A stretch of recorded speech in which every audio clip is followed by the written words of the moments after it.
Good morning, everybody. We are back to Dani today.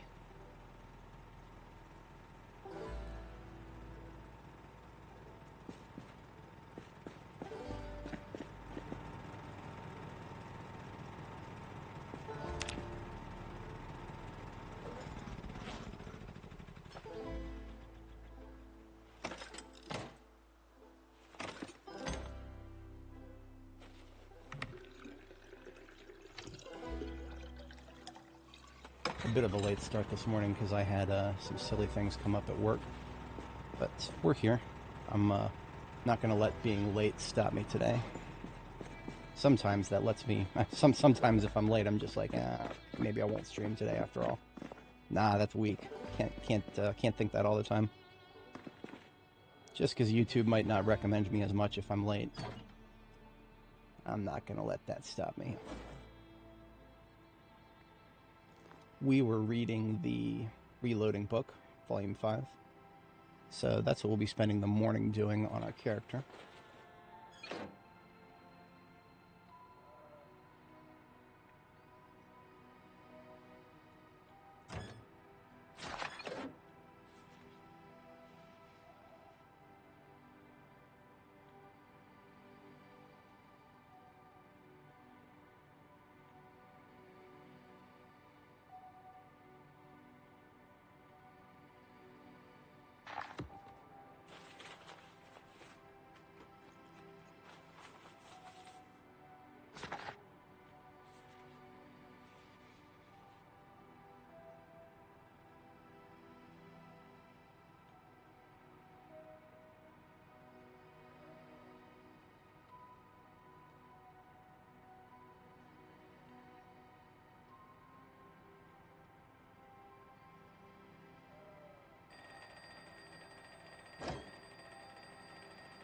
One of the neighbors.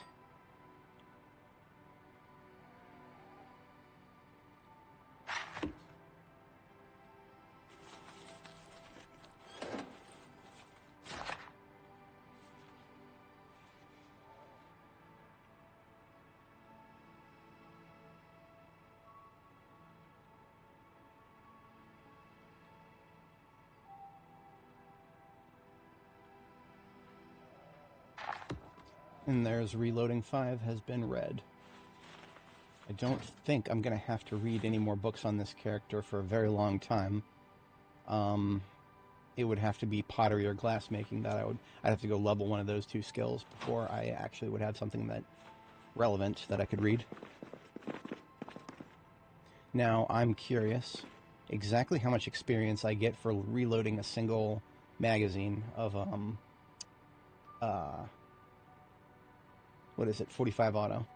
Because if I figure that out, then I can figure out exactly how much experience I can get for loading my entire supply of them.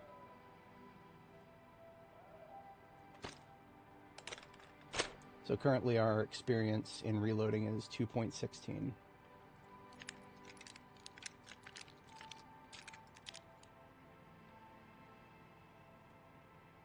Putting the bullets back into this magazine.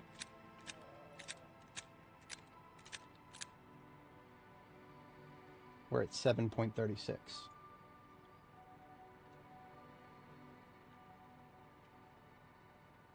So that was 5.2 experience for reloading a single magazine of 1911. As fate would have it, I have all of my magazines of 1911 in the expedition ambulance.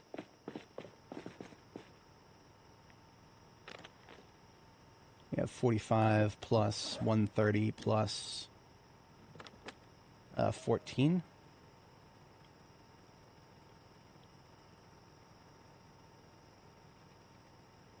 And then, so it's 190 magazines.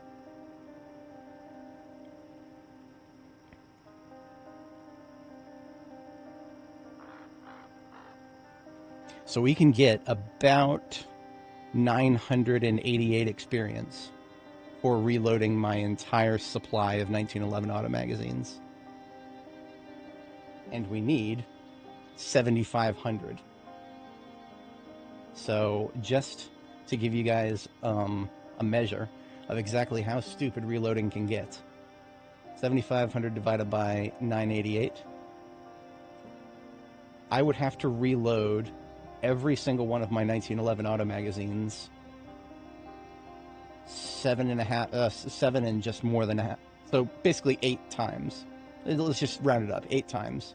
Every single one of my 1911 magazines would need to be reloaded 8 times. Yeah, KT. It's, YouTube is gonna have me on notice for that one. They're gonna have to dock my next paycheck. I'm gonna go from $0.0 to $0.0. Oh, the tragedy.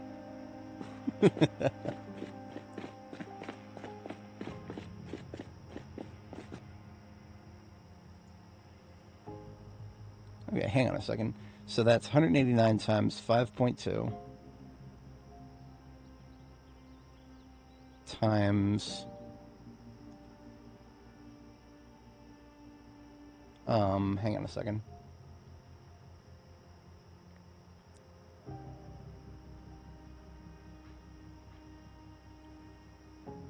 No, 189 times 7, because that is how many bullets are in the magazine. So that's 1,300 bullets. Honestly, that sounds like a lot, but really it's a lot of clicking is what it is. It's only actually 26 boxes. Interesting. This just makes me want there to be more ways of loading magazines in bulk.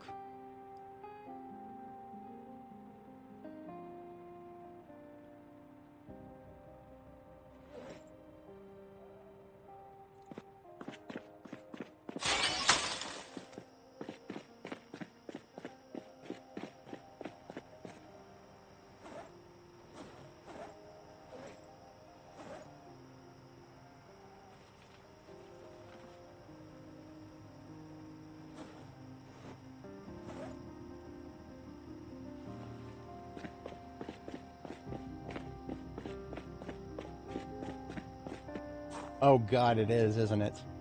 Oh, I didn't know that. Well, never mind then. There's literally no way to predict it then. That's way too many chances for it to it's an exercise in statistics and summary notation then. Which no, I'm not interested in that. You couldn't pay me to do that. There's a reason I dropped out of anything math related before I got out of high school. I don't have the brain meat for it. We are at 83 kilo in rapid weight gain, so I am no longer eating chips.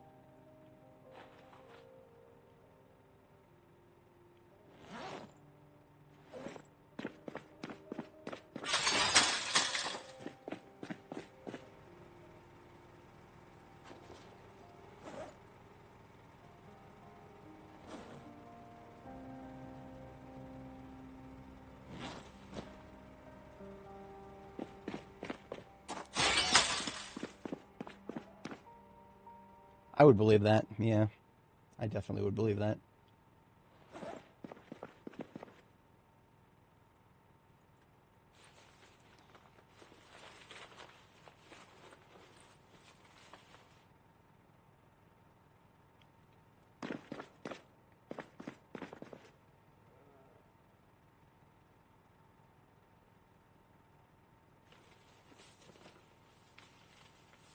Wall of shame for the mac and cheese here.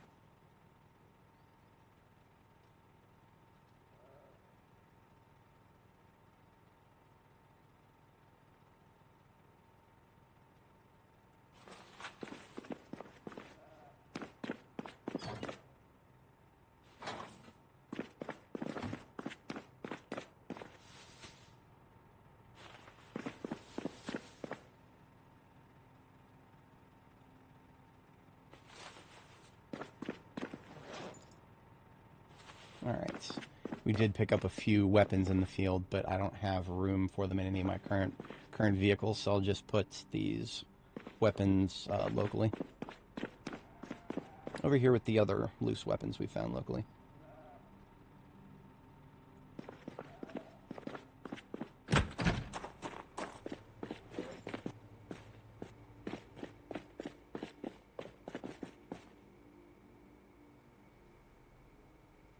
Ooh, we took a lot of trunk damage, and I haven't fixed it yet. That's our next task. I know, right? Wouldn't it be amazing if we could actually do something with those katanas, as opposed to just sit there and watch them break if we actually try to use them? Because there's no way to sharpen them, and therefore they will break very quickly.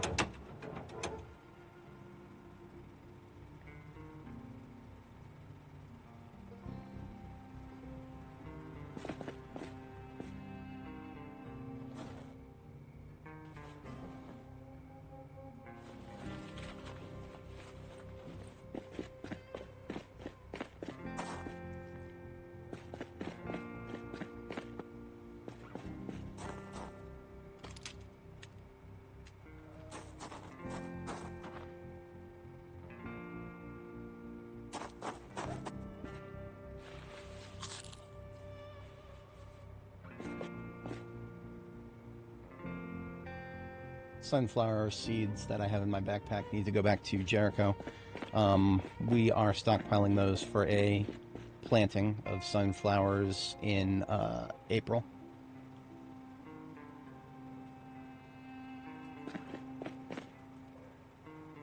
What is an optimal ratio of boxes to bullets for 1911?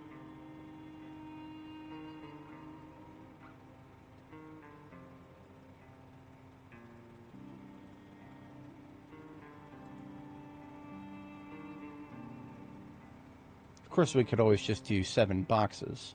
That would be overkill, though.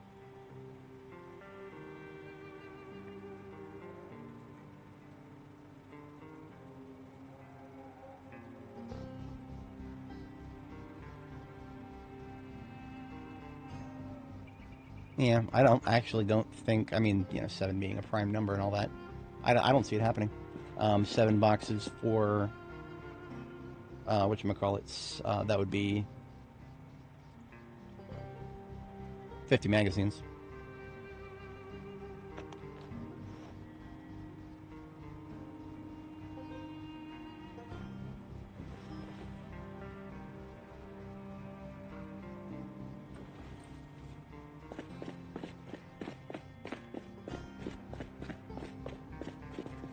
Only places with loot in the airport is the mall or the mail warehouse.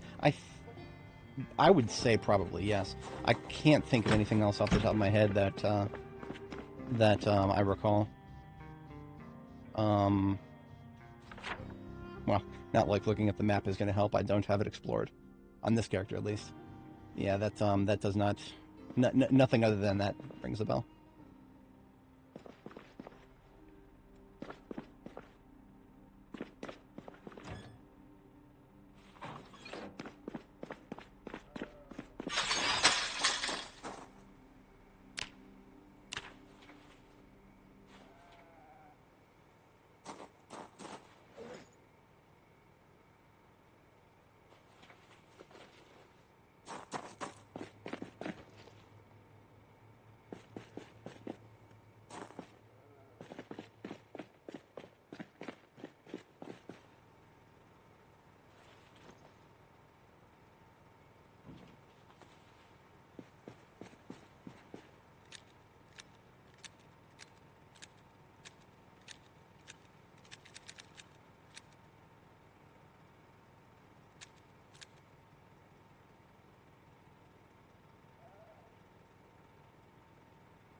I think our nearest...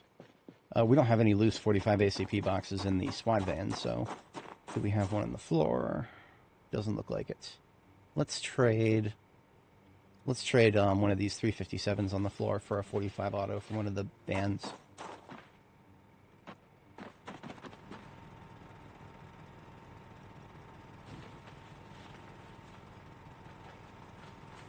Literally 1 carton of 45 auto is all we need. We'll fill up our entire magazine supply.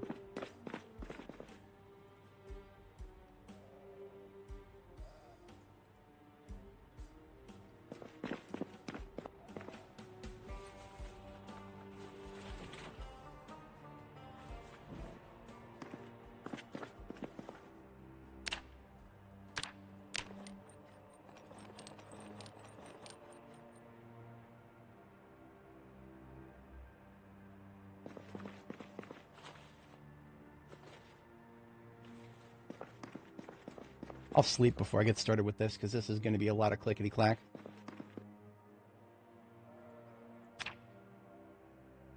Started really enjoying the BF pistol. Oh, that, it would be a lot of fun. It would be a lot of fun if it was not only 8 bullets to the, I'm sorry, if it was not only 20 bullets to the box for the whole platform. That's just basically saying that your your 44 Magnum supply is now getting exhausted at a ridiculous rate.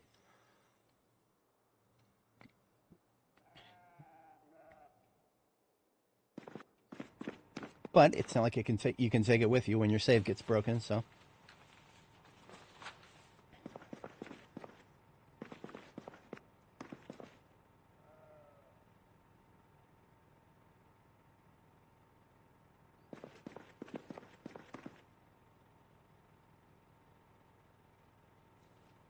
There we go, 350 bullets and 50 magazines.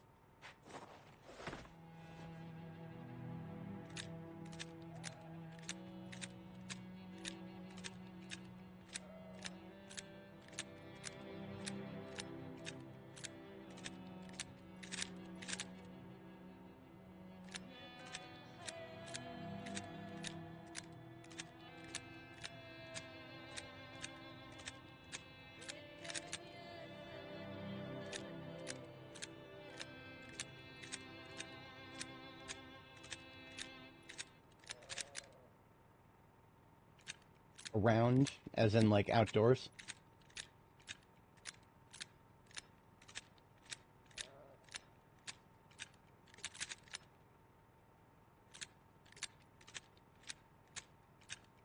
Hey, have you actually gotten past the checkpoints, or are we looking at the checkpoint now?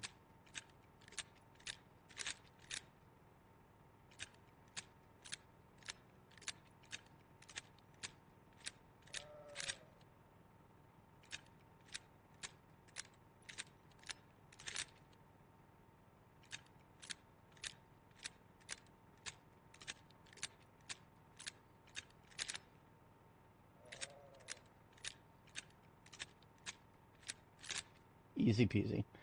It's only 20 encumbrance for 50 magazines.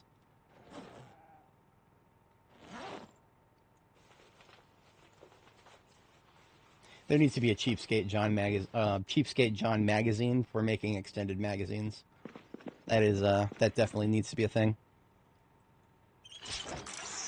Because Cheapskate John being a criminal, and extended magazines being illegal in some contexts. I don't know anything about the law in Kentucky in the 90s, but I know that extended magazines are a big topic of consternation elsewhere these days.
Made it to 4 a.m. after all that, and I still have a little bit of time to cook off.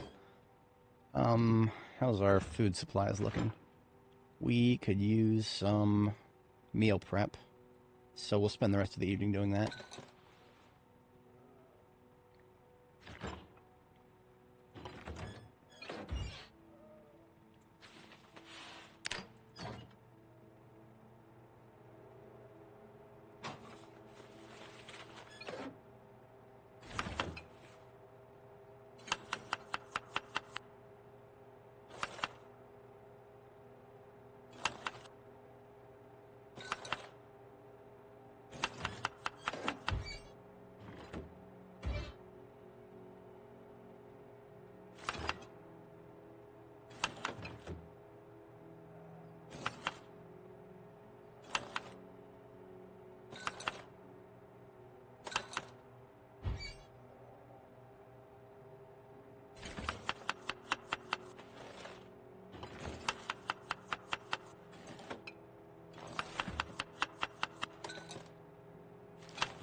Sweet.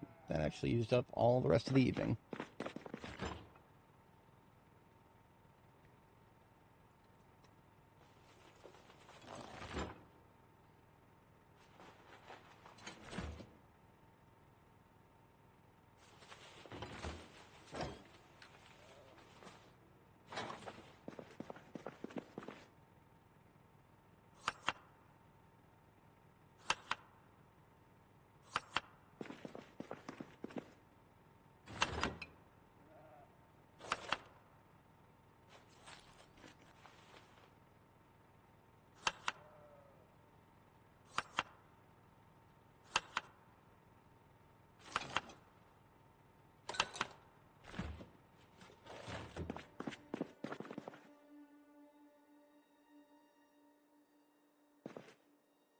Alright, it's a bit of a slow start this morning, but that is all of our prep for the day.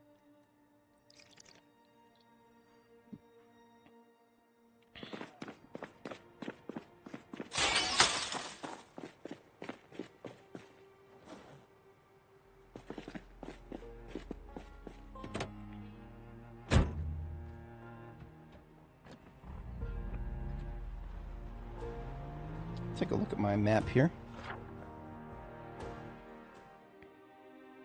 We never even really explored the river road up here. I think that's our next order of business, since we've already got a base right next to it. And after that, we would be doing residential to the south here. But I'm feeling in the mood for commercial at the moment.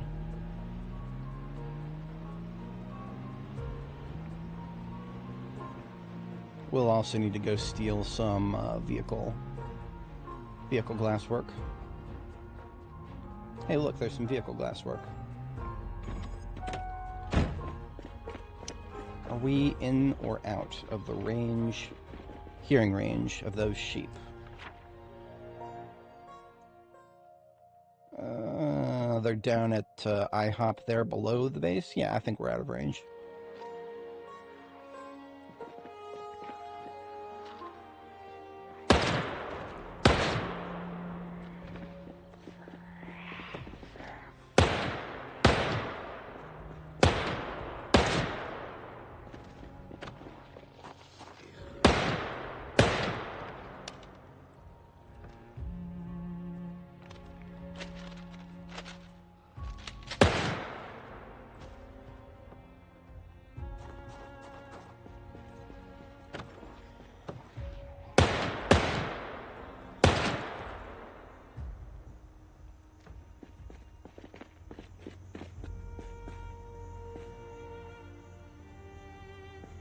Might be a few more coming out. It's whatever.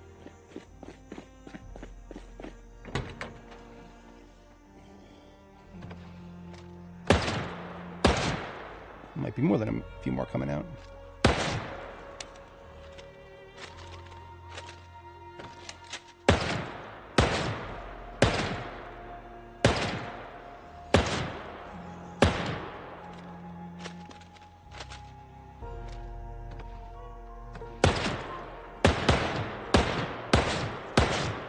Really?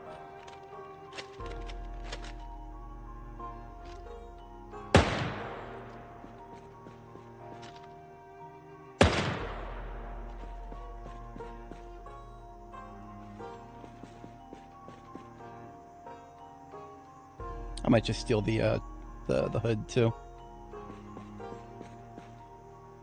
With all the trunk repairs I've been doing, it's better to use my steel sheets for the trunks instead of the hood. Oops. I closed that before I could steal it.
Cooking ASMR.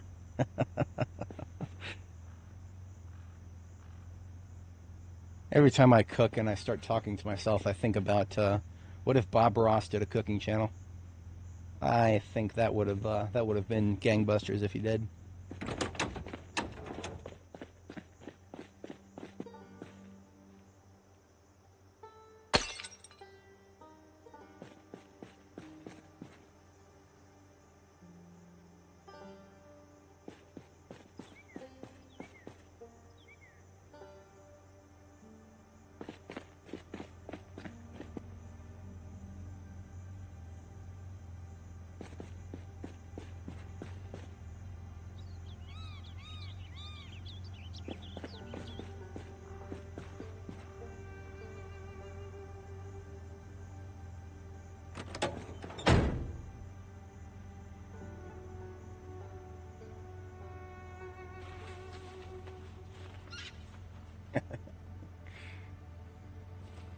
It's a happy little meal.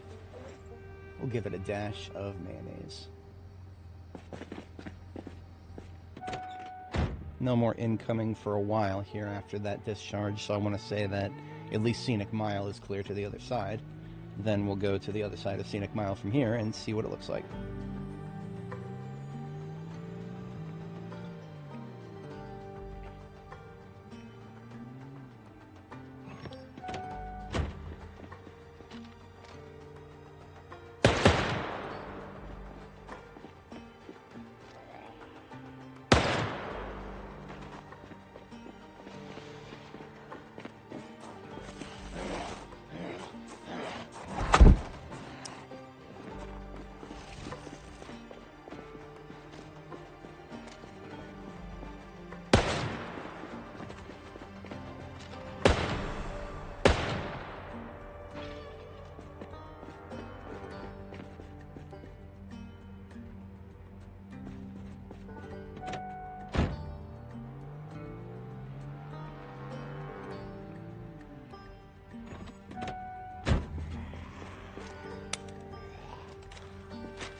Mail van up there, but I believe I've already, yeah, the window broken in, that I already cleared that for anything valuable.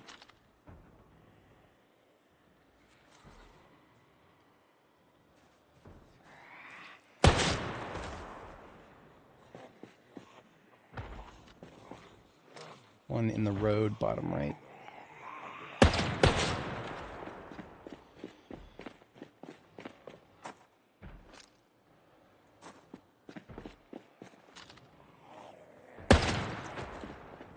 Okay, I don't want to be bringing that large group in this general direction.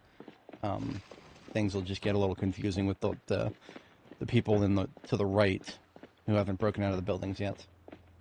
I'm gonna find a bit of a cleaner spot to engage them.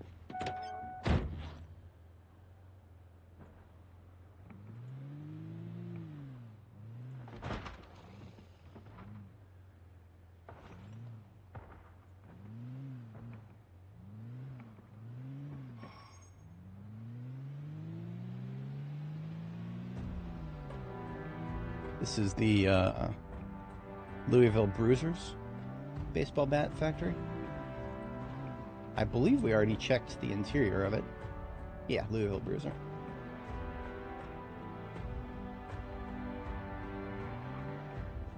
Oh yeah, look at all this. I'm not sure which POI we pulled there, but we got something. Maybe I didn't clear the interior. I just saw, yeah, we got at least one in there.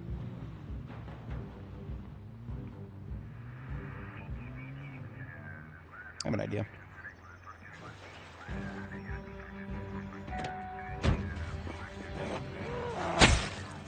I'll limit the directions they can come from at least.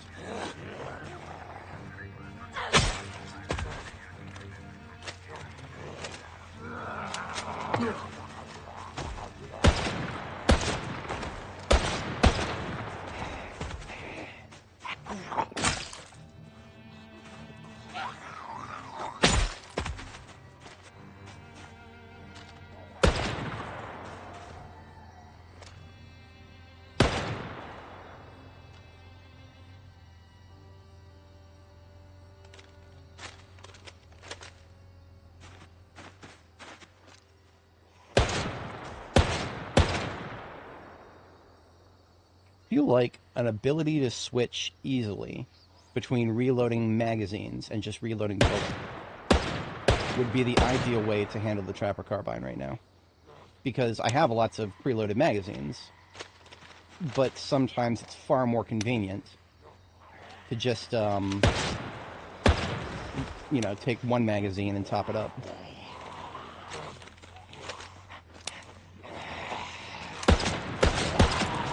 Especially when it jams and I can't even tell the difference.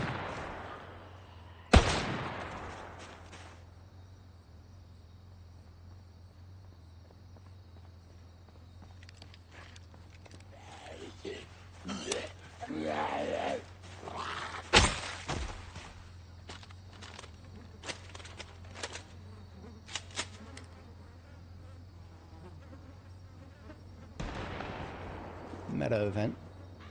Top right.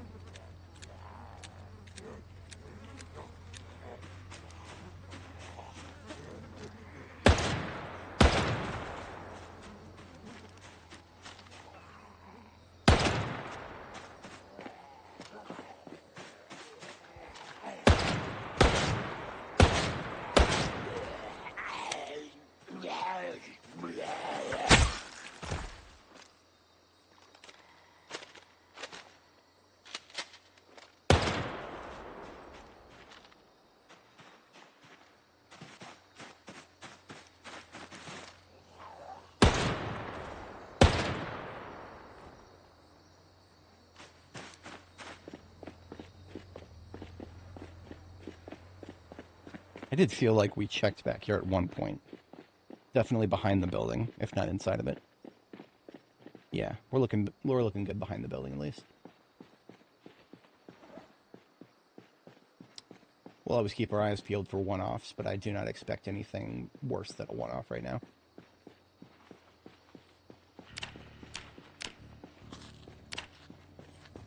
I really should just be doing melee combat so that I burn more calories. Otherwise, we will be at risk of getting fat.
Now, the further I get in this direction, the more we're going to pull out of the full-on shopping center up here. But it's at least much more wide open.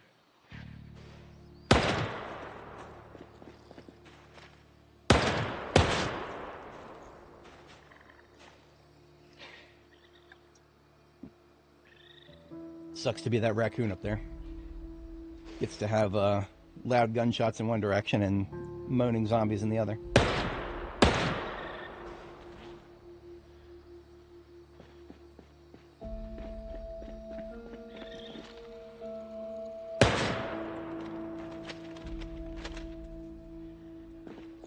I'm gonna move the truck up.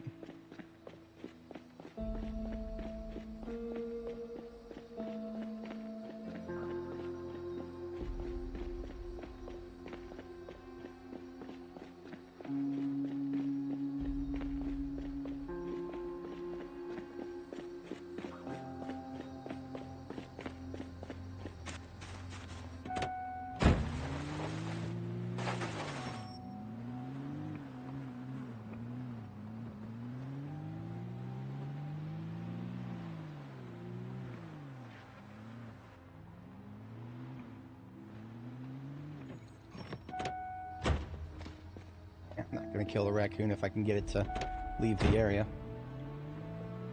I can have mercy. Or something.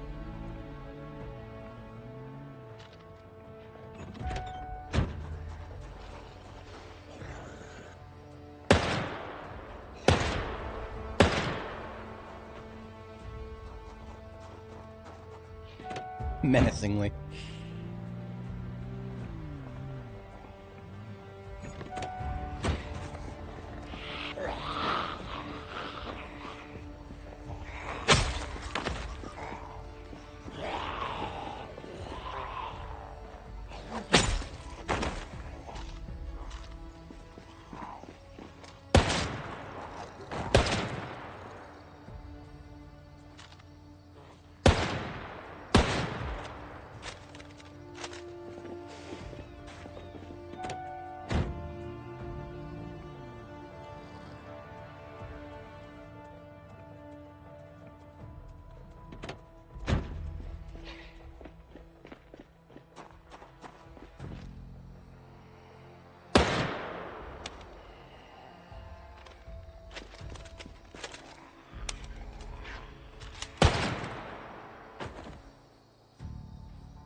At least if I ever accidentally mistake a jam for being empty, I can just top up the magazine because I do still have enough loose ammo for that.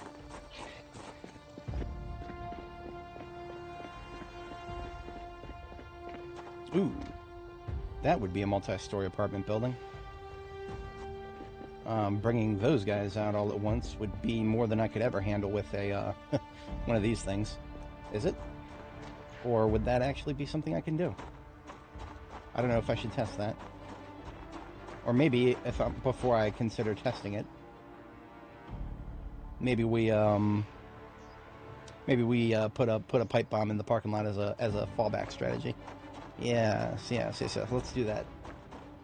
So we can play around with our gun, but if we're going to potentially bite off more than we can chew. I mean, we've got this big, wide-open parking lot. I just got to move this stupid red car right here, and we've got one of the openest street lights I've seen in a long time. I mean, I've got what have I got? 51 magazines in the backpack. We're capable.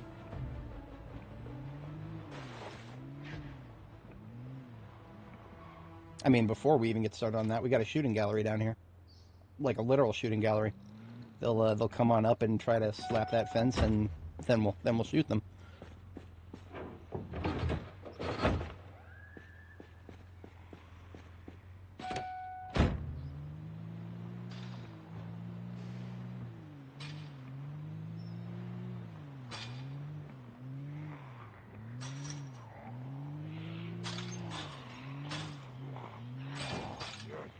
Make it even easier for them to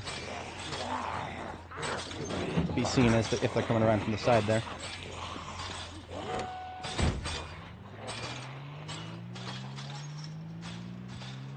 See, this gives me, if they're going to get stuck on the fence like this, then I have more brain power to think about the magazine.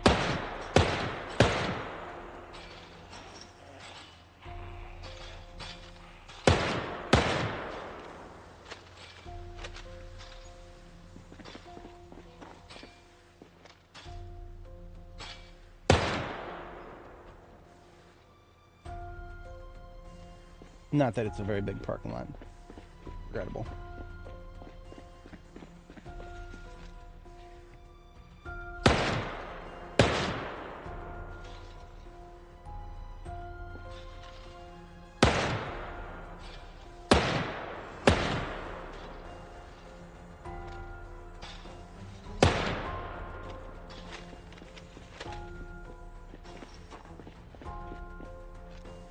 That could work in reverse. If I'm going to take the apartment complex up there, I could use the fence to my advantage for that as well.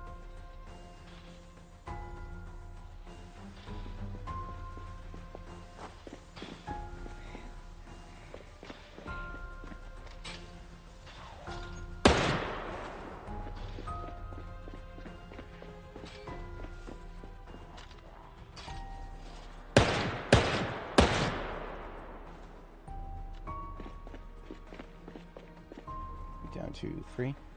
Make that 2.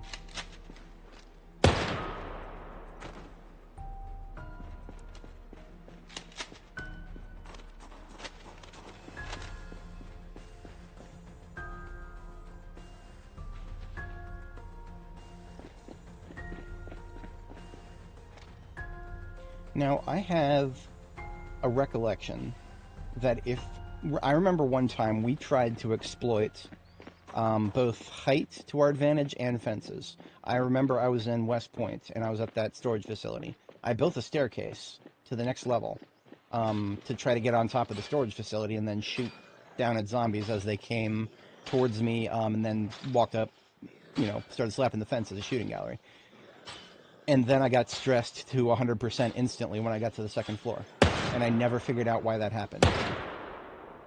My current theory on why that happened, which I could probably test in a moment here if I wanted to, is that for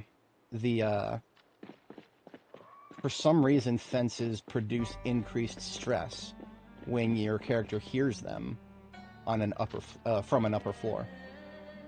Like chain link fences would produce extra stress from an upper floor. It doesn't make any sense, but it would make what I observed there make sense.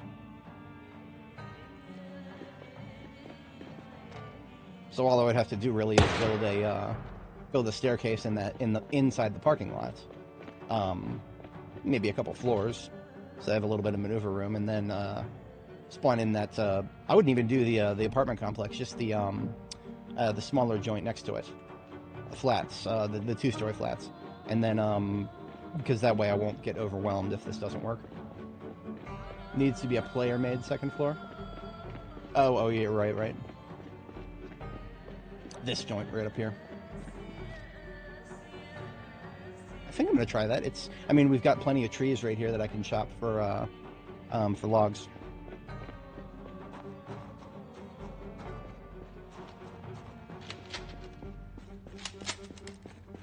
See, these magazines are so pathetically small that at this point I'm literally just going, if there's magazine's almost empty, I'm just gonna rack the last couple rounds out to keep the things organized.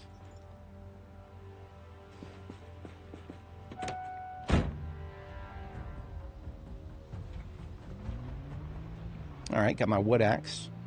Let's cut a couple of trees and get some log.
I'll help with burning some calories.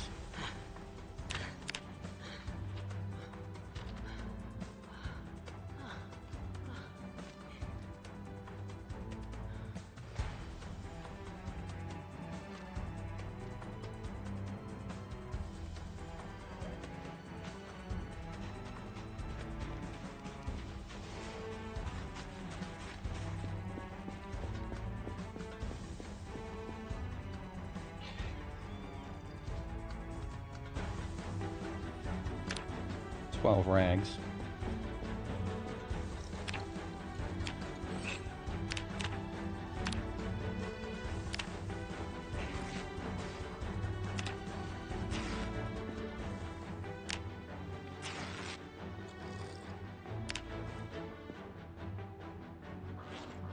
Eight.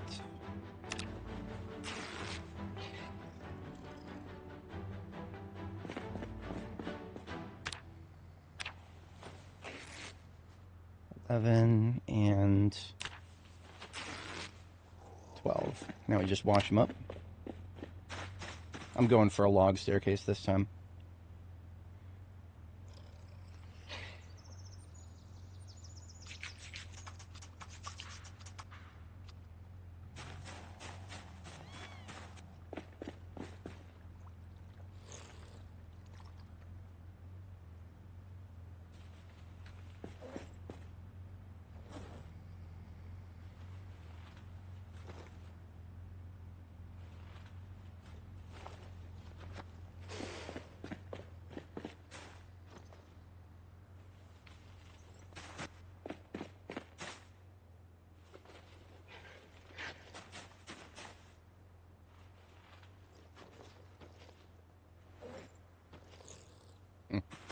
I can't pick up any more logs, even though I could fit more.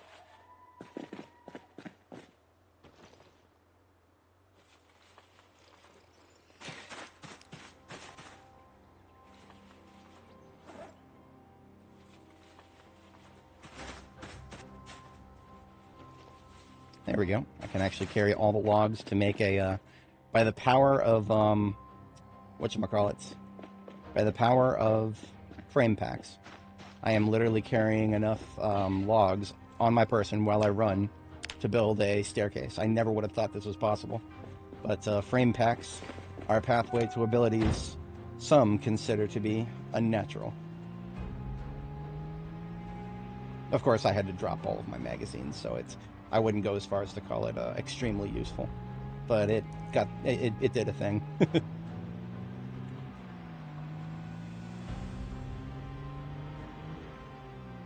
hell do I even get in there? Is it only from that one side? Should have actually checked that before going through all this effort. Now I know what this building is on the other side of the road. I don't want to go anywhere near that yet. Not yet.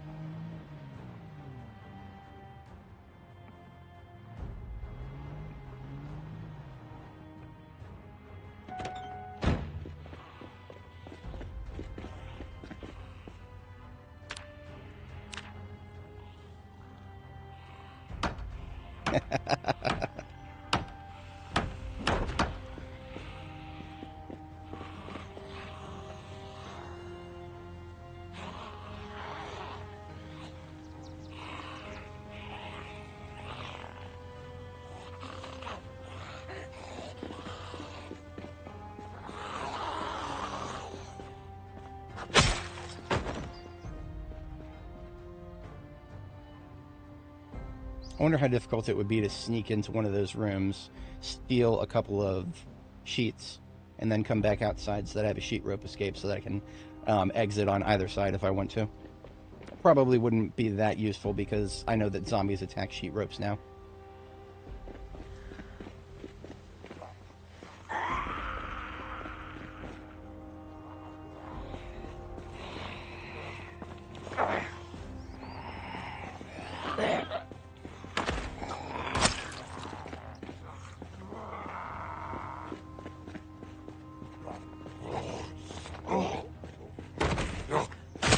Still not a fan of just poking upright targets with the short blade, even if it is the most efficient way to level it. It carries risks thanks to my own mental heuristics that assume that I can hit from a longer distance because I just never use short blade. No, can't do that. There's no towing front to front in this build. We tow front to back like God intended in this build. Oh man, I can't. Straight towing only. Straight towing only. None of that sideways towing nonsense.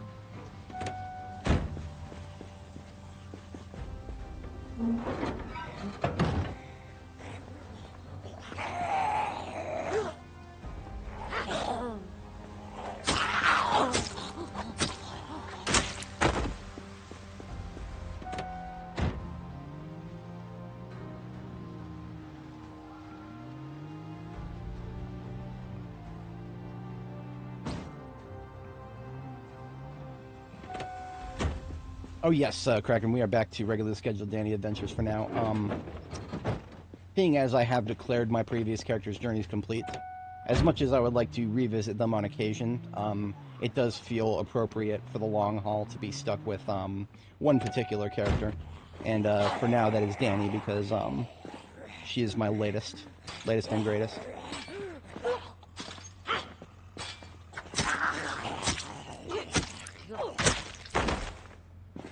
This guy's on the right side of the fence. He just turned around and gave up.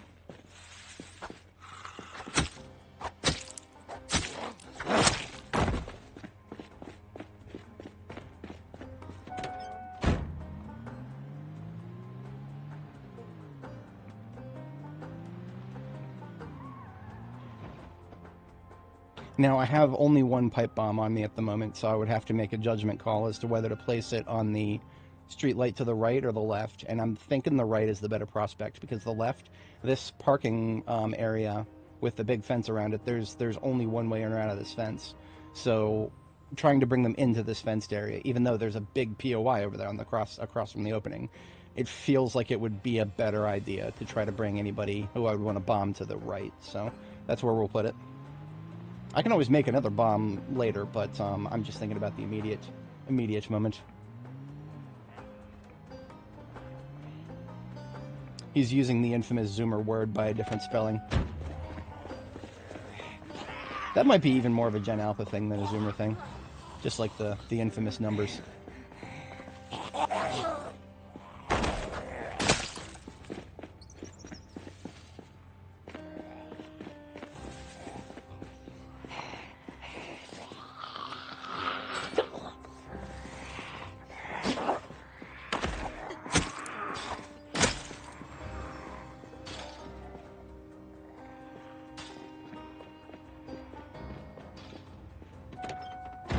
Oh, there is a way out right here. Okay. I don't know if that changes much, though. It still would be very difficult to lure a horde from the multi-story building over there to the top right corner. It would still be very hard to lure them around into the parking lot here. Actually, no, that wouldn't be that hard. I mean, just lure them straight through this big, the two-story building here. Just lure them straight through it, and then, I mean, I've even done pipe bombings on, like entry gate areas like this before. Like it was literally the same layout here that we did a bombing in, I forget exactly where. I think it was the front of the stadium.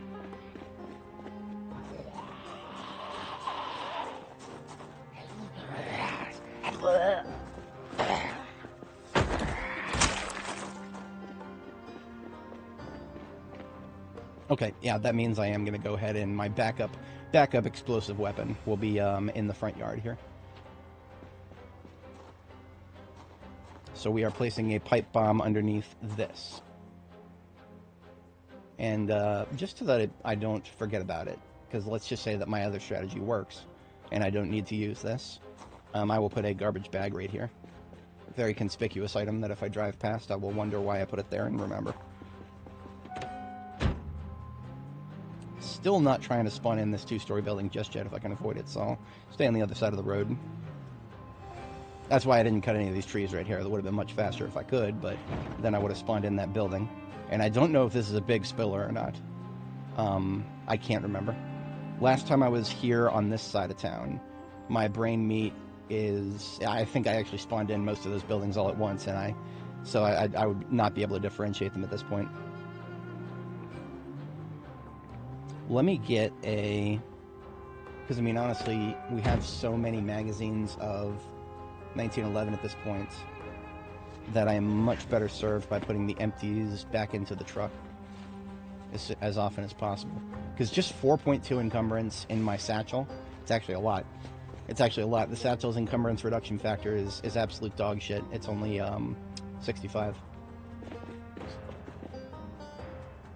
I had one of my friends from Mason, she was a photography major. She was like, why do men insist on calling them a nickname for female lingerie?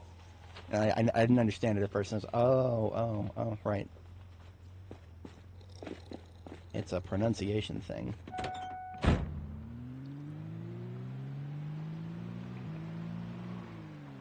Alright, so I've got my gun, and we've got our backup bomb, and we've got our shooting position.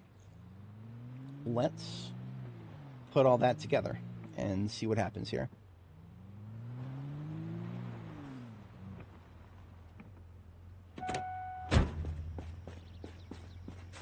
Well, maybe this is not a spiller. I'm totally okay with that. If there was going to be 1,000 zombies in there, they would be coming out right now. So it was definitely not this building here.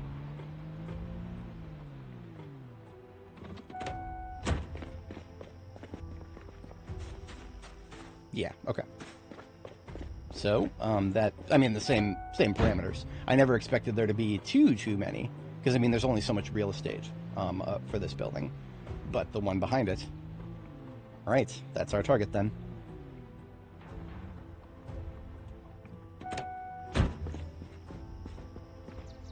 Oh, come on now.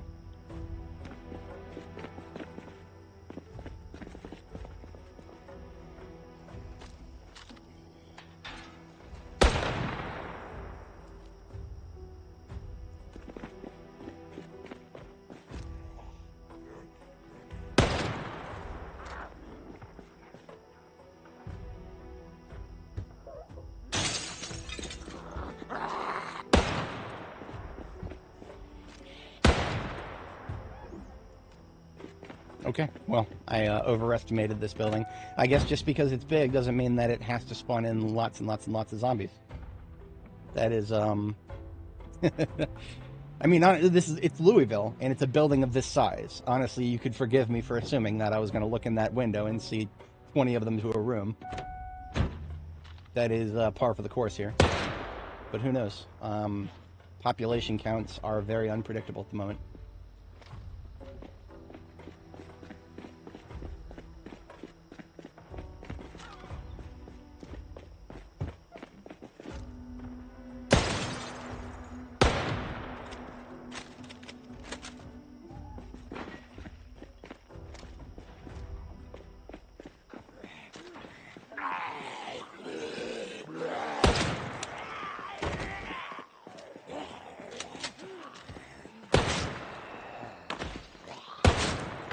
Wait a minute. Is it because... No, it has nothing to do with... Okay, nothing to do with size. I thought maybe this was one of those buildings that was surprisingly large, and I had to approach it from a different angle to get it to actually spawn in. No, it's just not going to spawn that many. At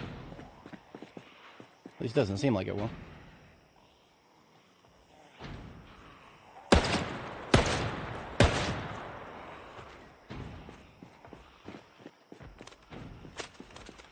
And there's a fatigue.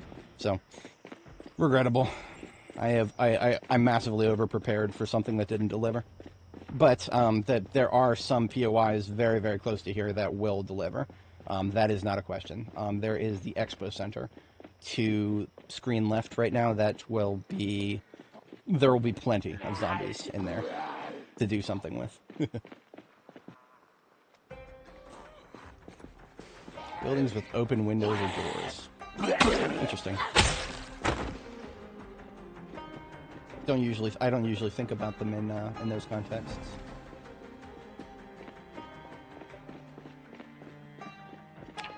Oh shit! I am at 85 kilo and I am still gaining weight. I'm going to take off some of my warm gear, and we're going to do a little bit of running around.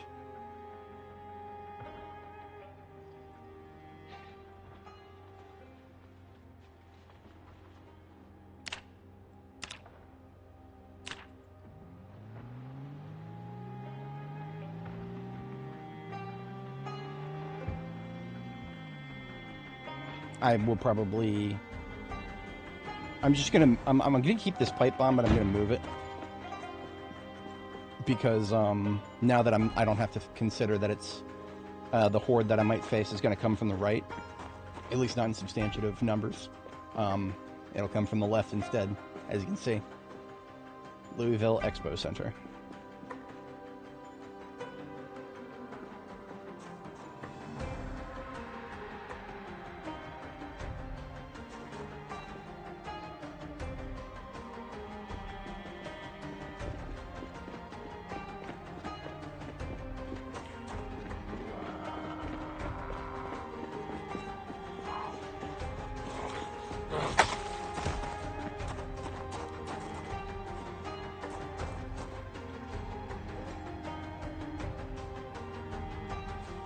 Drinking half coffee so that I can continue running around here.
Focusing on outdoor foot mobiles that are not going to come out of the Expo Center.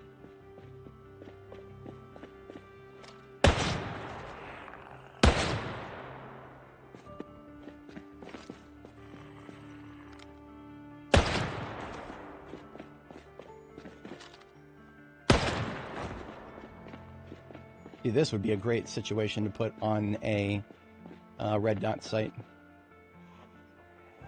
Definitely not from the Expo Center, this guy. He was just outside of it.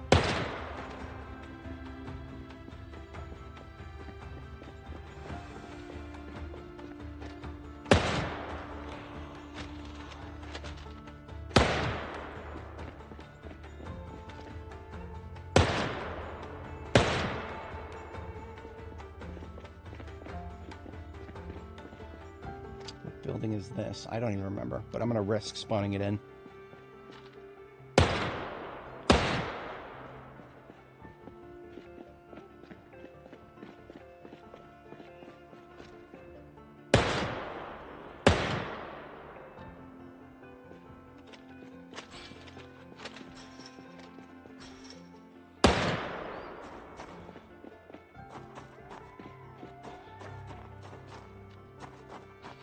Possibly a warehouse.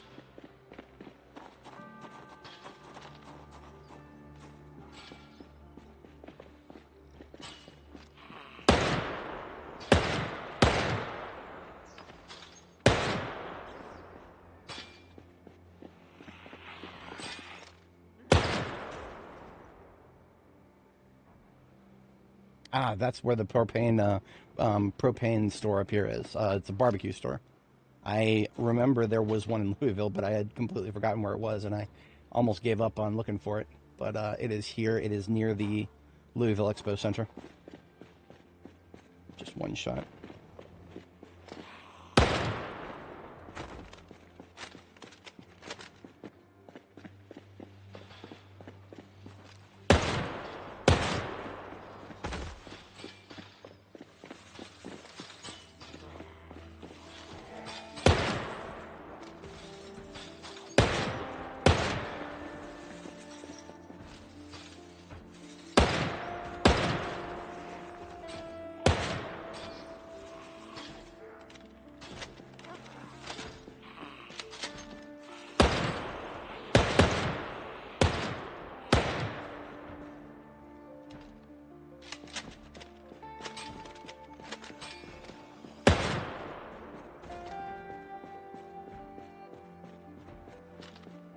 Ah, I've spawned in this building. Okay. Well, as long as I don't get too much interference from the left, I can make this work. Even at night.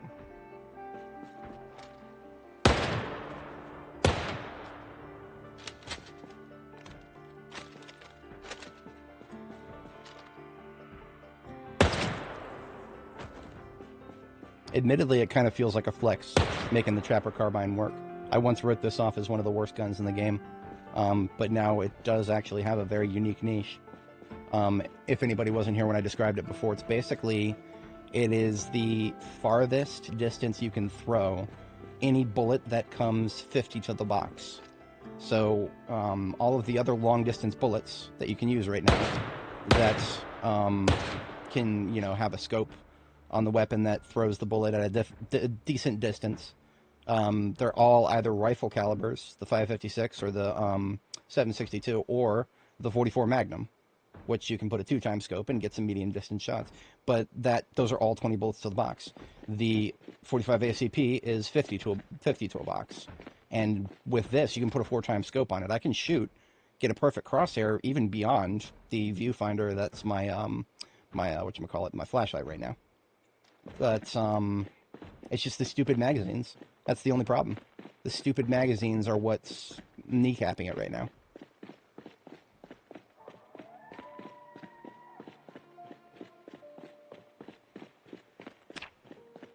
Still gaining weight. This is bad. If I don't stop gaining weight soon, I will get the fat debuff. That is what I'm trying to avoid if I can.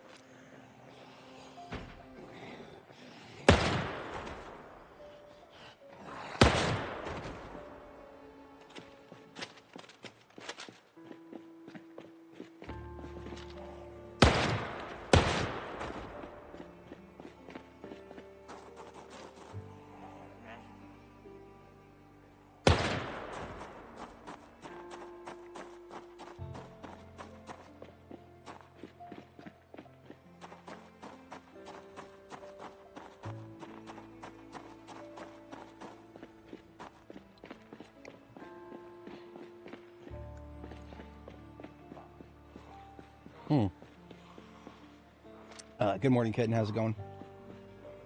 Good to see you. We are back to Dani today. That was a racking, so we've got 2 shots and then reload.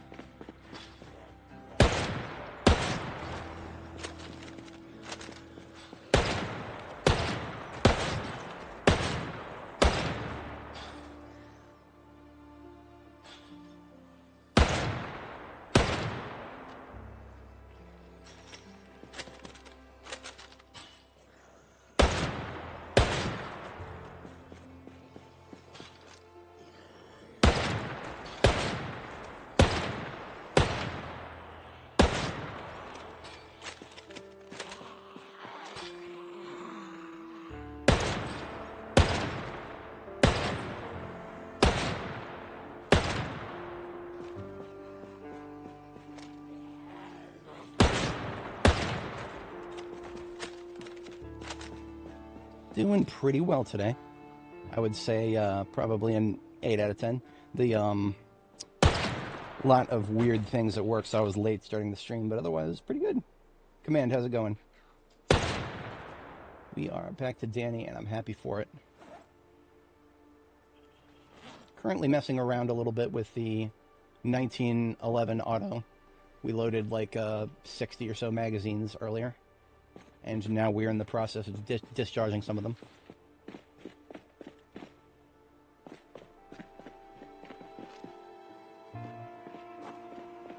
Uh, 33 magazines left, but that's fine. I think we're about concluded for today. Am I still fat? I'm still fat. We're not stopping it at this point. I tried. I can say that I tried. But we're still in rapid weight gain, and we're already at 85 kilo, which means if I go to sleep now, which I'm not going to break my sleep schedule for this, I have no choice. We're going to get fat. We'll cook off the weight shortly. Yeah, absolutely. It's always the morning people. Overnight problems that come up and can't be solved by the overnights or the on-call people. That's where it goes. The morning folks.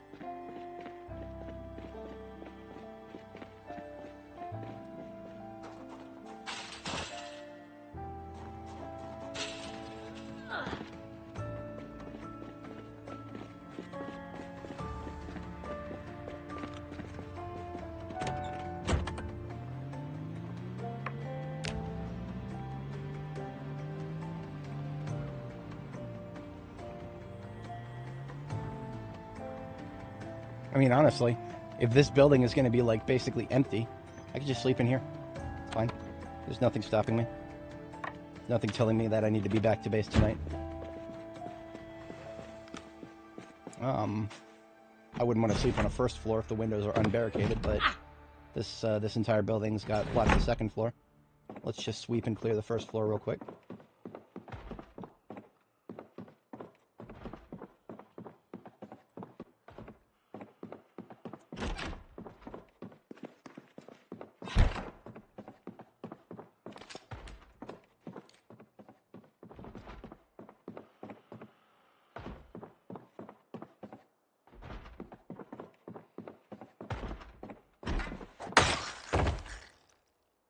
Hello, sir. I'm going to need to borrow your bedroom.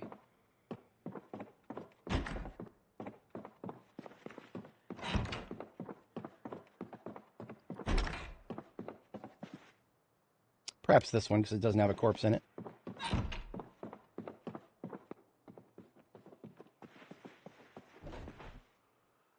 was talking about needing a sheet earlier. Now we have a sheet.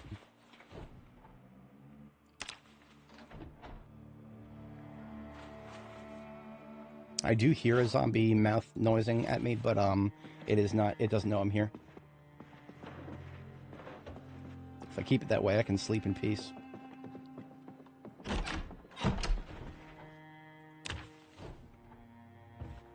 This is a key to the entire residence. Don't know if I'll need it, but I'll hold on to it. And no pillows in this entire unit. No surprises with that. That happens a lot. I'll just sleep without a pillow tonight. It's fine. I already drank a coffee, so I'm ahead on my sleep schedule. So the reason I consider this to be a safe sleep is, I mean, especially because there's no windows on the second floor. But one, I'm on a second floor, but two, I'm behind two solid doors. They would have to break into the lower, the windows downstairs and then come upstairs. And then they would still have to break a door to get to me.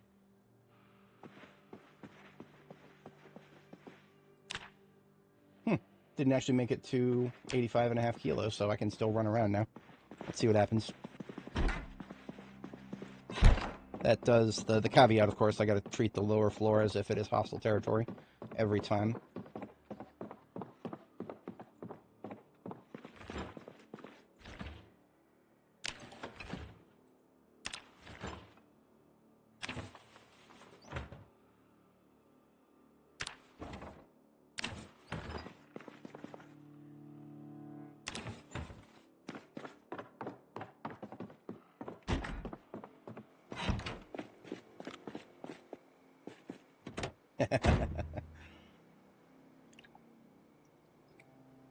For anybody joining, welcome. We're currently in... Which part of Louisville does this qualify as? North Louisville, on the side where the Ohio Mall is. So northeast-ish. The Louisville Expo Center is the nearest mega POI. The moment I get close to it, we'll spawn in a billion zombies. I do have a pipe bomb set already in the parking lot right out in front here. I suppose as an overnight task, before I'd prefer to wait till daylight till we bomb out everybody who's in the expo center. So as an overnight task, I might hug the riverside up here and just travel along and see what kind of action we'll notice in the shops up there. Regrettably, both of these big buildings right here, I kind of like, I got ready to take them out, and then I got close to them, and there's basically no zombies in them. So these gray walled residentials. I mean, we can see some Zeds up here. Most of them are from the discharge of the firearm the other night.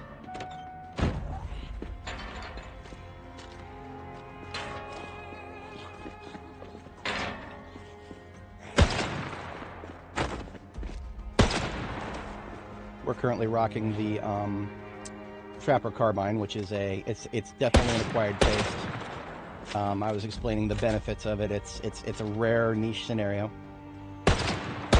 where you get medium distance shots with a pistol caliber that you have 50 bullets to the box of.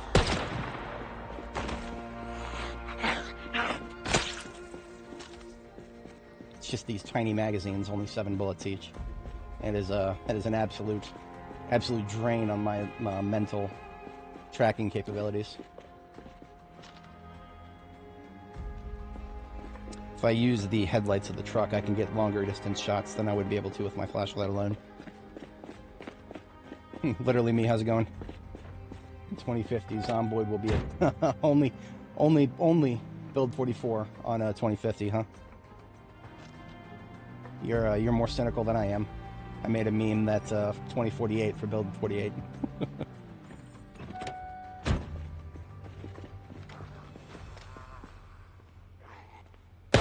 Let me try the I actually do have some spare attachments here. I'm going to try a red dot sight with the Trapper Carbine. So I'm removing the 4x scope from it and replacing it with the red dot sight. The red dot sight, I don't believe it actually helps you shoot farther. I think it just helps you aim faster, which at night, that is particularly relevant. Putting the 4x scope away and back to it. You got 3 shots.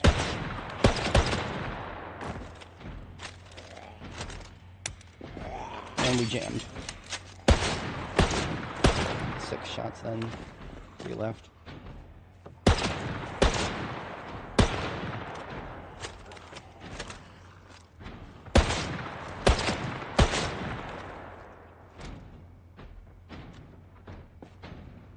It's only 1 that's on that door right there. If it was 2, we would have heard a different cadence of slapping. Is it sad that I can recognize how many zombies there are just by the sound of slapping and how often we're hearing it? It really doesn't feel like we're aiming that much faster with the red dot.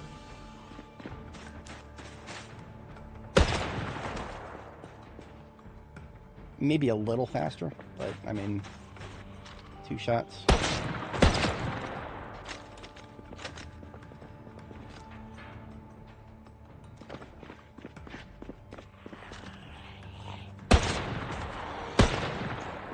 So 5 shots. Okay, that is, yeah, that's absolutely faster.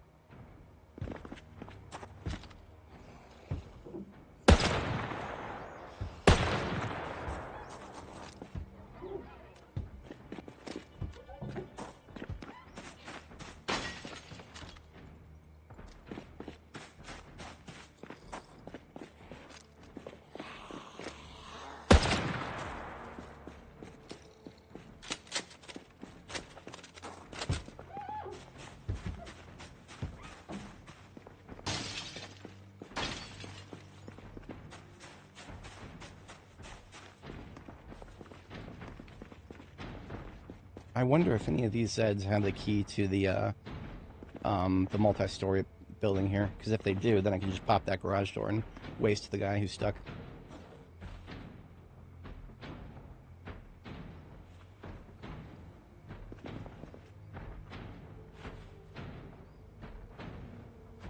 Now, take a free lighter, but no key.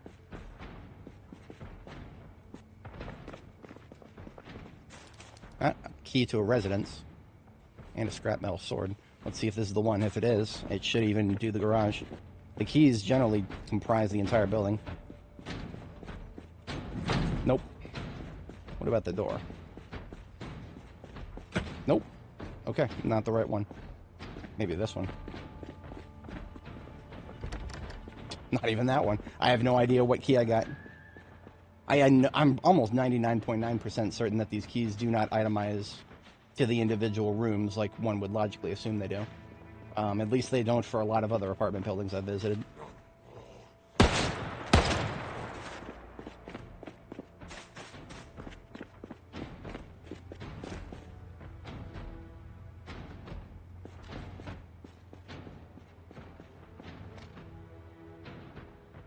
We're close to our bedtime.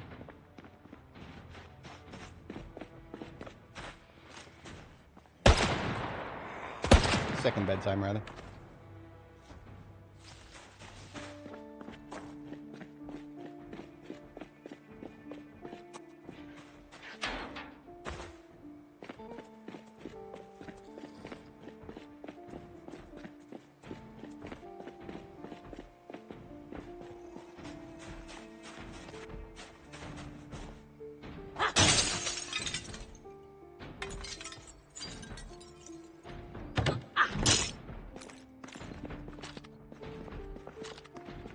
don't like those narrow hallways for the garage there. But as far as I can tell, there's only one active. We just gotta worry about the deaf ones. Oh, that's not narrow. We're good. See? Just one.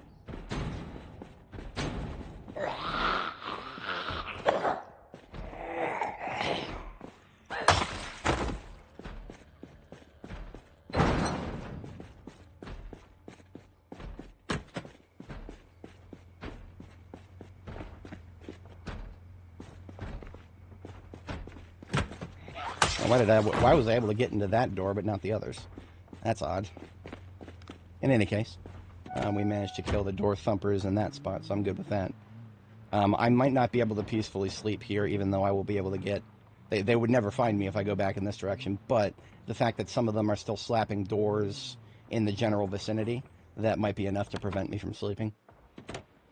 Not that it hasn't stopped me in the past. Sometimes I've been able to successfully sleep even while a zombie was slapping the basement door of the very house that I was sleeping in. That was back on the first part of this character's journey. We went to the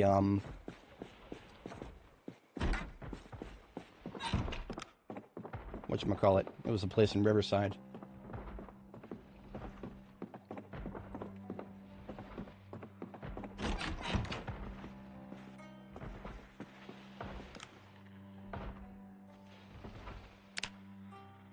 I'm gonna wake up stressed, probably. Yeah, because of all the slapping. It's alright.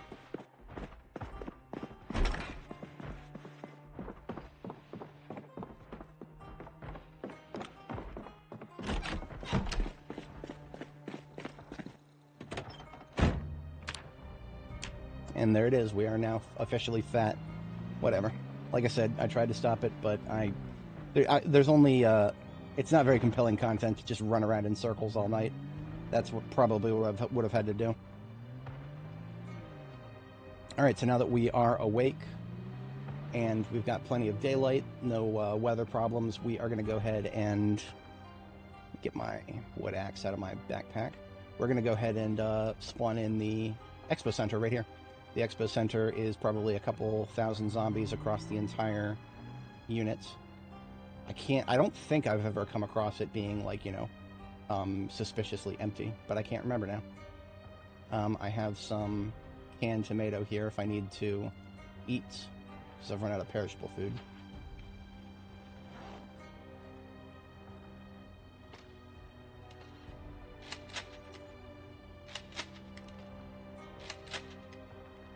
Just do a little quick moment of magazine work.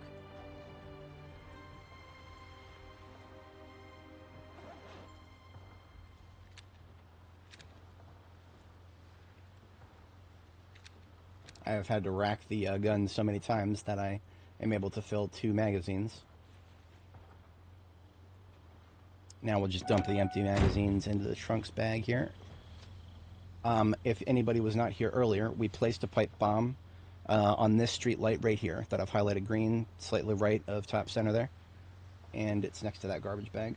So all we've got to do when we're ready to pull everybody out of the Expo Center is bring them over there to that bombing site. Bag right there. Satchel full of 1911 auto mags. There we go. So far, in this morning's activity over the past hour and a half here, we have expended 39 magazines of 1911 auto, and we've got about 29 left. So that's we haven't killed that many zombies, but yeah, it is. Yeah, we'll have NPCs eventually, someday. NPCs kind of feel like dragons in Game of Thrones. The dragons are coming. They'll be here someday.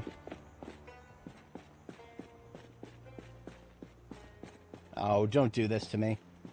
Don't do this. Are you going to tell me that I've prepped a huge grand welcome party and nobody's going to show up?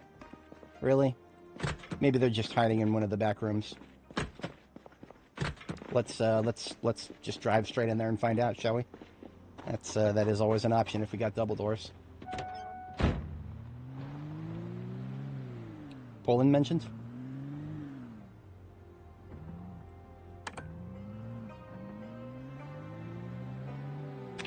Nope, it looks like there just wasn't any conventions going on. Damn. That's disappointing. As you can see, there's a lot of real estate in here. Like, a lot of real estate, and it could have been full of zombies. But I guess it might be subject to the story system. Like, if there's no story system that spawns here, then it's just a convention center that is not being used.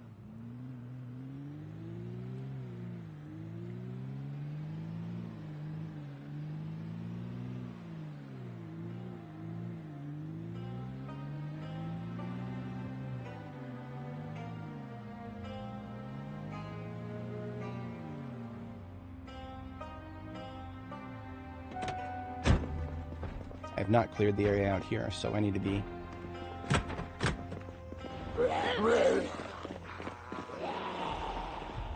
Couldn't even finish the sentence because I'm an idiot.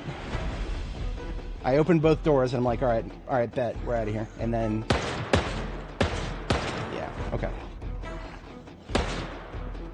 Oh, look at that, look at that, look at that. There they are.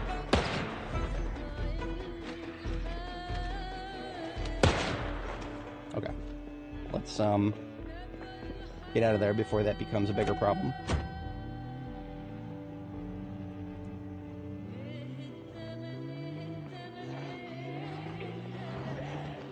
Okay, so those guys are technically a part of the, building. Sorry, hands are shaking. But, I guess, I don't know what's going on with that. We have a bombing site prepped, though, so... Let's, get some Nabal Haya here.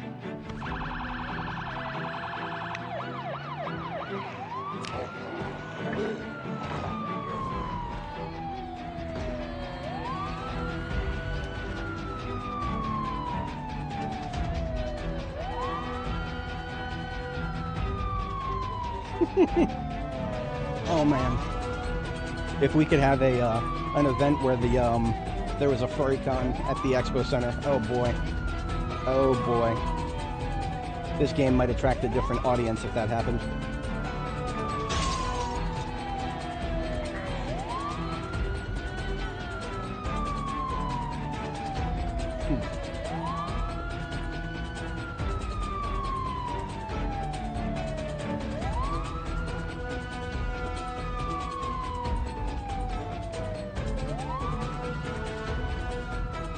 Ah, there they are. Found them. We found the Zeds. Boy, these are mostly from the parking lot outside, I believe. You can see the doors aren't even broken yet. I wasn't exactly planning on pulling zombies through the convention center to the other side, but, well, straight on through to the other side, I guess. I don't have any more pipe bombs. That was my only one that I placed. And I think it's just a little bit too late to try to place one in this area now. We don't have any strong correlating, what's the right word, POIs to put it under. None that I would want to, at least.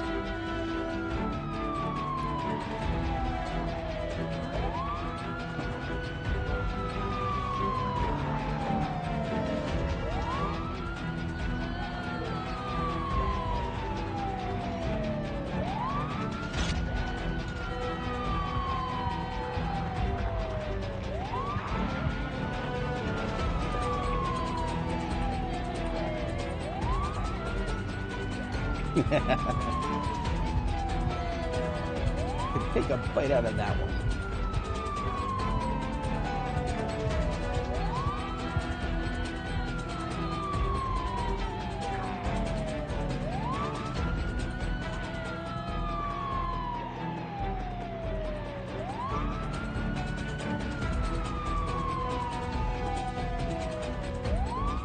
A little bit of rain coming.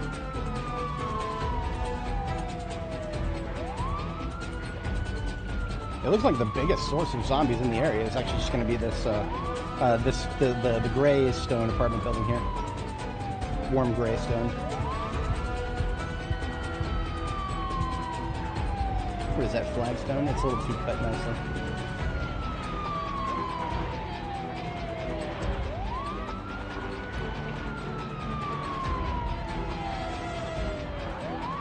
So if anybody was not here earlier, we placed the bomb in front of this building, all the way down here, bottom center to the right of the, where the keyhole is.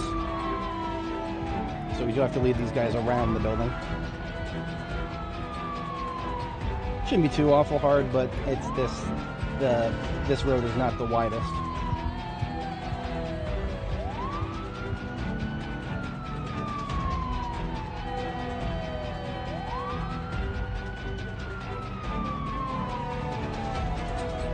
Gonna come at a very wide angle around this turn, and then we'll back, double back.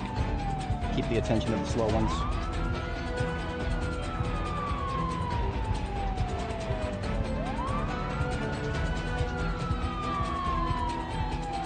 At least as best we can. What I can probably do is go up here and then stay on this side of the road for a moment. That way it'll keep the ones that are doubling back behind me from cluttering up the sidewalk directly adjacent to the expo center. So I can retain the attention of everybody back here without getting mogged completely from the front on my way back here. I may have to occasionally boost to 10. These guys on the center right coming at me will cause a little bit of damage if I don't.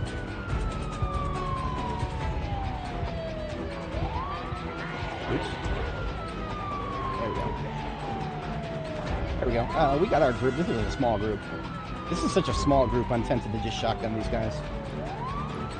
Yeah. This is such a small group, I'll just shotgun these guys.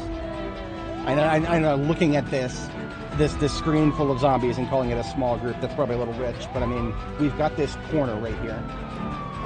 Center, slightly right, slightly left of center, we got this corner, and no windows or doors for like a long distance around it. That is the perfect opportunity to get some of them 5 kills per shell with the shotgun. But that would require a little bit more backtracking here.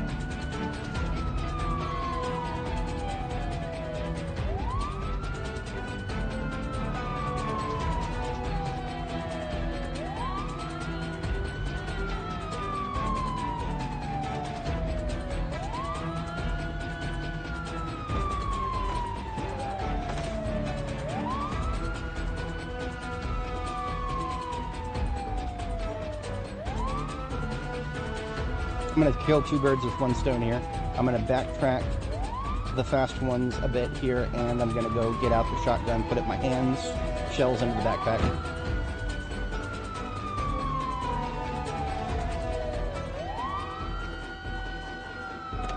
Alright, shotgun in the hands. And now we'll go ahead and head on back. We don't even need to worry about going too fast or too slow. Just don't bump into anybody, and voila, we've got a one hell of a place to fall back to. Don't even need the siren if we're going to be doing shotgunning.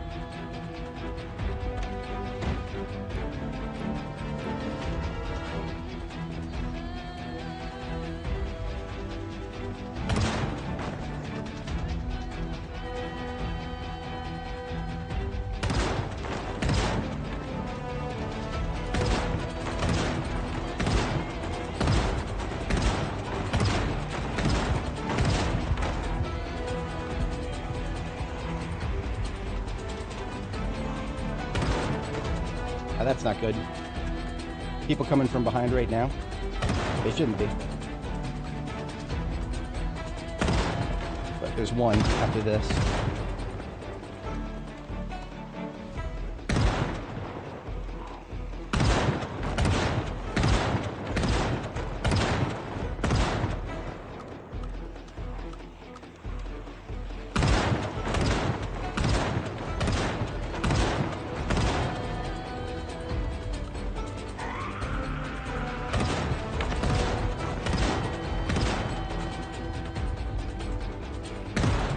Always got to be people ruining my day, coming from behind like that. After the whole building was empty. Whatever.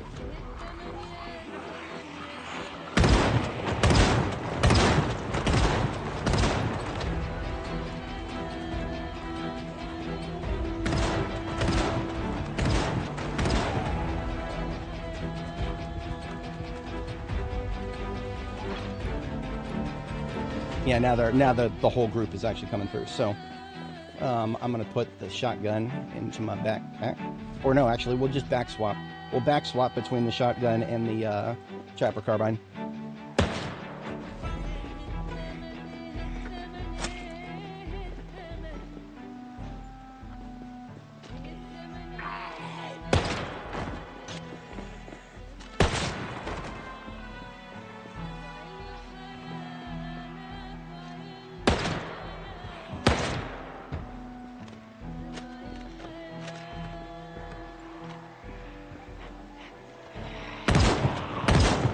been a little while since I've back swapped weapons. If anybody's not familiar with this tactic, what you're doing is you've got two long guns. In my case, trapper carbine and shotgun. Whenever you pull one out of your back slot, you put the other one back onto your back slot. There's mods that'll do this automatically for you, but you need to do it manually in vanilla.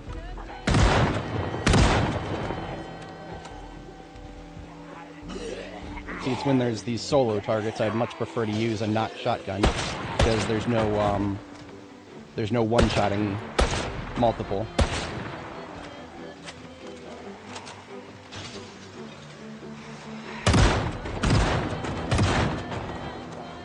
Looks like we're gonna get more severe weather here too.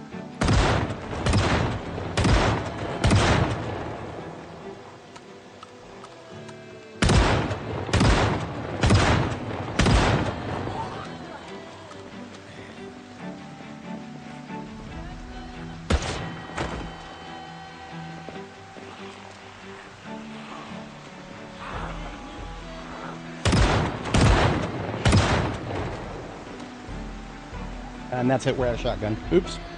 I thought 71 shells might be enough, but no, not quite.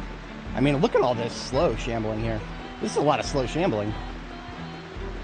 We really only have slows left. If that's the case, I'm just going to drop the shotgun over here somewhere conspicuous, so I know where to find it when I'm coming back for it. And we're going to double back from this side and pin to the slow ones. We'll just focus on trapper carbine. 5 shots, current mag.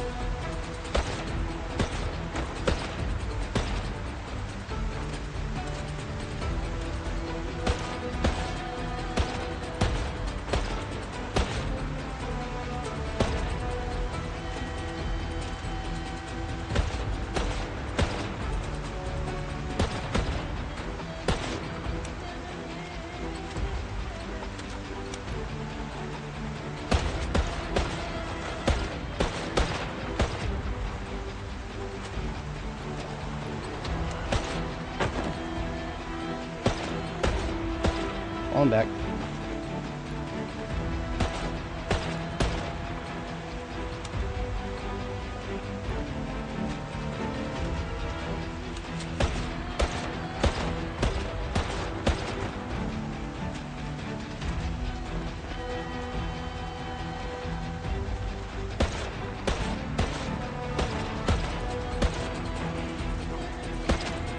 Double check around the corner. Okay, nobody other than him for quite a little while.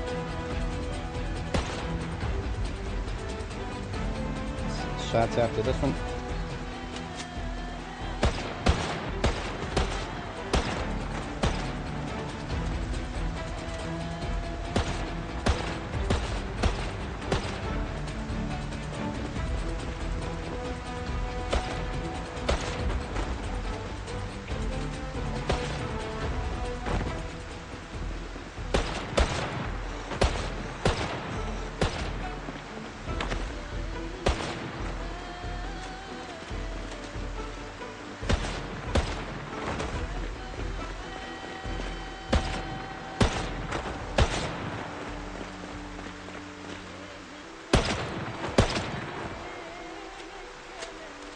Didn't need no pipe bomb.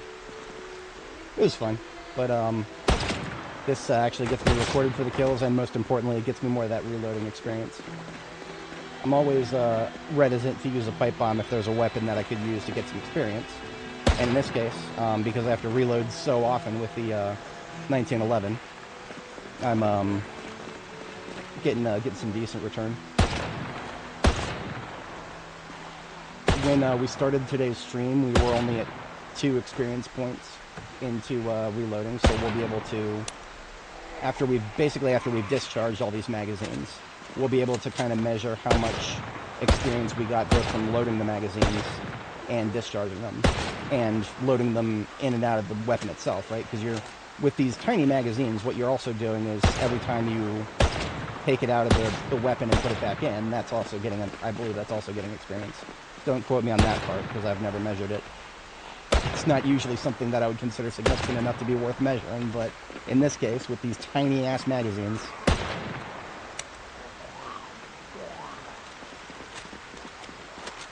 the trapper carbine itself is actually getting worn down. It was at 90% when we started, so that's 4 shots.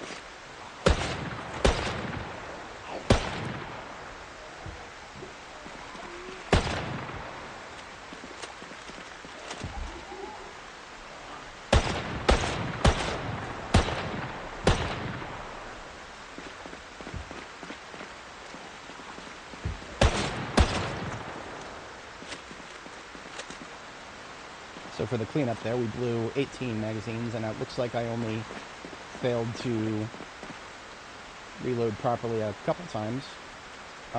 Usually I can tell if the weight of the magazine is in the hundredths instead of tenths of encumbrance.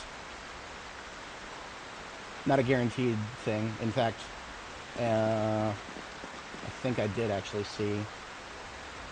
Yep, it's not.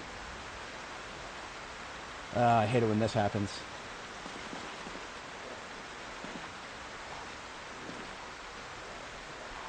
I wish the name of the magazine would change if there was bullets in it. Just, it doesn't even have to tell me how many, just that there is any bullets in it. We get that for liquids, so we should have that for magazines.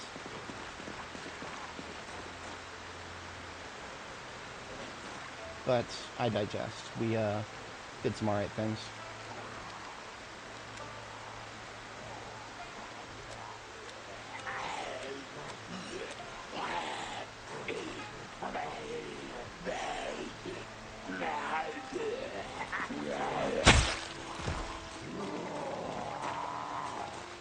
Now, one of the reasons I like the Trapper Carbine, not just for leveling the skill, reloading skill in this context, it's also a case of, I was talking about this earlier, but I really want to spread the word on this. There is a niche use case for the Trapper Carbine, and that is you're taking a pistol caliber, which is 45 ACP, which comes 50 bullets to a box, and you're throwing it a much farther distance than you ever could with it, well, if it was in a pistol, for example. If I was just using the 1911, the pistol itself, I would not be able to shoot anywhere near as far as I can with this thing. That is a pretty far shot, and it's pretty stable.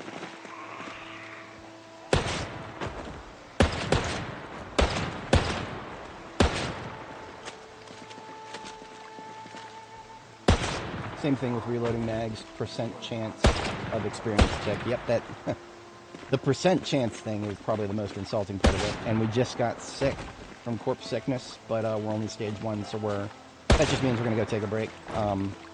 Perfect time for a break anyway. We took out the lion's share of this building probably.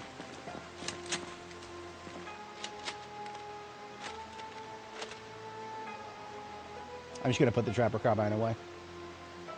It has now been worn out to the point where I'd rather not break it completely. Because then, as long as it's not broken, I can still use it to repair another one. So I'll just switch to 357. I still got some bullets for that. And anybody else coming around this corner? I think we're good. So I'll go head back to base. Maybe we'll listen to the radio too if we can. I don't know if we'll catch it. Nah, we won't catch it. Just hit the top of the hour.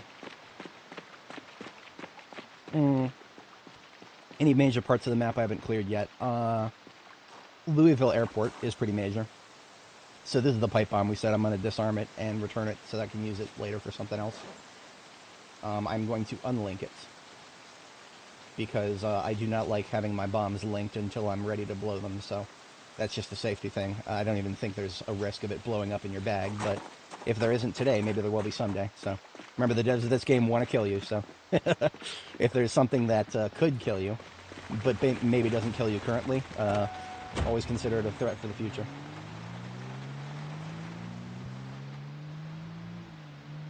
Our base for this area is not far. Just around the corner, really. But yeah, Kitten, if we were to take out the corner of Louisville up here completely, we would probably eventually be going in the direction of Louisville Airport. It's a great time. There's some unique vehicles there that you'll never find anywhere else. Including trucks, just like the one that I'm driving right now, but with a different color. And I'm totally, you know me, I'm all about those, I'm all about a diversity of color selections here.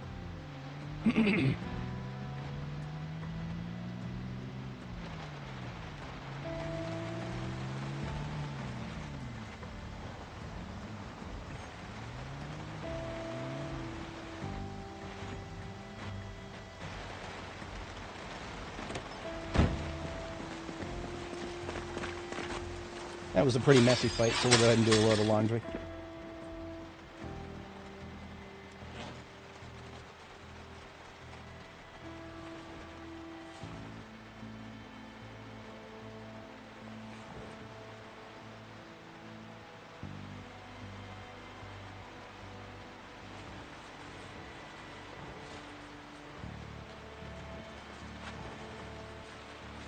Shield your eyes, YouTube.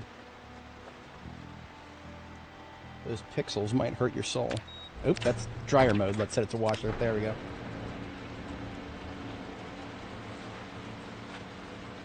There's my pajamas while we do laundry.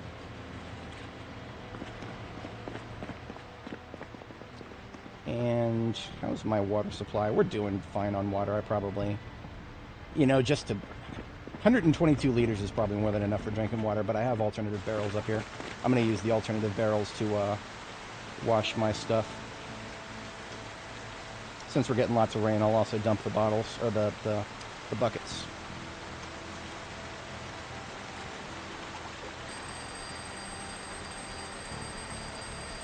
Oh, I emptied that one. Oop. I couldn't tell you where that alarm clock is. It's probably somewhere off to the left.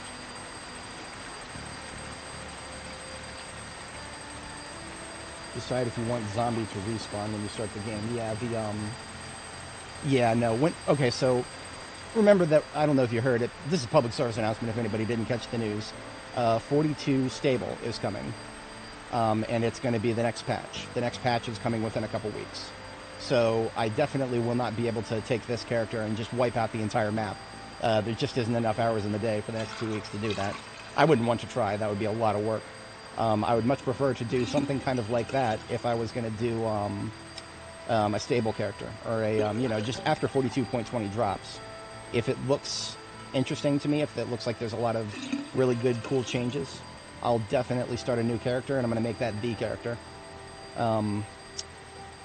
Although, once 42 stable comes out, that's when the really good mods are going to start coming out a few weeks later after that. So it's going to be an interesting time. It's going to be an interesting time. Because everybody who enjoys their mods, my biggest reason for not playing with mods is because 42 unstable means that mods are going to break things very often, and mods themselves are going to break very often. So I prefer not to get too attached to any mods or characters who are heavily reliant on them to survive an update. But that all goes out the window once we're stable, so very interesting times indeed.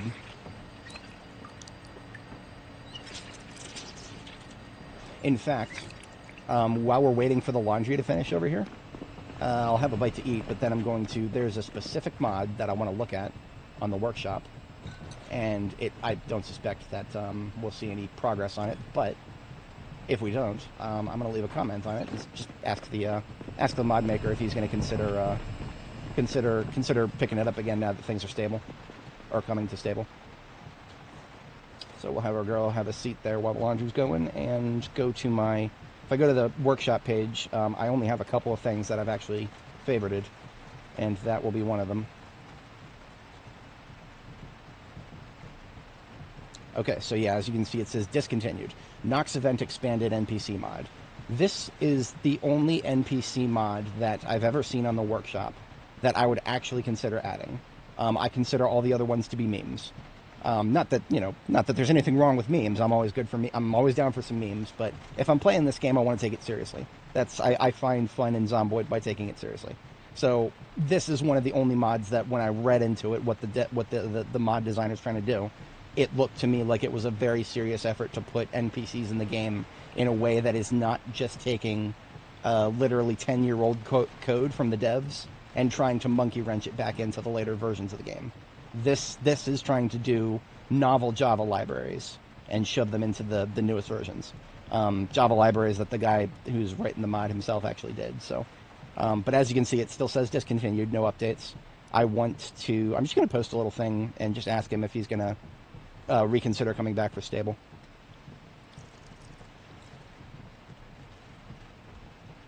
Hey Tio, you said somebody made a remake of it.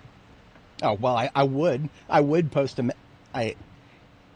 Oh man, I hate it when mod designers do this. I hate that Steam made it so that workshop items can have their comments removed. I hate that so much because then this happens. I get it that you sometimes don't want notifications, but just ignore them then, or turn off the notifications. Taking away people's ability to discuss the mod in a relevant place is not, that's not very nice to you. Wait a minute, what? Oh, this is just the mod permissions thing. This is just the mod permissions thing. I thought he was linking to a forum post where they're talking about. I don't like, I've never liked this. I've never liked this mentality. This mentality when you're making a mod. Yeah, it's kind of funny that we would see this on one of my favorite mods. When just the other day I was ranting against, I was ranting the other day. I had some words the other day. It was about a completely separate game. But, if anybody's ever played The Sims, I know that some of my viewers are, into, life sim games. And, Zomboid has the potential to be something of a life sim game someday when NPCs are in it, so it's not entirely irrelevant. But yeah, if you've ever been into life sim games and you've looked at The Sims, then you'll know exactly what I'm talking about when I say that paid mods are a rabbit hole that leads to some very bad behavior. And some people take up that behavior even if the mod isn't paid. And that's an example of it right there, just being extremely jealous over your fucking mod code. Your code that you don't have any intellectual property rights over the original source material, but you're still trying to defend it as if you do. I find it to be fucking pathetic. But you know, people are going to do what they're going to do, and I can only just opine on it. So I'm not going to tell them they can't do it. But I will laugh in their fucking face if they get DMCA'd by the original rights holder, like that guy who is making $20,000 a month and tried to hide whatchamacallit. Tried to paywall a VR mod for, what was it, Cyberpunk. He tried to paywall that, and CD Projekt Red DMCA'd him, and now he's salty over it. That I would consider a classic FAFO. If you didn't want to get DMCA'd for using a brand name, maybe you shouldn't have put the fucking brand name in the title of your little scrap code. Little bitch. Sorry, it's a personal thing, because I write mod code, and I put it out there for free. And I think everything modding related should be free. Not that I've put out anything overly substantial, it's the principle of the thing. So I need a new Trapper Carbine. I don't even know if I have one. Not in the SWAT van, at least, because I was not expecting to use Trapper Carbines at all. But I found a niche for them, so now the SWAT van is going to be carrying around a spare Trapper Carbine. At some point, we'll have to go find one.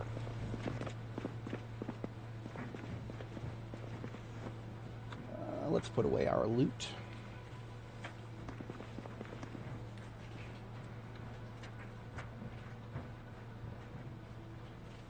Mostly small form foodstuffs.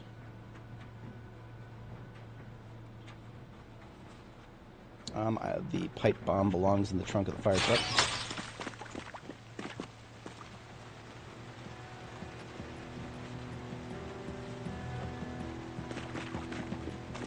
I don't even think I'll need those keys. I'm gonna put them away.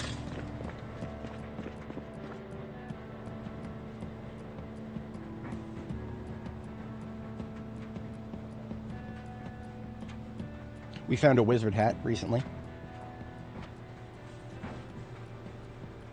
It's always been very difficult to come up with something that matches this. It's the extremely dark navy blue that's actually a serious problem.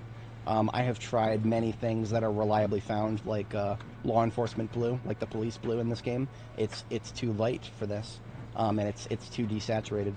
I can't think of anything other than like custom colored clothing that would match the blue of the wizard hat. And if you can't match the canvas, I mean, you're not matching anything. The yellow of the stars, the pale yellow of the stars, that might match something like Jackie J's boiler suit. I mean, I have that right over here. I could check. Yeah, Jackie J's boiler suit. I have a copy of it. It's not hers, but I found an exact copy of the same one in a garbage bin somewhere. No, that's too saturated. It's too saturated. The stars are like... It's also, the hue is off a little bit. The stars have a bit more red in them than the The boiler suit is almost a perfect yellow. Yeah, almost a perfect yellow. Oh well. And yes, I am carrying around Jackie J's boiler suit for luck. I'm superstitious like that.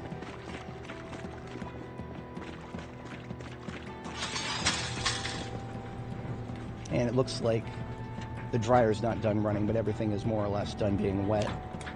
So let's put it back on.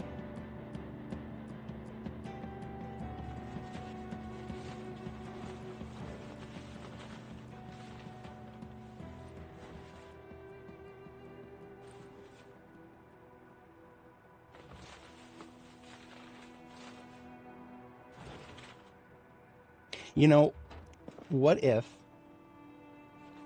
I just changed the canvas of the wizard hat to make it black? What if I did that? What if I did that? I don't think I would want to, because the witch hat is out there somewhere. I don't know. I don't think I found a witch hat on this character. The witch hat is a perfect black. If I was wearing the witch hat right now, I would I'd just be a witch. I'd just be full black and everything would match. So I'm not doing that. But I might change the dark blue of the wizard hat to something else someday. But today is not that day. The wizard hat is too warm for summer, and it is currently March 20th, so summer is well on the way.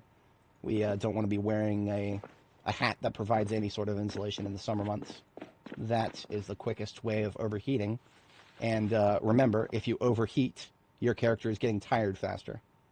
So many people will probably play this game for hundreds of hours and never learn that, because it's not explained anywhere. It was only by a fluke of having a really lovely chat that I managed to learn that. Yeah, that's unfortunate. The game needs to explain itself better. Lighter alcohol wipes. Give me some more. I know I have more glass around here somewhere. There we go. We'll take all that back with us to Jericho. Otherwise, is there anything else that needs to go back to Jericho? If there was, it'd be somewhere on this wall.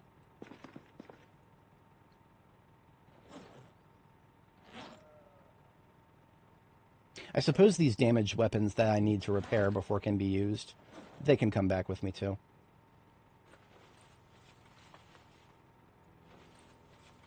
Not much of a point in leaving them in this area if this area is, we're losing relevance. After we finish the expo center and the shops up here, and this residential area down here, we will be done with this entire quadrant of Louisville, as far as I'm concerned.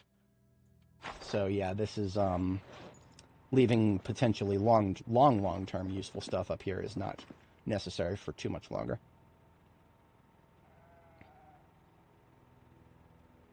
Hold on, I have one question before we depart to Jericho real quick here. Does the police hat over here match these coveralls? That is close, but not quite. Close, but not quite. The coveralls are a cool... What is that, like a darker... It's a darker gray, but it looks to be the same warmth.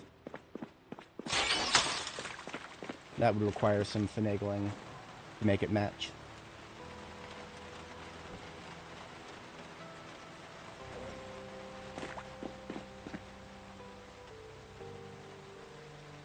Okay.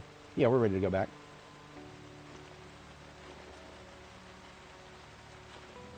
And we don't need to bring anything else back with us.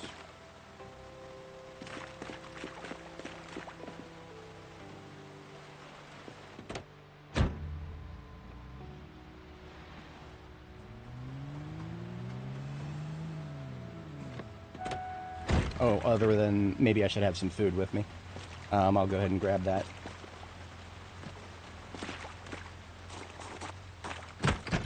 Made those salads. The whole point of that was to eat them.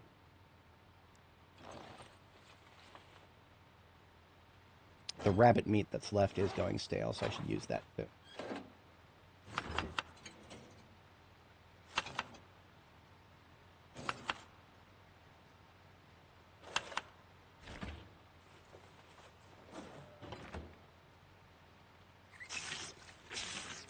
And we refilled the generator on the roof just earlier at the beginning of the stream, so we don't need to even think about when we need to come back here.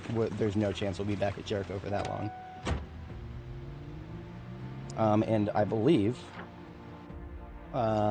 Rudy Grady is going to be like 70% clear. I cannot remember exactly how many Zeds we left on it, but it should be no problem to sneak past them once. That was something I was doing last time. I actually forgot about. Rudy Grady Boulevard would get me a direct line of access to my back to the base that I'm going to, Jericho, which otherwise I would have to take a bit of a roundabout road. And that is a dead end. I can't go that way.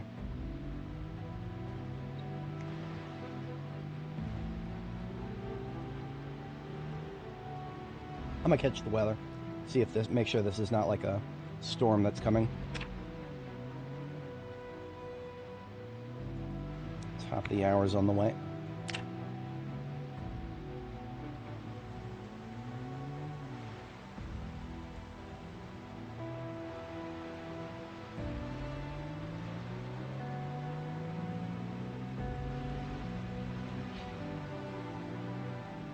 Yeah, Rudy Grady has actually been cleaned up pretty well. I think okay, this building right here. This building right here, the brick one that's passing top center right now, that's the one that was making me think that I'm not done with Rudy Grady. I don't think I've gotten close enough to that building to spawn the interior, if there is an interior to spawn. So, yeah, we cannot consider this a stable supply line yet. It's clear, but it's just not stable. Because all I got to do is veer a little too close to that building, and 1,000 zombies could come out of it. That's how Louisville works right now.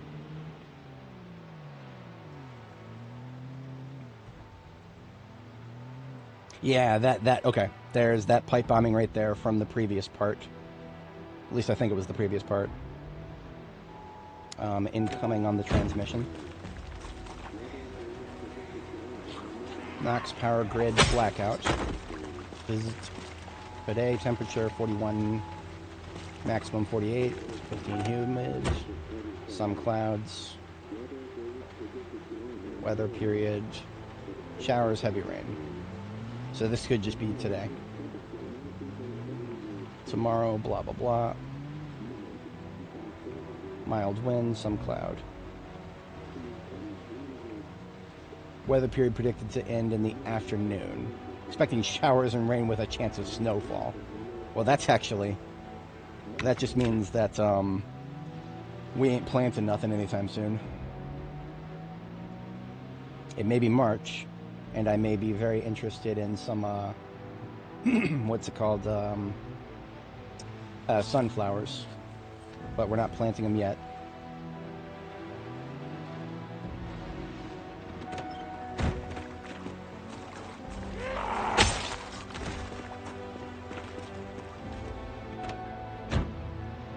This base up here, I think the generator's still running. Yeah, when I was going back and forth on Rudy Grady, I left the generator running. It does not need to be running. This base, whenever I stop at it, I need to get the, whenever I stop by, it's a gas station at this point.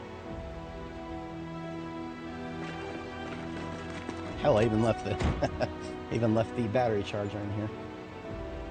Good to know. Charging that battery for this ambulance, which was a nice find, all things considered. I don't really need it. Its engine quality is weak, but the parts are perfect. Semi-perfect. Everything else at this base is mothballed. I don't need it anywhere else. What I do need right now is there to never be any zombies in this area, and yet for some reason there are.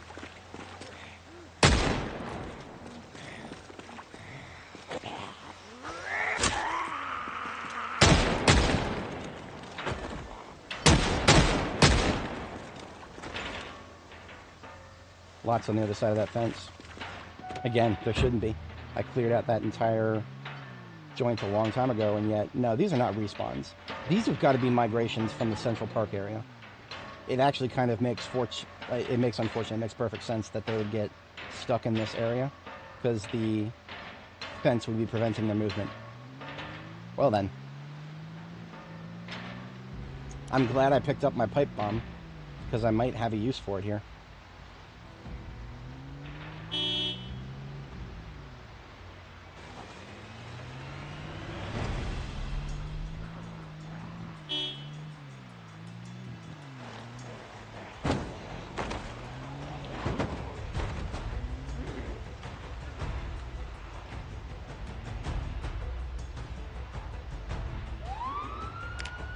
This is not the situation that I would want to be doing a pipe bombing in.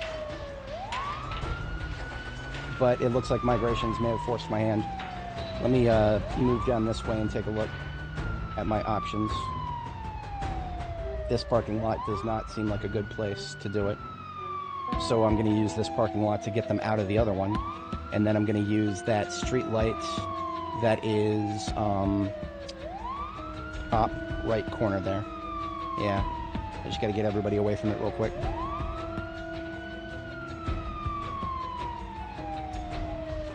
This is an improvised pipe bombing, mostly because I don't really have, I don't have the, when there's rain falling from the sky, it is actually a little bit difficult to get good shots, so I don't want to be getting out and shooting everybody right now. Now this street light might look like a good prospect, but there's no room to maneuver around the outer radius at all, so I wouldn't want to do that. Oh, this is bad. Bunch of slow ones cramping my style around the street light. Okay, let's just do another pass towards the other parking lot then. Y'all want to play hardball, huh?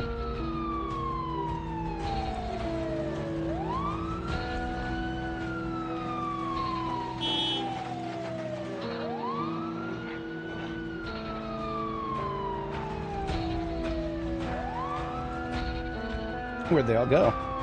There's one tree in the way now, I can't see any of them.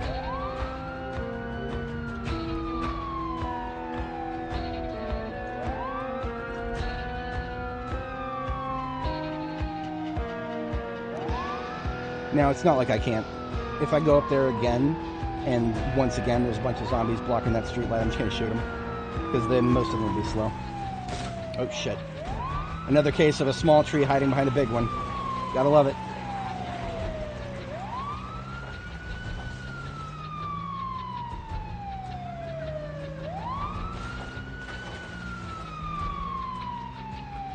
Alright, so we gotta take the pipe bomb out, we gotta link it, we gotta place it. Pipe bomb coming out. Pipe bomb is linked. Pipe bomb is placed.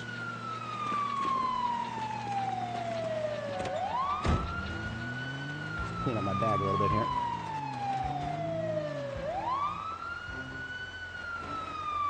Alright. Now getting them to all come back in this direction is actually relatively easy. I'm just going to come down here and line of sight them for a moment. Just make sure I don't get too many coming up in front of me. I don't feel like letting this guy bash my truck, so I'm going to run over him and just prevent him from getting out.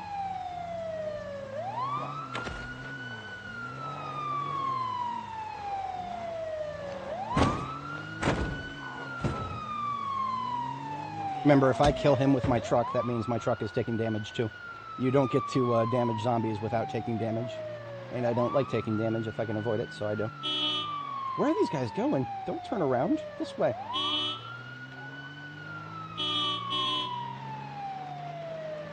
There you go.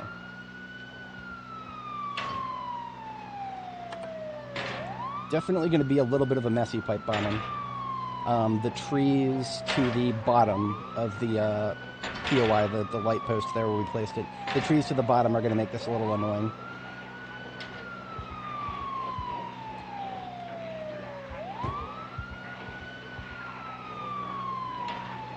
And I am not doing this right here because I truly needed a pipe bomb to wipe out this whole group. I'm literally just doing it because it's the most convenient option. And I'm still getting a great ROI. It only cost me 20 bullets to make a remote bomb, so...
Okay, we got our group already.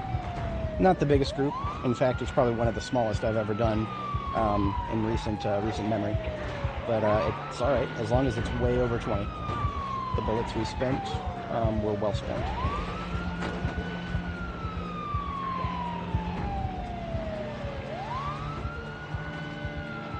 Right click and... That's what I like to see. We'll take care of the rest with melee.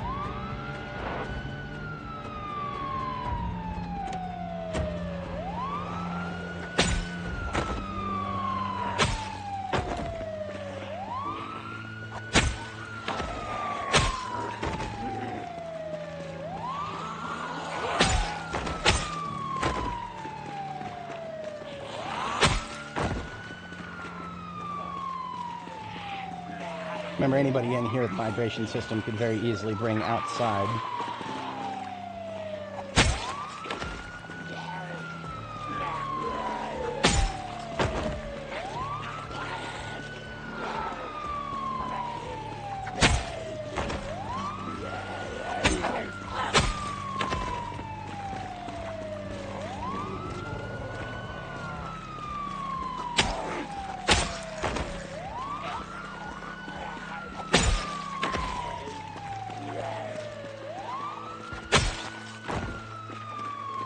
Beautiful. Home before bedtime.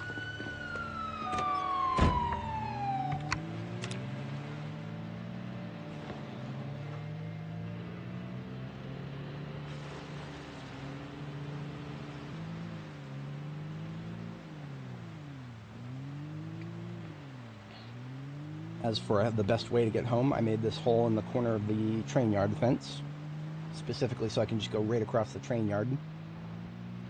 And our primary power center for Louisville is just right on the other side in a grocery store at the mouth of a residential area.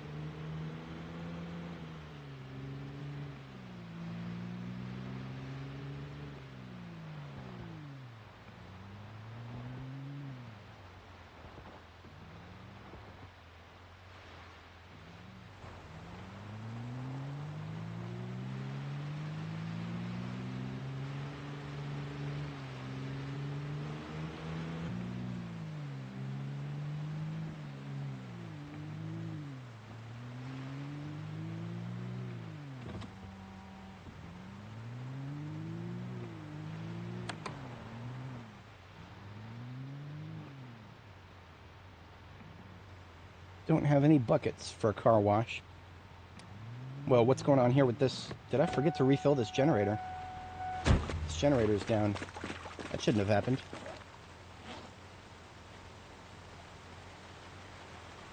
Oh, I never turned it back on. Okay. Okay. So that means one of my freezer sets are going to be completely rotten. I'm such a fucking idiot. I am such an unbelievably stupid dumbass. Yeah, of course. Look at this. Every single thing in here, except for the jars, of course. I can't believe I did that, but... No, actually, I can believe I did that. I was probably just, my brain meat was, not 100% focused when I was reloading the, reloading the gasoline in the generators. It's whatever. I've got multiple compost bins that I can go dump this crap into.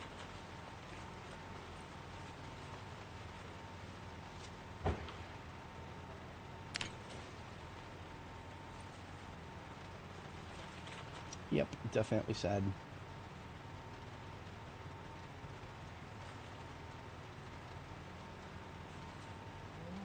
Do actually have some stuff that's stale instead of rotten. More than I thought.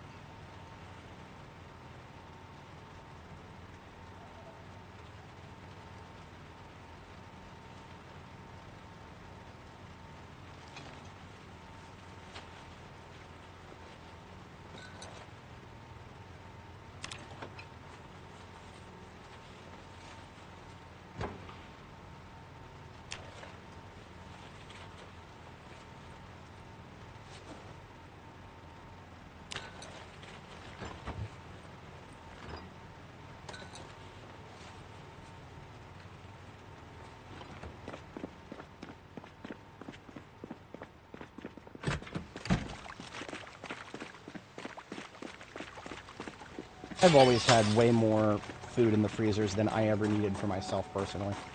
So it's not like that was an objective loss, like a measurable loss that will actually impact me in the slightest. It's the principle of the thing, right? If I grow something, I want to try to preserve it in a reasonable manner. And I put some serious effort into trying to make my preservation method reasonable and mannersome.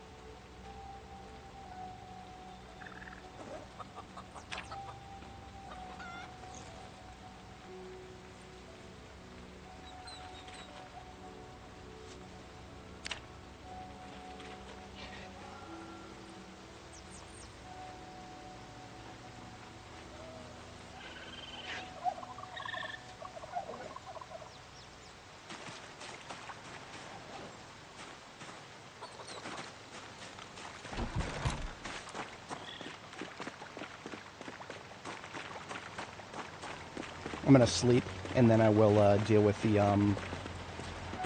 rest of what I need to deal with after that.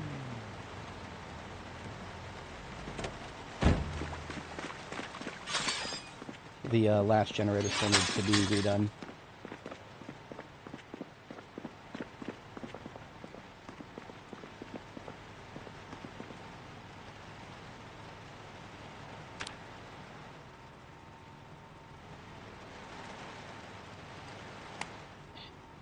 I suppose I should back up and explain briefly if anybody's not familiar with why I have 4 generators instead of just 1. If you have 1 generator, then your base is pulling, let's just say you have 1 generator, but you're trying to have multiple freezers. Having the more appliances you have on a single generator, the more gasoline gets drained in a single refilling. So what I do is I have multiple freezers, but an equal number on multiple generators. So those generators all have the same drain rate of gasoline, but that total drain rate is much slower than it would be if it was just a single generator. So I can actually leave my base a lot longer than I would otherwise be able to without coming back and refilling everything.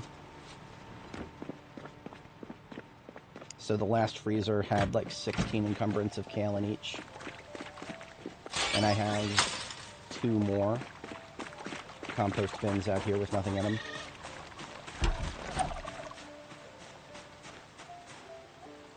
Well, kind of nothing in them.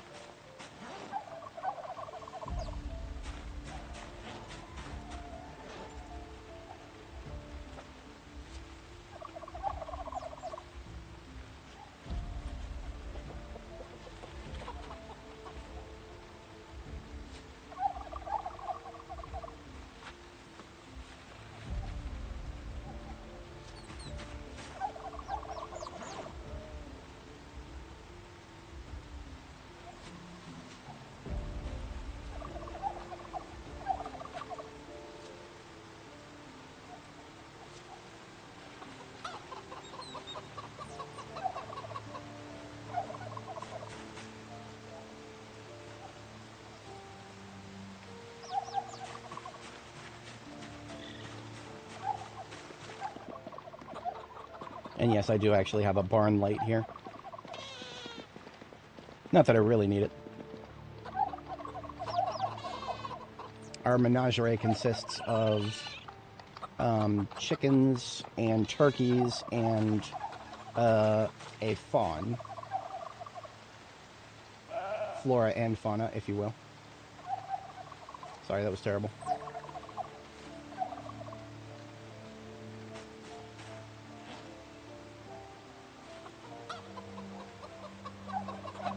And just like with generators, if I can manage, I'll try to keep my compost bins filled with an equal amount of stuff where possible. I could just make some more compost bins, but that's more work than I'm willing to do for this at the moment.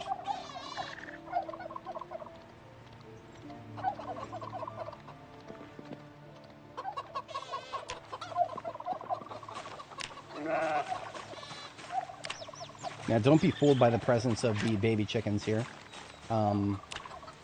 As far as I can tell, none of the animals out here are capable of reproduction. Something about them, I believe, got broken by the... there's been a chain of updates since our character here was created in 42.16. And since then, we had that strange problem where male animals started getting considered female and other dumb things was happening, and yeah, most of these animals will have spawned at some point before 42.19, which is the current build. The only animals here that will have spawned before, or in the current build, guaranteed, would be the raccoons. So, in theory, if the raccoons ever de-stress, which they were very stressed when I found them, the raccoons might breed someday. Other than that, I think everybody else is stuck permanently where they're at. The cow, for example, has been gestating for well over a year now. I'm pretty sure that's not how cows are supposed to work. But she's producing milk, so I'm not really bothered by that. It's actually kind of a glitch in my favor at this point.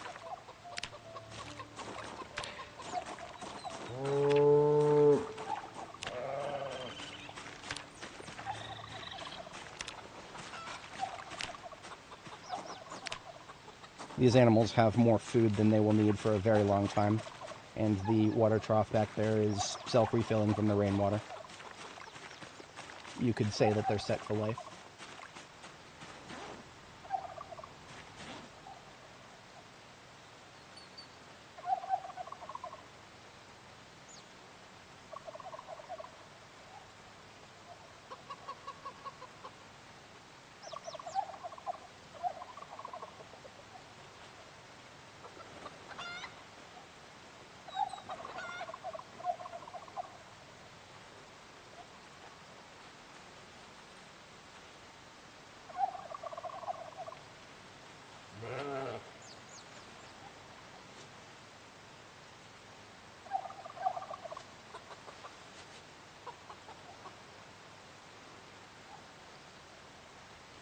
Alright, that got that cleaned up.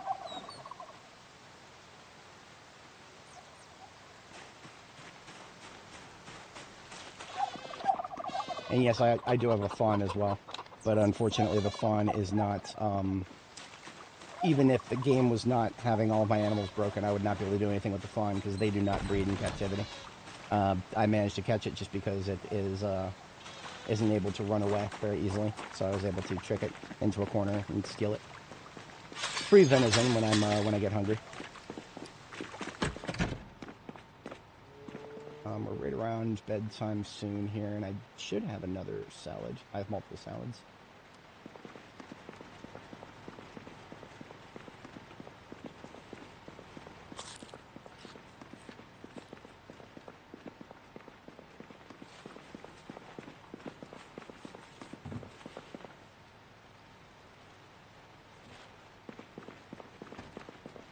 Main freezer here is mostly full of kale, so I can, honestly, kale I'm not as concerned about as some of this stuff that is impossible to replace, like these cans of oats.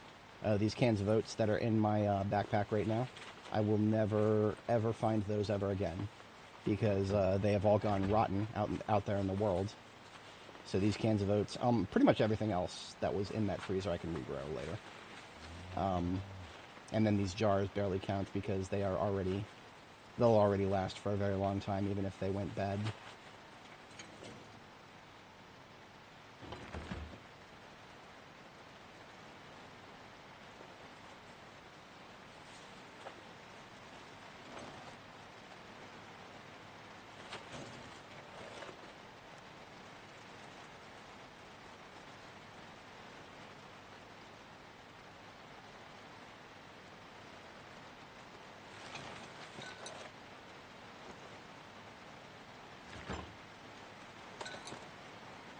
Alright, that's all of the stuff that I could recover has now been recovered. And what I couldn't recover is something else will be done with it now. We're putting the remaining kale that we can fit back into the freezer in there, and then the rest of the kale. We'll find something else to do with it. So all these freezers in the corner over here are no longer needed to be running. What I'm going to do instead is load balance the generators by shutting down one freezer on each side. So the way I do that is I'll sleep first. I'll sleep first so that my sleep schedule's on track. We're about to 5 a.m. And yes, I do have multiple beds in my base here. When you have a base this big, Alright, so a total number of freezers that we're trying to keep powered at any given time right now are 1, 2, 3, 4, 5, 6, can't see them behind the wall there, 7, 8, 9. And we've lost 3. So we just take the 9 and steal one from each, right? So it's just 2 freezers on each generator circuit. I'm not counting the main fridge as part of that circuit because that is the powered by the roof generator, and the roof generator is already a little bit behind the outdoor generators. So we'll start with this one here. This project, moving the contents of these freezers, would best be done with a frame packs. My frame packs can fit 45 encumbrance into them. Meanwhile, these freezers have 39 encumbrance in each slot. So I can quite literally move everything at once. Just got to get out my frame packs.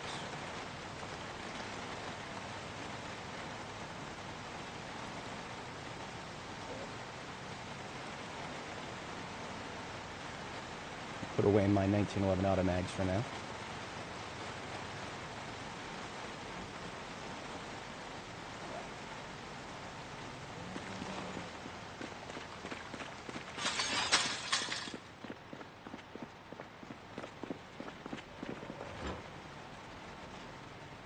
Now, a much faster solution than pulling these things out one by one.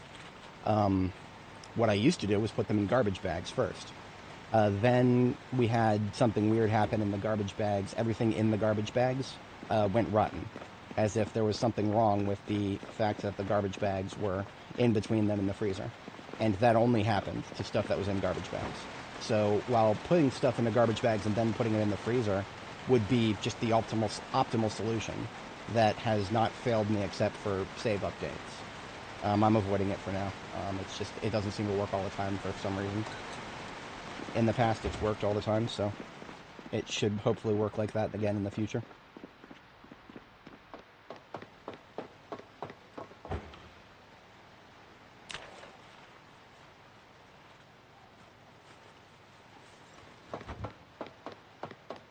Now this one over here is different from the others.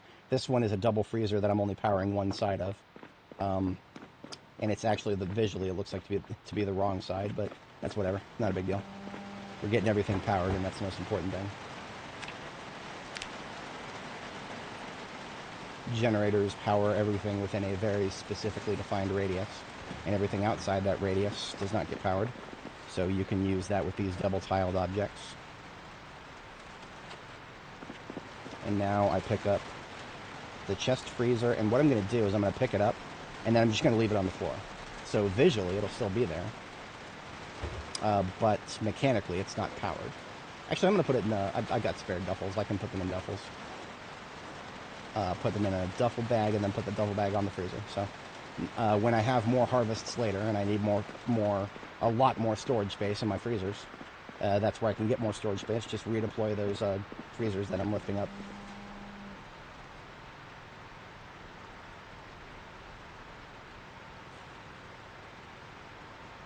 I will not be able to do the same with the double freezer. I will have to drop that. That's all right.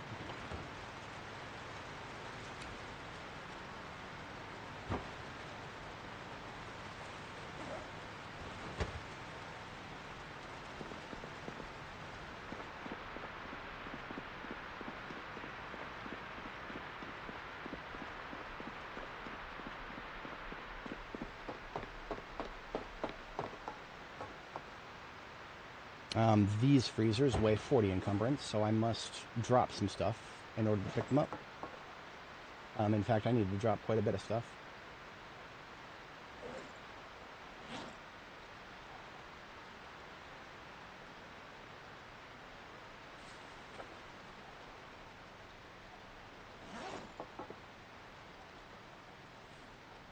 My encumbrance in my main inventory needs to be below 10. There we go. Now I can pick up something that weighs 40. And then just turn around and drop it. So now I know to place the freezer right here if I want to use only one side of it on this generator circuit. But otherwise, all 3 of my outdoor generators are now just powering a double freezer each. So I have reduced the load on my outdoor generators to be something that is even and lower than it was before, since I accidentally left one off and caused 1/3 of my entire preservations to spoil. It's not the first time I've done something stupid like that, and it won't be the last. But it's alright. I mean, like I said, more stuff than I will ever need objectively to survive. One of the reasons I'm doing stuff like this and actually preserving all my harvest is not just because I grew it and want to keep it. It's also because someday we'll need to feed other people. It's not just gonna be the player by themselves forever. Someday it will be the player and the NPCs they choose to save, or multiplayer, if I ever do that. Personally, I'm not seeing that happen anytime soon, but who knows? Not ruling it out forever. So this generator on the roof, the total load is 0.0154 liters per hour. I predict that's still going to be lower than the ones outside, but we're about to find out.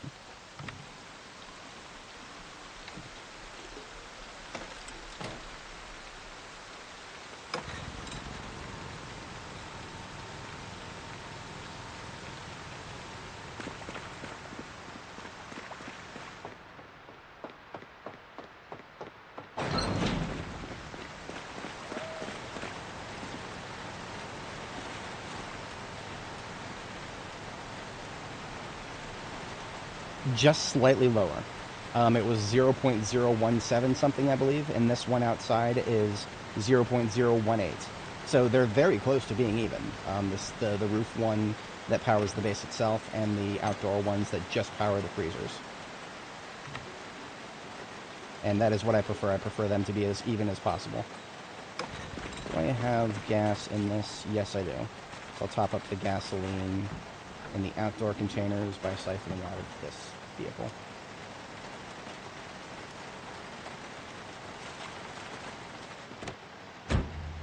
This is the KY Ranger here is this is my box fabricator for the metal boxes.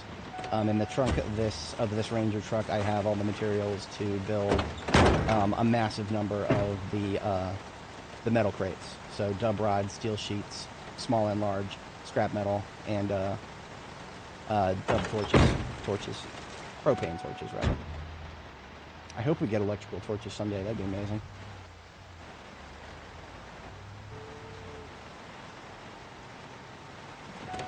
Left the duff a little bit here. It won't need much because it wasn't running very much. Now this one might have an ever so slightly higher load because the whatchamacallit, it does have a few extra lights on the circuit out here. That's whatever. I like having an illuminated parking lot. Oh no, it's exactly the same.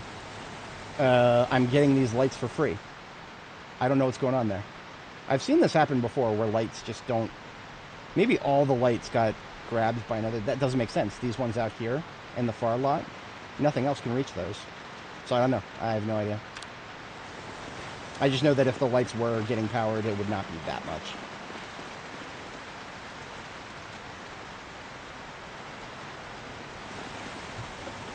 I'm also not missing out on any big combat activities today because today is a rainy day. And rainy days mean I don't feel like going out and shooting or getting into combat where the rain would make it harder to hear somebody come up behind me. Not interested in none of that. If I can avoid it, at least.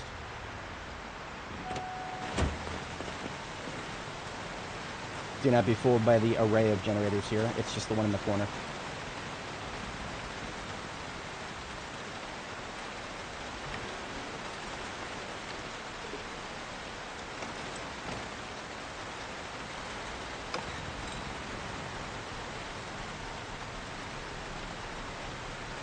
Actually.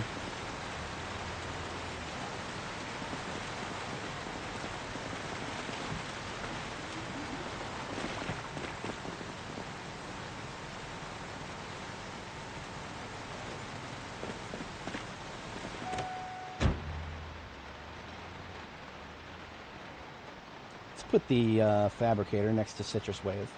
That makes sense. Citrus Wave's got greens and yellows in it. So greens and yellows going next to greens and yellows, that'd feel appropriate.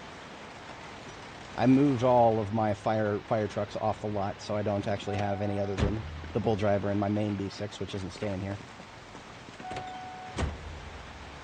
And yes, I am sorting my vehicles by color coding. Y'all are gonna have to fight me to make me stop. I'm obsessed with it. It helps me remember exactly where everything is.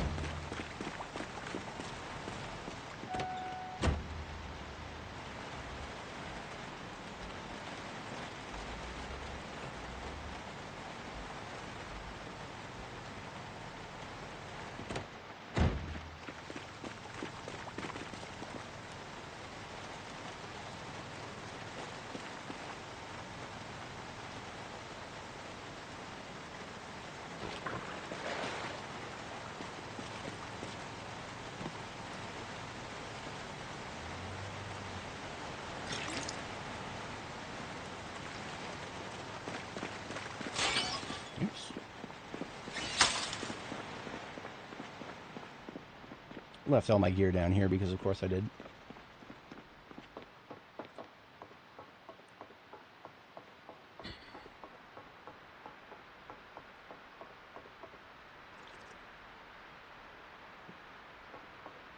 And gearing back up.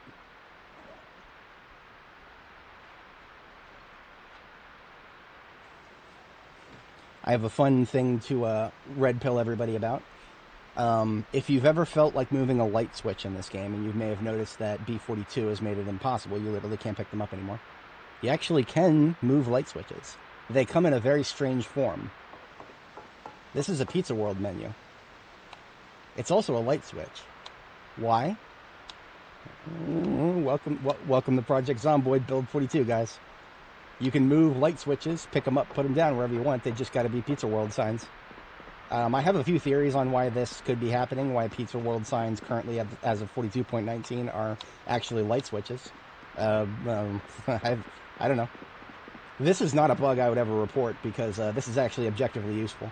The devs have had real light switches be broken for the longest time, and I'm happy to have a substitute now. Especially, it used to be the rule that if you picked up a light switch, or deleted one somehow, from an existing POI like this one, it would be gone forever. You would never get it back. Because, you know, even if you could place them, which you haven't been able to, it wouldn't work. But I digest. I've got some more backpack cleanup to do, and let's just bring the truck inside. Probably should have done that from the start. I got my train of thought with the reason we came back here initially. We were just going to grab a trapper carbine and then top up the generators and then go. But then I found out one of the generators wasn't even running. So yeah, we needed to do some extra work, and that kind of reset my brain a little bit. Duffel bag of guns that are designated to become repair fodder. So I'm just going to place... I'm not even going to place this duffel bag. We're going to place the guns in it.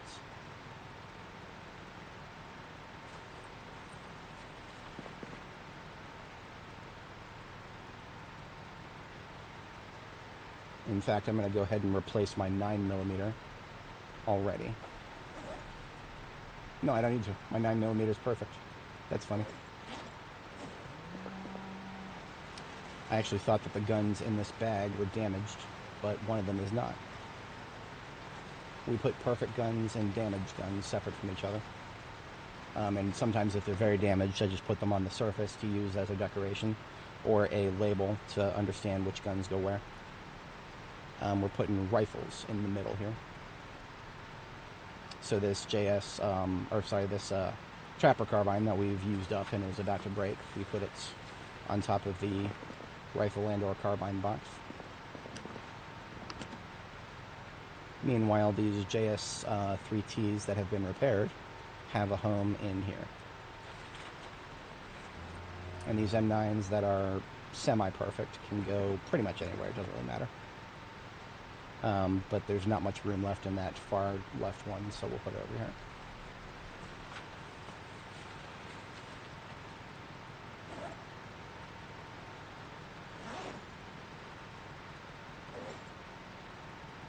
We picked up a bunch of feathers from the hen house.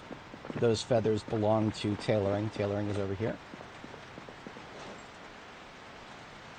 We have more than enough feathers. I could make a couple of pillows at this point. It's just that the ability to make pillows is basically entirely irrelevant right now. there are 200,000 pillows in the buildings just down to the lower right. That is a man in the woods thing. There may be some woods nearby, but I ain't no man. Dani is a lady. She will steal her pillows. Frame packs go back in the truck. Duffel bag can go wherever.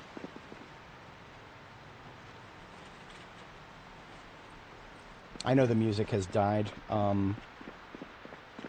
It'll come back when we get into combat. Until then, you know what? I've been hankering to listen to the Stellaris soundtrack. It's perfect for bass work. So until the rain goes away.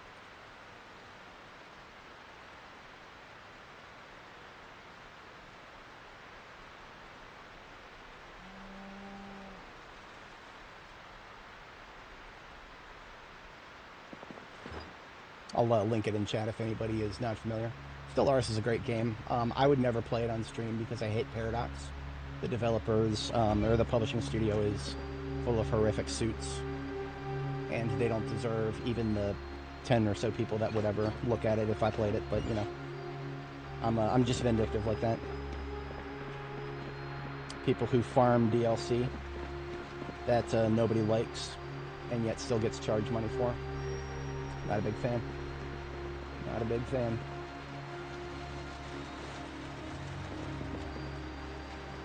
Broken glass goes into the pottery area.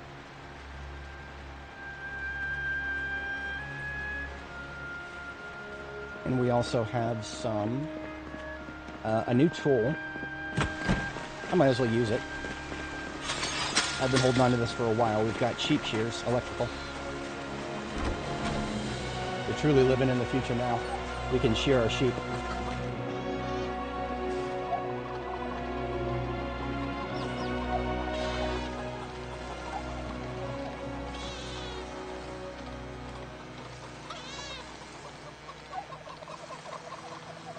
They don't need all that wool now that summer's coming. We can turn that wool into either yarn or thread. And I've got a 200,000 flax that I could turn into thread, so I have no need for thread.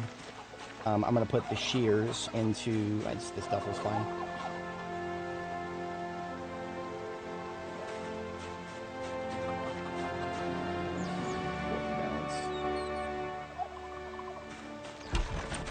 There we go. And then we can...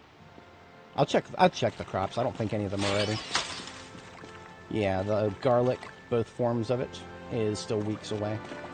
We can check the strawberries. They're all right. The onions didn't die this time. Sweet. Sweet. Last time we planted 5 onions here, they all died. Why did they die? I don't know. I don't know, man. I just work here. Oh, we had a baby rabbit.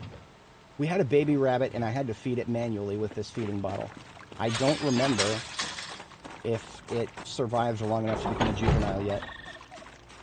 But if it's still alive, and it still needs to be bottle fed, it's going to be down here somewhere.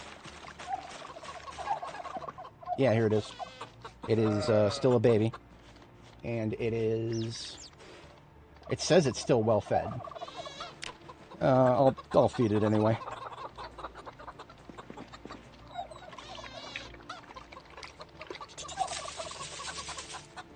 Neat. And I will put the feeding bottle over here so I don't forget about it. I actually did forget about it for a moment there.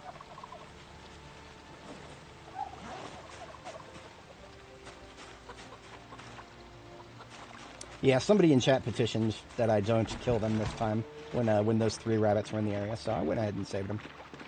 That is typically I just remove them from existence, but I was merciful at the moment.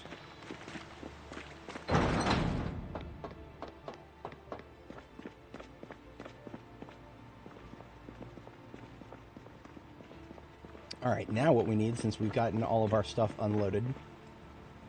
We have, right? Gotten all of our stuff unloaded? Let me double check. I'm going to leave my current sword behind here because it is below... It's past its prime. Yeah, it's past its prime. I could sharpen it, but it's past its prime. I'll leave it here, and we will make another one before we leave.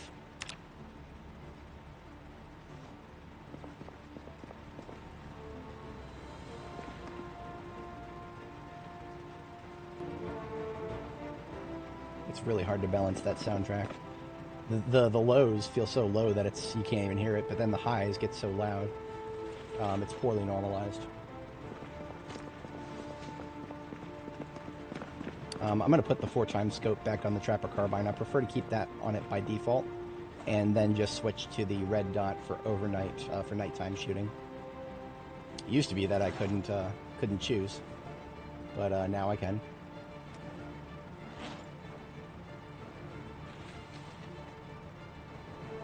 Trapper Carbine with a laser and a 4x.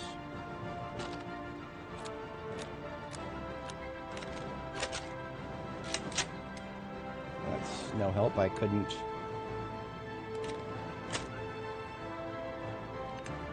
There we go. Empty magazines into the satchel. Loose bullets into the backpack. Full magazine in the trunk.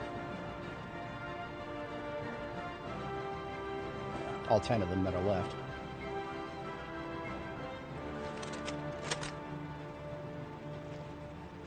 We have a garbage bag specifically for empty 1911 automags, which it now has 59 of them, and it's about to have more, because I know we have some more here somewhere. Yeah, we have 13 of them here.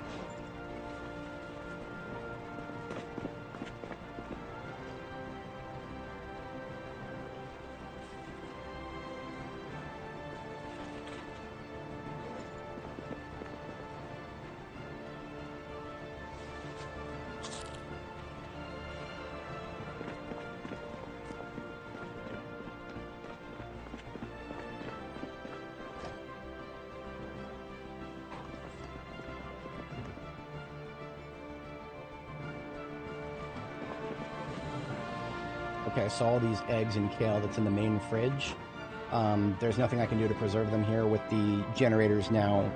Everything but what I need has been removed from the power circuit. So I'm just going to take the kale forward with me, because I still got a generator running at my main, my forward base at the gas station. And I think I still got some room in the freezer there. So we'll just transfer the kale from the fridge to that freezer. So all the freezers here at base are now completely full, but we have removed 3 from the entire lineup. So we can actually leave base even longer now. Not that I want to. I do not want to leave base longer than like a week and a half tops, because then I'm just going to forget. I'm just going to forget if I stay way longer. And at that point, it doesn't matter how well my load balancing is done. I'm always going to come back, and it's going to be dead. Don't want that. Do not want that. And we are not going to be taking any further vehicles into the field right now. In fact, we're not going to be doing any vehicle movement at all right now, in terms of like getting any of my step vans relocated, because I think we're drawing to a close on Northeast Louisville. And when that happens, we don't want to worry about, we're just displacing back here. Some assets would come to us to Louisville Airport next. That would be our next target if we wiped out the entire east end of Louisville.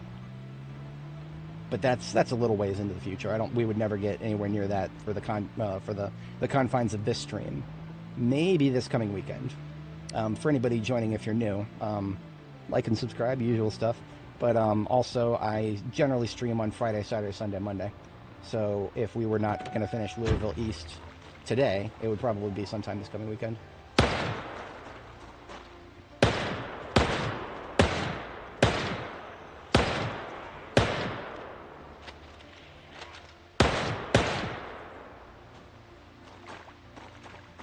These are all probably migrant zombies that moved from somewhere very far away from where I could see them to somewhere where I could actually see them. Probably aggravated by the fact I drove back and forth last night.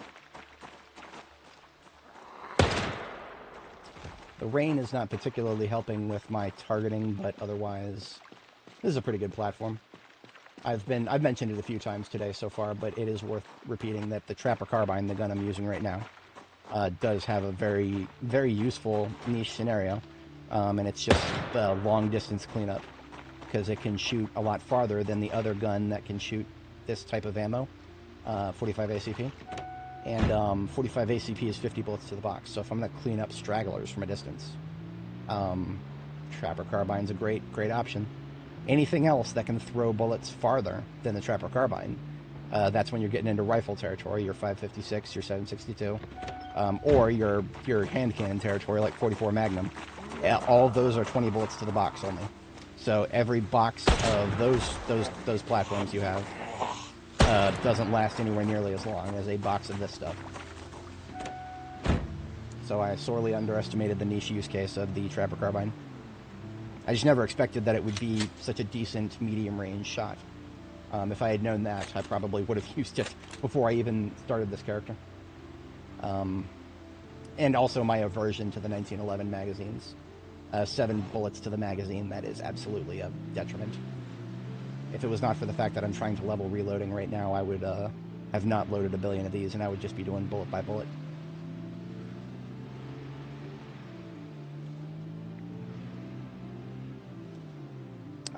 I think I'm going to want to take this ambulance with me.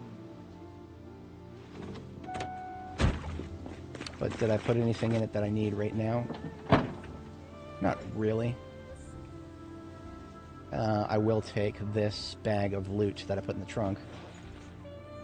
And we'll come back for the ambulance at some point later. Right now I don't need more vehicles to go forward with me, right? I was just talking about that. Don't need more vehicles to go forward. Just I need to make sure that I know where all of my assets are. And that bag of loot can stay with me till we get to our field base.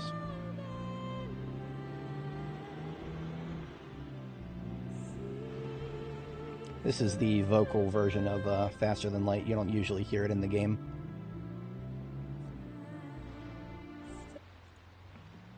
It's nice, but I don't need voices competing with mine right now. I'm the kind of person who always lets the other person talk. So it should be no wonder that I don't listen to very many very many songs that have vocals in them, unless I'm specifically trying to sing along. I can recite the entire discography of Linkin Park, but I cannot not recite the entire. I can't listen to a track that I know the words to and not sing along.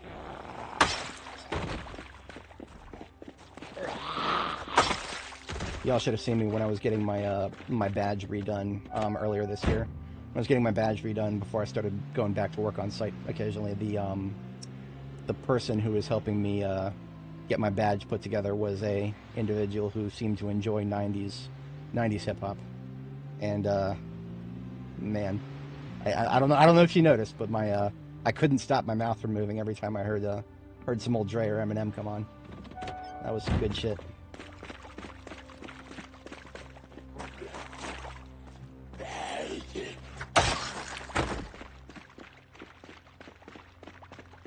I am an awkward individual, an acquired taste at best.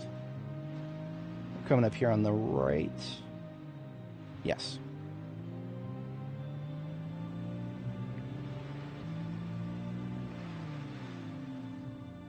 And then another right.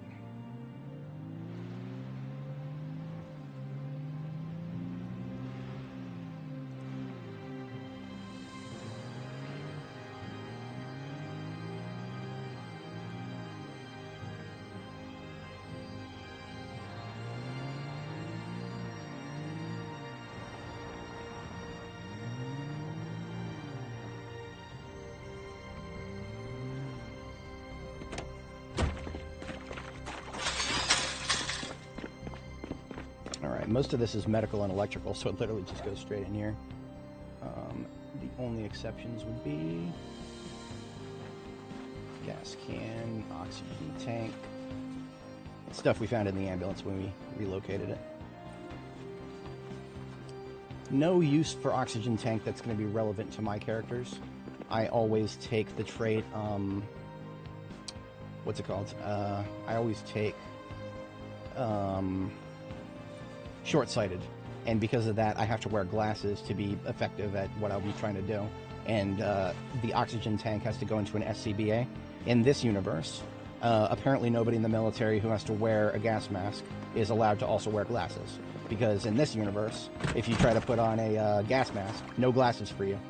So yeah, in this universe, if anybody has somebody who's in the service, a family member or something, ask them if gas masks actually allow you to wear glasses. Don't ask them if it's miserable. I would agree 100% that it would be miserable. I've had to wear a mask on occasion. Yeah, the spectacles don't mesh well, but you can wear them, right? It should just be a discomfort buff is what it should be. If you have to wear glasses behind something like a gas mask in this game, it should just be a your character gets more uncomfortable for it. It shouldn't just completely block your ability to do so.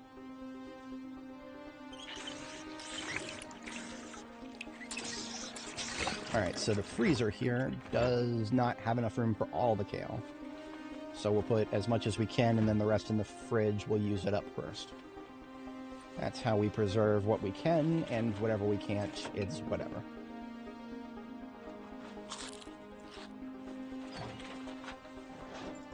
There would be no shame in putting down another fridge here at this base, or another freezer or something, because I'm constantly coming back and forth here.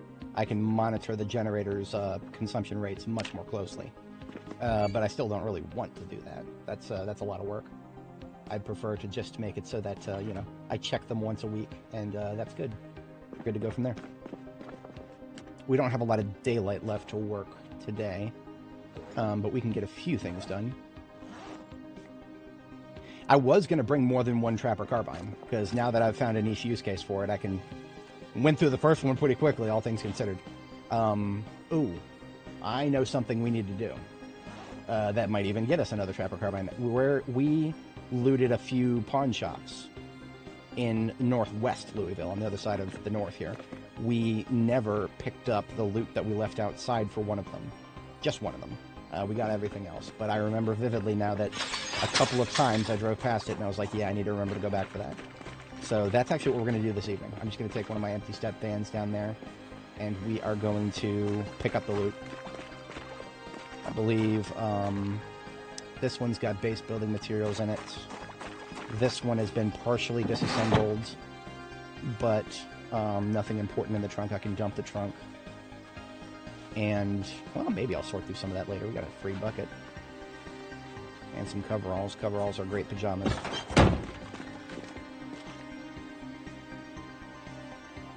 This is the only empty one I have on the lot, I believe. Actually, hang on. Hang on. I've got a ambulance here that is not yet purposed. It's a loot carrier now. It's a loot carrier.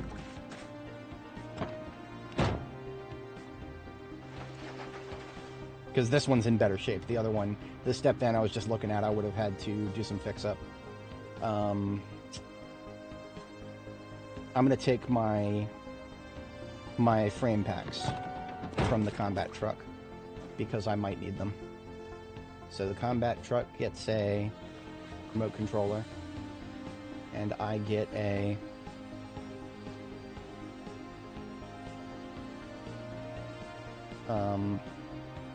lost my brain for a second again. And I get 2 large frame packs.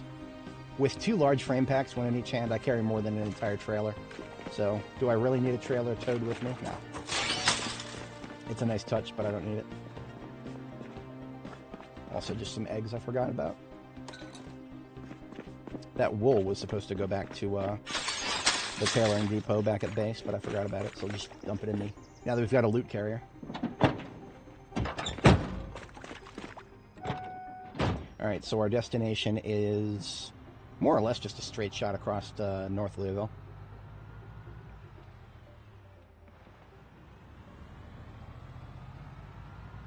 Mind playing tricks on me is your Zomboid anthem. Sounds kind of appropriate. Passing Louisville Bruiser right now. How are the parts on this step van? If the parts are good, I can actually just straight up take it with me. What's your tow? What's your trailer? My trailer is a whole ass step van. Tires are performance. I might need to inflate them though. Let's just give it a shot and see what happens. Of an ambulance and a fire truck and a couple of other vehicles like sports cars can tow a step van forward and make it to high speed without making too much of a problem. I never picked up another sword, so I'm stuck with machete for now. I think we're going to be fine. Yeah, the ambulance itself is one of those ones that's got some good parts, so I think we're... We're in second and we're not... We're good. We're good. We're not bottoming out. That's all I really care about. Well, we're also not gaining speed. It's very rare that I would get to second gear and then break even. We could fix this immediately if I just had a tire pump. Tire pumps are a very common spawn in trunks.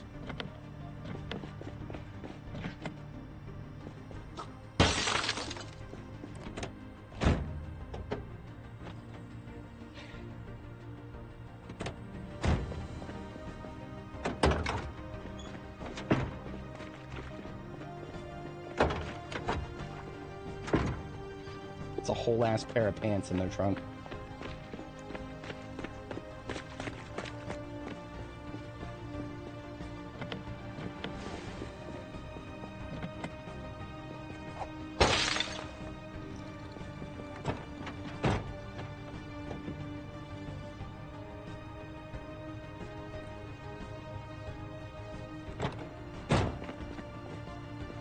It's always good practice to loot your local vehicles, even if you don't happen to find exactly what you're looking for at the time. Every once in a while, some of the just a random parked vehicle with no other identifying features about it. It's really hard to spot these without just checking all of them. Every once in a while, you'll just get a random vehicle be a survivor vehicle. It will have things like preserved food and potential bomb stuff and guns and ammo and stuff like that. All in one place in random amounts, as if you had found a survivor house. Chances are very low, but realistic, especially if you've got a lot of vehicles in one lot. You're playing Murphy's Law to your advantage there. This looks to be a fishing vehicle. We got a net, a hook, and somebody's hat.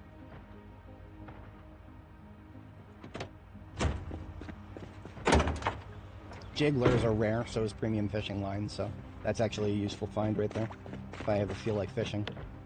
The Ohio River is right there.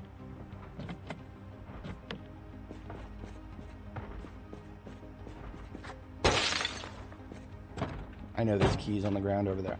I don't care. This is a laundry vehicle. Maybe I'll come back to that later. That's a lot of space.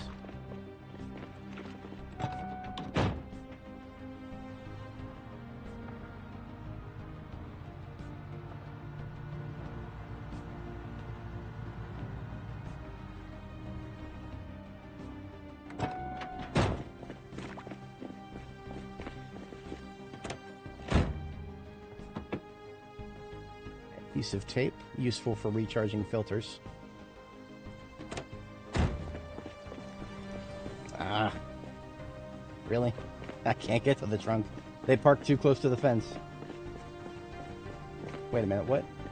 Okay, I can get to the trunk from one side, but not the other. Alright.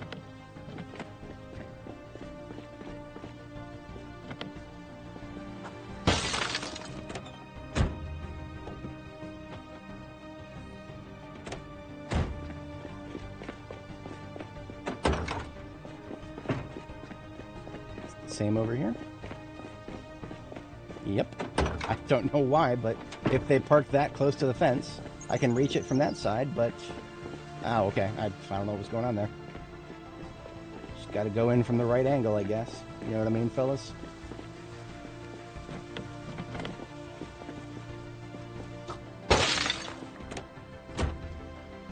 Adhesive tape. This is also a chance for duct tape by doing this. It's never a waste of time if you are... Yeah, see? Duct tape. Perfect. Speak of the devil. Never a waste of time to check your local vehicles if you have room for loot. How'd I pop the trunk?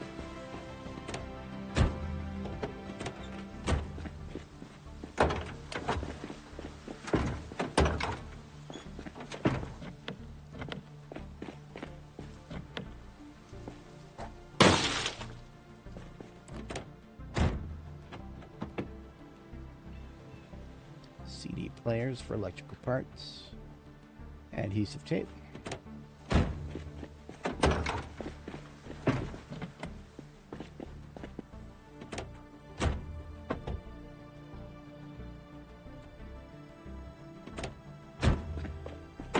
Tire pump. It was a matter of time. As always, we're playing Murphy's Law, and we won. So by pumping the tires to both vehicles, there should be no reason I cannot do a perfect tow forward. It's really just a question of, are they performance tires and are they full of air? I think after that, it doesn't even really matter if you have some of them at lower condition. In the case of the ambulance, they're all 100%. In the case of the step van, they're like, some of them are high, some of them are low. But once they're all full of air, I think our friction is good enough that we can tow it straight forward and not worry about a thing. There is a zombie slapping a door in the distance here. You can hear it. Yeah, y'all hear that? Somewhere far, far to the top center. Alright, there we go. I'm always down for a spare tire pump anyway. It's good to have those at different bases. Or in the field kits of the vehicles you use.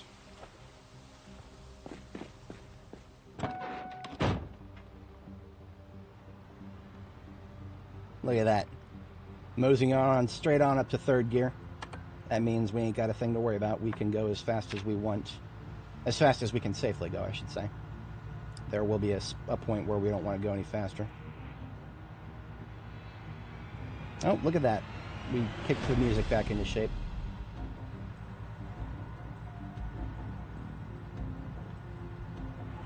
Now that I'm fatigued, I'm not particularly interested in a big fight.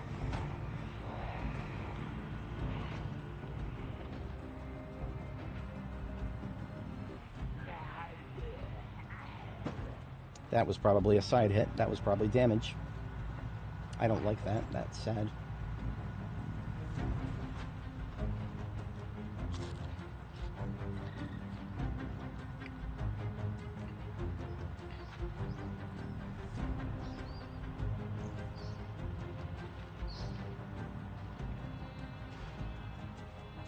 It's another fire truck down there. Bull driver.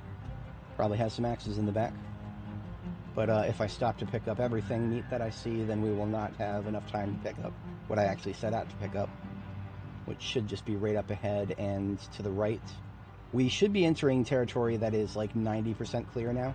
I have basically completed all of the major objectives I wanted to hit in northwest Louisville, up to and including the Amazon distribution center that's kind of to the like across the street from the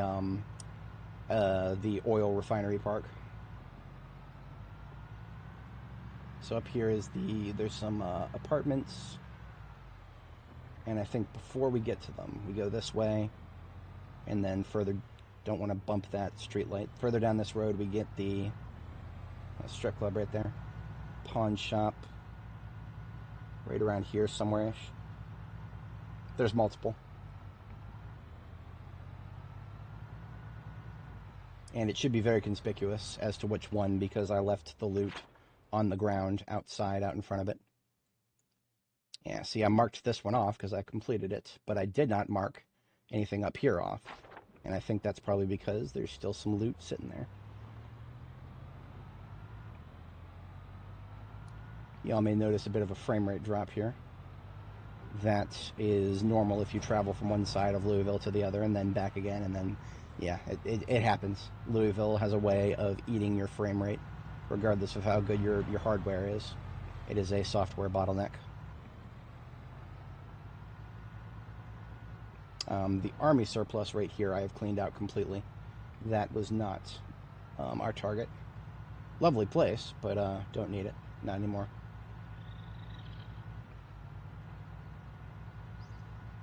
I'm going to be real with you guys. Some of our frame rate drops might actually have something to do with all the animals in the area. The stupid raccoons and rats that just spawn in because they spawn in. Yeah.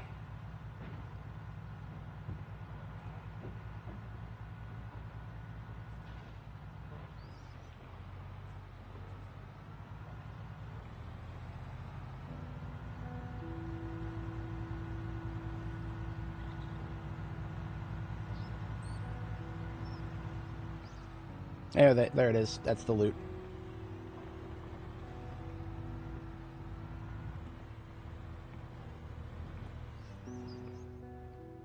Might be close enough. bring it straight into the trunk of the step van here. And there's some guns, but that's the bag, but I don't see any trapper carbines. That's alright. We got some stuff. That's what I'm here for. Put it directly into the trunk. Now, we have a lot of room left if we're going to be taking both of these. So, I'll take another quick look at the pawn shop, see if there's anything else. If I have room to splurge, then I got room to splurge.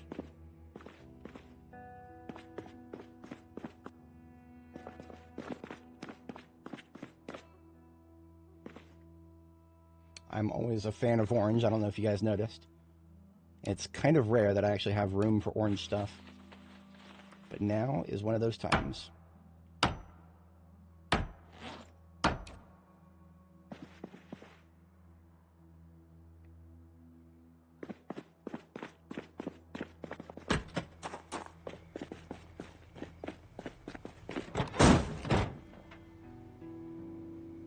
Why did that happen?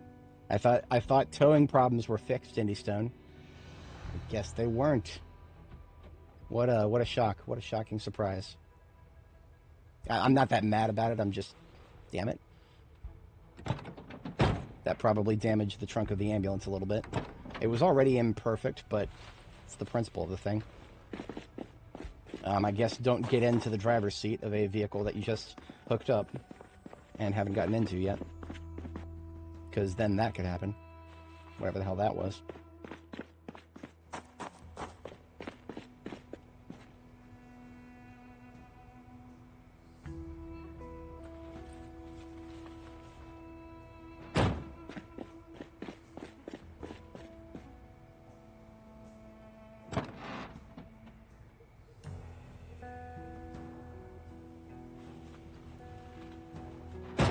Can't pick up the sign, can I? I wish. That'd be really cool if I could pick up the Loans Cash Jewelry sign. I would. I'd absolutely would.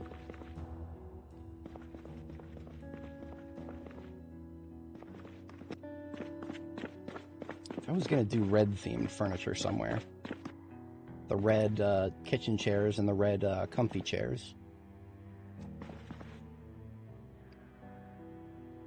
I think I hear some mouth breathing to my right somewhere. As fate would have it, I can actually sleep out here. I do have a safe place to sleep right upstairs. Pawn shops in this in Louisville area they tend to be duplexes with the joint downstairs and a place to for the owner to live upstairs.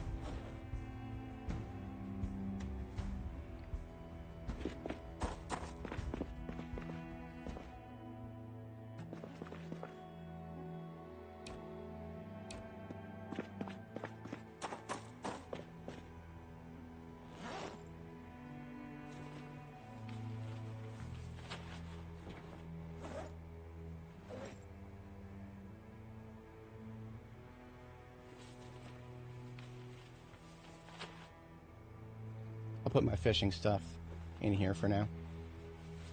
And the tire pump directly into the trunk, I guess.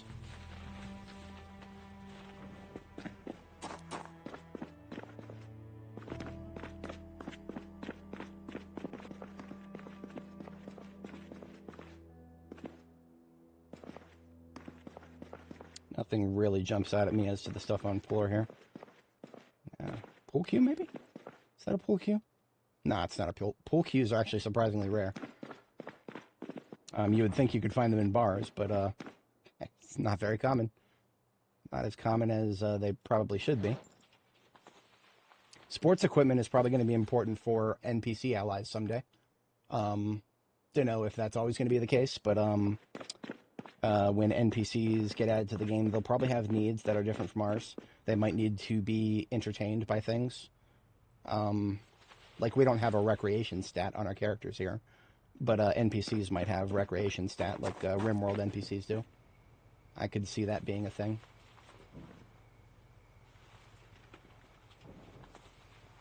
That's where things like sporting equipment, musical instruments, that kind of stuff.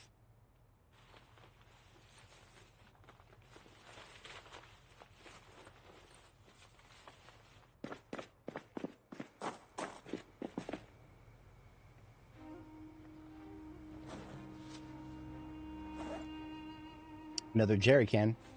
If I happen to find enough jerry cans, we will be able to have a jerry can for each of our generators back at my primary base. Jerry cans, as of the latest build of the game, are now double what they used to be. So they used to just be really bulky gas cans. Now they're really bulky gas cans that have twice as much storage. So they're actually objectively, measurably useful for that.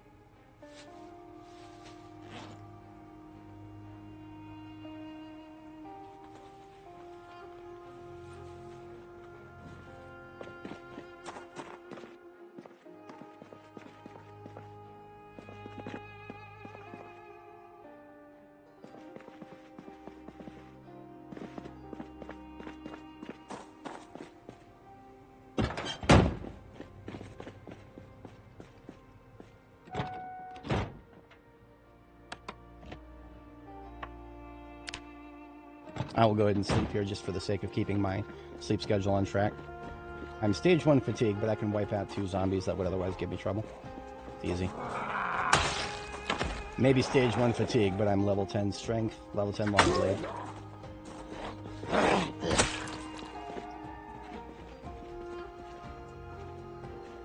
The place to sleep for this joint is upstairs this way. We did already clear the units up here. I think this was one of the ones that never had a pillow on it, which is regrettable, but happens. Oh no, this one had 2. Neat.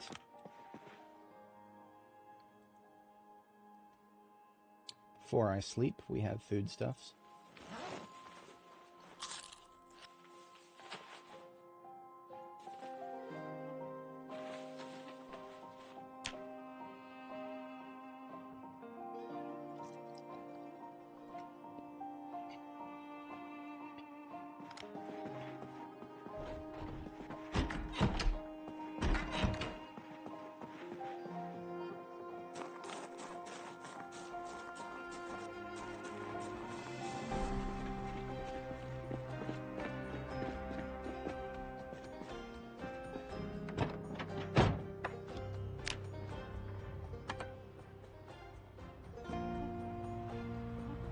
If I wanted to.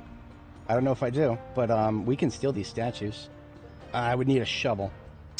Yeah, I'd need a shovel. I can't do that. I don't have a shovel with me right now.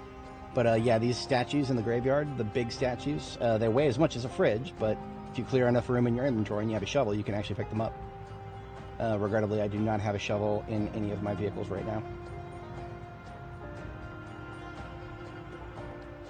now. Zippy Mart right here. Recreational furniture within, of a variety of sorts. You know what? I'm long overdue having a place that I can store clothing at Jericho. So these as well. The important thing about these, you can fit clothing on them, but they're basically free floor storage because you can walk right through them. So they don't block movement. You can store a cabinet's worth of clothing without blocking movement in your bases.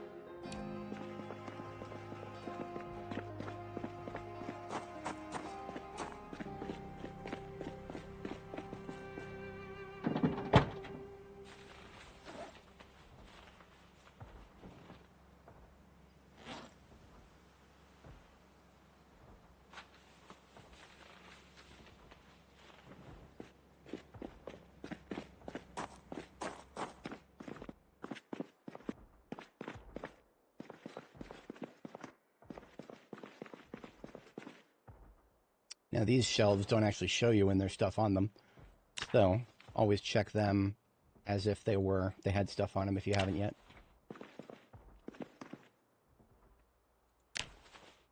They're also bigger than any of the other shelves. These ones they only weigh 5, but they can fit as much as a cabinet. In my case, that's 65. Now, do I need more freezers at my base? No, I have enough freezers. If I was going to have any more freezers, I would want more single freezers, not doubles. So these doubles right here, I can turn a double into a single with some really, Really clever placement, but that's a lot of work. I'm not interested in doing that much work if I don't have to.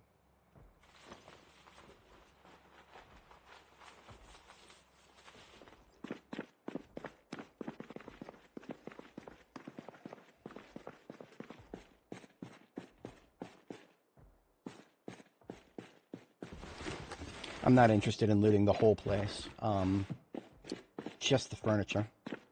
I actually kind of like having gas stations that I can reliably walk into and get some junk food and walk out of them.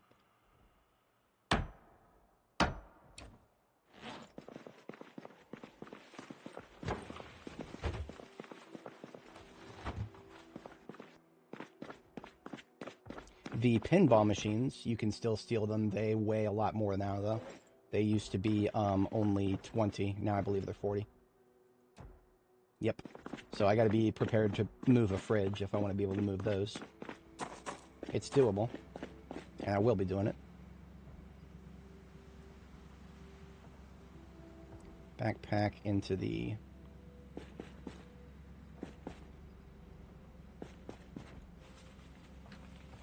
frame packs on the floor, backpack into the trunk. Actually, backpack into the... let's put it in the passenger.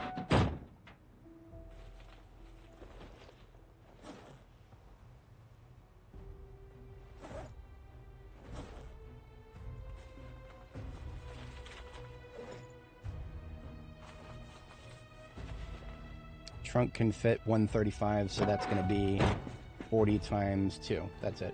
Actually, no, 40 times 3. Yeah, we can do 120. So that's actually everything. Yeah, that's 40, 40, and 40 right here. So we got a game room at Jericho, boys. Just got to drop more stuff, of course. Of course. Can't be carrying around this gun.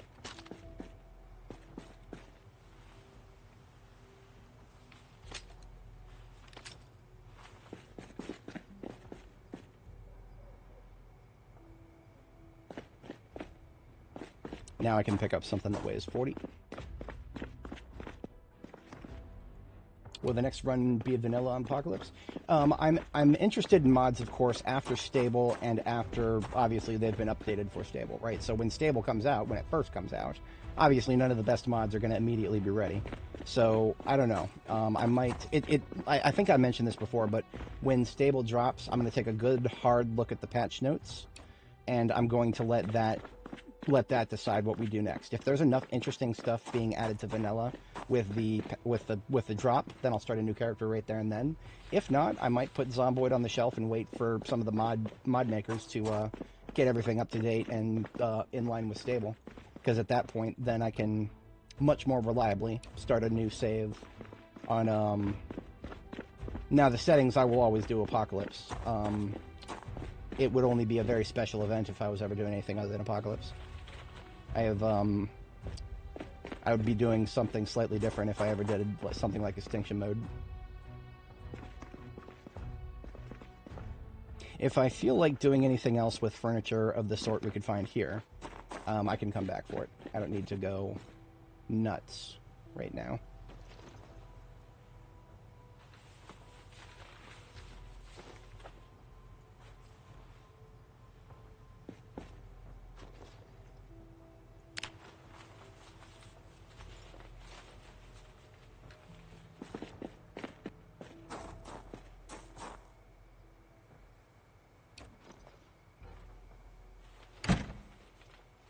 No game room would be complete without vending machines, of course.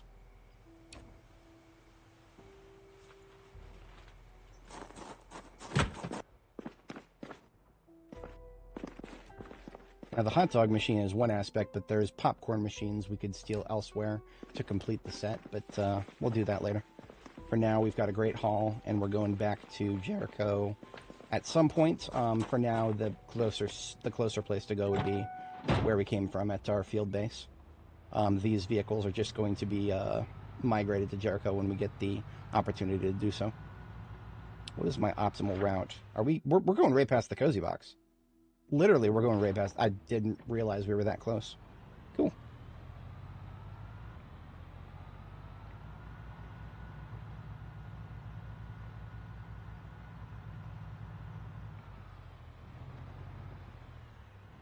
You know, if that's the case... If that's the case...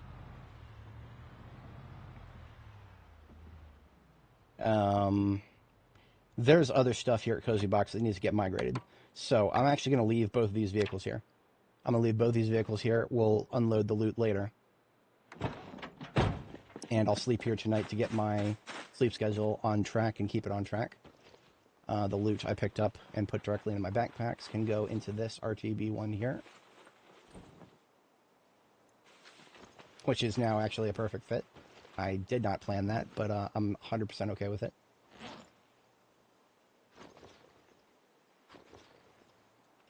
Sometimes things just work out.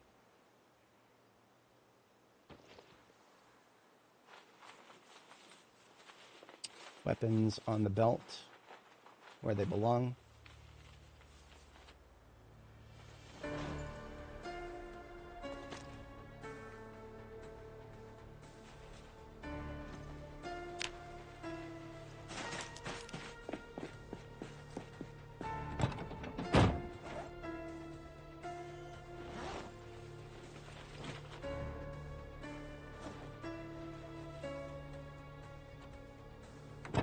So everything that's in these two vehicles that we picked up, it's all really low priority stuff, especially now that I've noticed there's no... I had thought we were going to find a trapper carbine. That was kind of the impetus for this. I'm only going to take the jerry can that I really want, and the... Just parse through everything here. We'll take the knife. We'll take...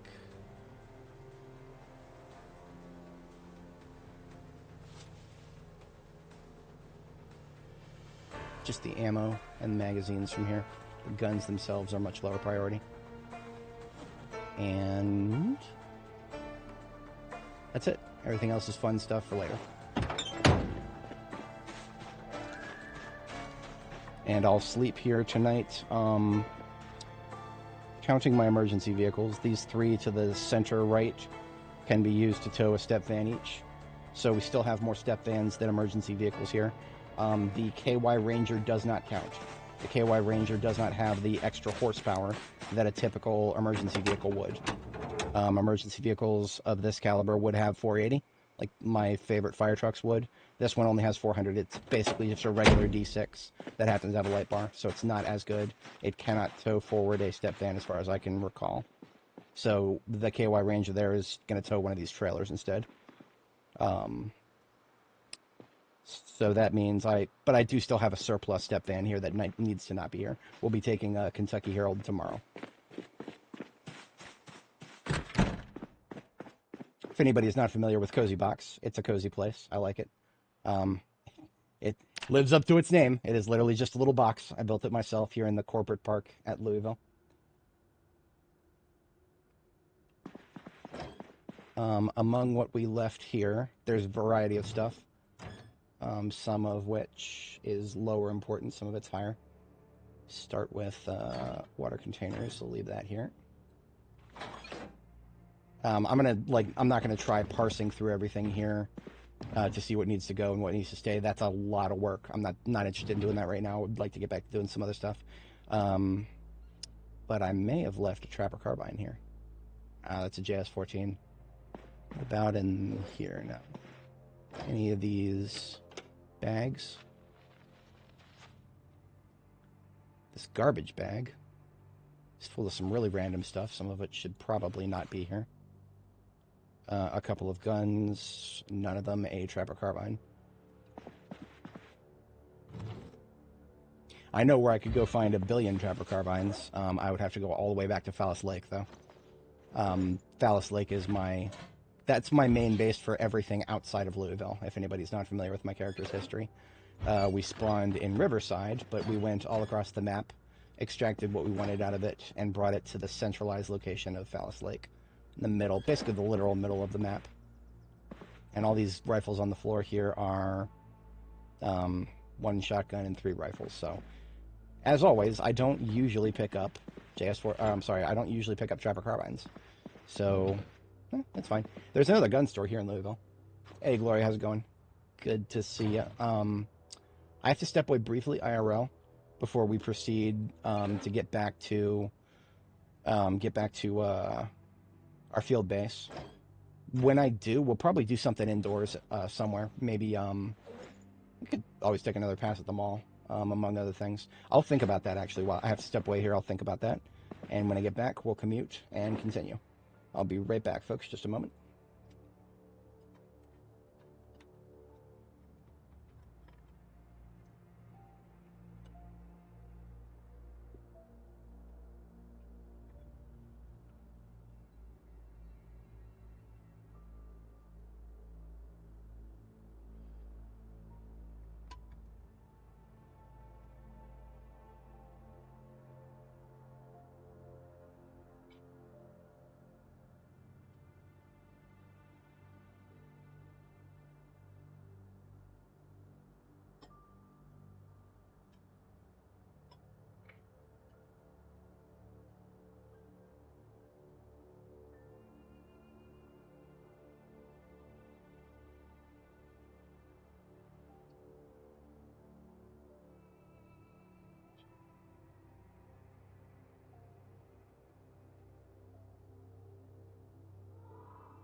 Alrighty, I am back. Appreciate everybody sticking around. And yes, for Homie in the chat, unfortunately it is confirmed that saves from 42.19 will not be compatible with 20. So this character's journey will come to a official conclusion when 20 drops.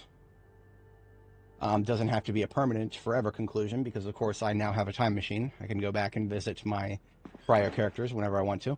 But when it comes to ongoing journeys, hers will be complete at that point. She will find a lovely place to live out her days here in this darker timeline of Zomboid's history.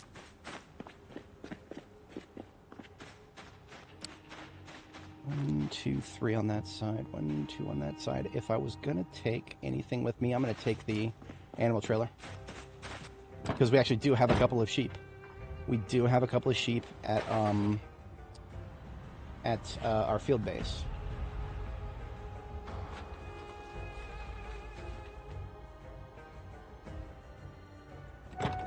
This is an ammo van that I'm taking. It is 100% full of ammo, some of which is 45 ACP, which is great. These log stacks are outside of the other groupings, so I'll just hand carry them.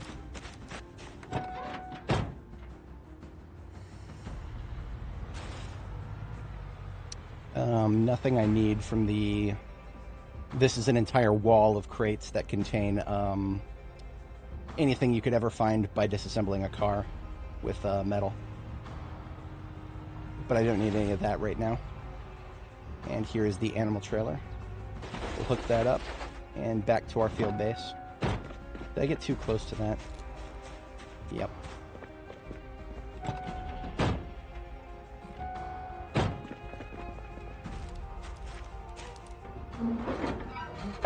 The words that I recall them saying were a few weeks for the patch that the next one that's coming that's going to break the saves, 42.20, that they will refer to as a stable candidate.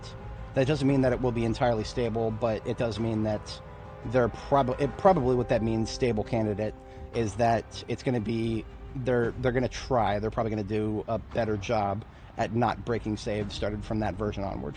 That is what I interpret from that. I do not believe that to be a guarantee, nor do I believe the devs of this game would ever try to guarantee something like that, but I do want to say that it's probably going to be moving in that direction if they can manage it. They've been doing good in terms of stability, I would say. I mean, like, just complete functional stability, not feature stability, function stability. They've gotten better at making saves not get broken by crashes. In fact, I cannot think of the last time I've had a crash cause a save problem. They've gotten really good at that, so they're definitely showing improvement on a technical capacity.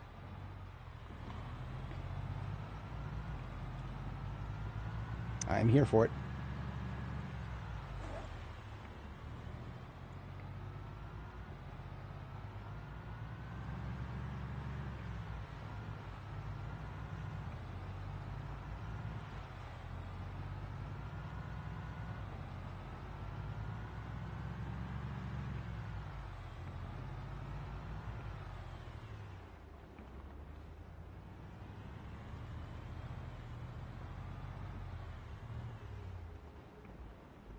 Oh, I already had an ammo trailer. Whoops.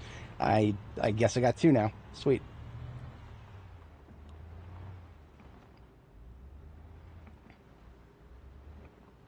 I'll park this one right in front of the other one, I guess.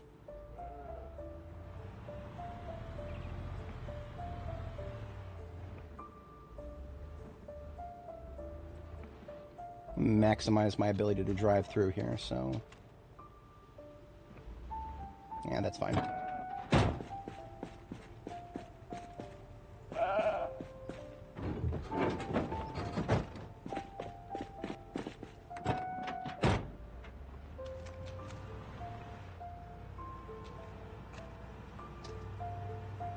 And this van will go in the lineup with the other ammo vans over here. We now have 5 ammo vans here, and the other 3 are back at Jericho.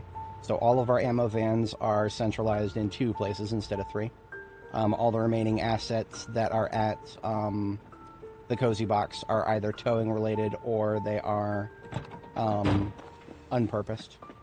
Towing related or loot carriers, just regular loot carriers.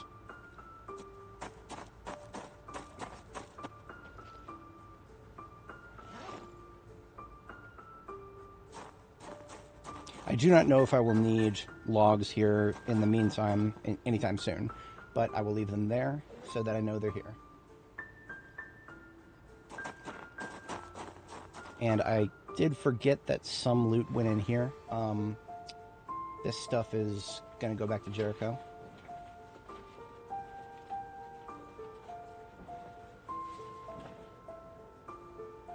Loose ammo goes inside.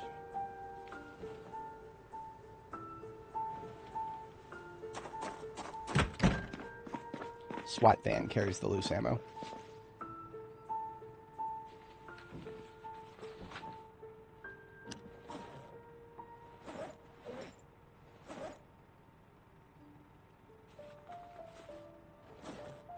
And magazines for weapons that I'm not actively using, like the JS-14, that goes into the Expedition Ambulance.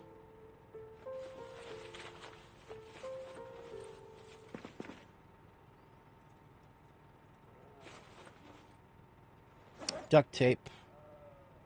We actually have a fair amount of now, thankfully. Been doing better at consolidating it. Over here in the golf bag, this is my bag for recharging filters. Adhesive tape as a duct tape substitute. Collecting that over there now. Memorabilia over here, and empty bowls, Diet Cola up here.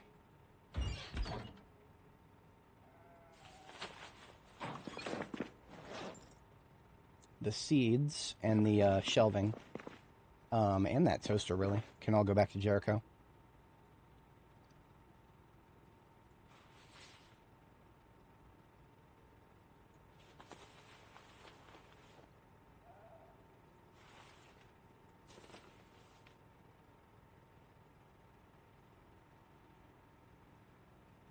Let's just fire up a loot bag for this.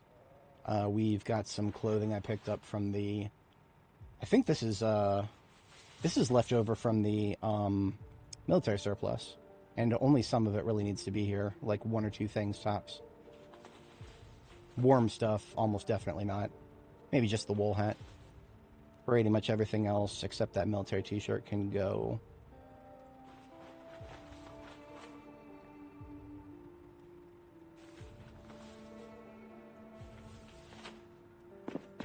Spare boots at every base is almost mandatory. Whenever it is so random, but you will someday get a hole in your boots, and you'll never know when it happens. It'll just happen someday. Take my word for it. You live long enough, hole in the boots is inevitable. It's just Murphy's Law coming right at you.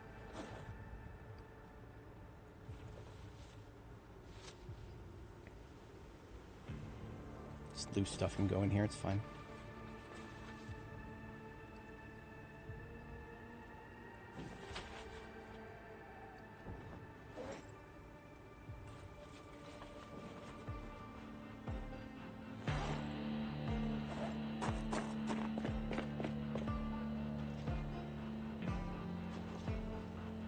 Frame packs go back in here.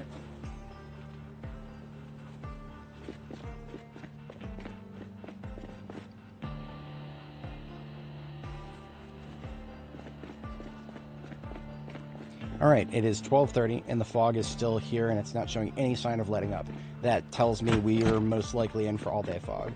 I hate all-day fog, but we can still, I mean, in this area, we've still got assets. We can go fight indoors. I'm going to go and probably, I've already taken several looks at the mall. I don't know how much I'll be able to find there, but I'll take a look. It's a huge place and it's all indoors, so anything I shoot in there is easily killed.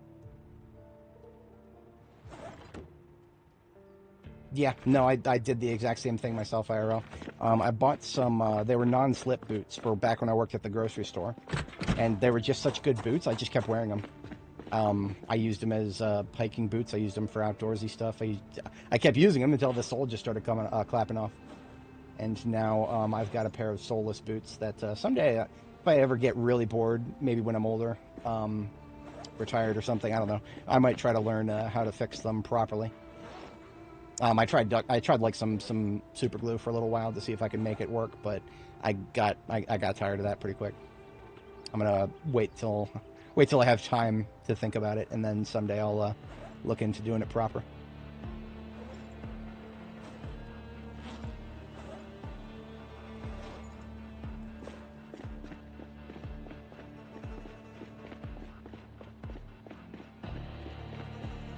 Since I don't have any room in any of the ammo vans for the ammo we've been finding, that can for now go into the fire truck just so that it's somewhere mobile. I'd prefer literally anything but putting it on the floor, so fire truck has plenty of room. This is not my primary, this is a secondary fire truck, a distant secondary, because its engine quality is much lower. Still mentally unstable. Yeah, no, this build is 42.19 has got some gaping holes in its sanity. But I enjoy it, probably because I too am slightly insane. can't be unhinged if the hinges were never there to begin with, right? That's how that works, isn't it? All right. Off to the... we're just going to go hit the mall up since this fog is not going anywhere and I can't shoot real good without the fog going away. Now, the mall interior really should have been cleared out for the most part, but we can't make promises about that. This is the Grand Ohio Mall. It's the biggest BOI in the game, so... Roughing up of the surface. Yeah, you got to be able to... Well, super glue, you got to have to... it's got to be able to seep into things and then lock them together.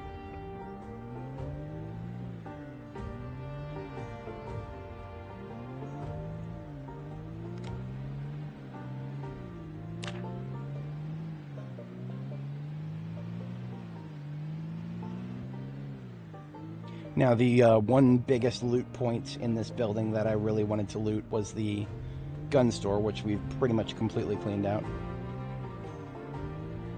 Have we? Hang on. I'm going to take another quick look at that. Something in the back of my brain meat is telling me I might have left some guns on the floor somewhere. If one of them ends up being a trapper carbine, that'd be quite swell, wouldn't it? Alright, well, here's the gun store right here.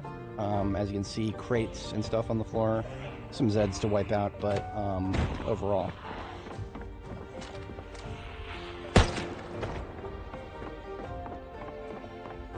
Yeah, look at that. Guns on the floor because I'm an idiot and I didn't bag them up. I didn't plan on taking them on my first trip. I don't regret that because guns are really heavy. In my first trip, I didn't have room for it, but I should have at least put them in a container and then put that container somewhere conspicuous.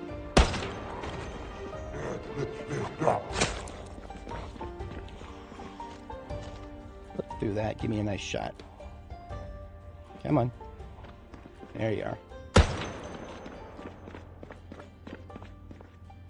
I'm going to swap my sights. The 4x scope is great for outdoor shooting, but outdoors right now are full of no shooty gas. So we don't shoot if there's no shooty gas in the air. Upgrade, red dot. Alright, red dot sight. Shorter range, but very quick to snap. Kind of quick to snap. It's not as dramatic as I'd hoped. Let me get let's just take a garbage bag out. It's fine. Garbage bag into secondary, machete into primary. Let's steal some guns.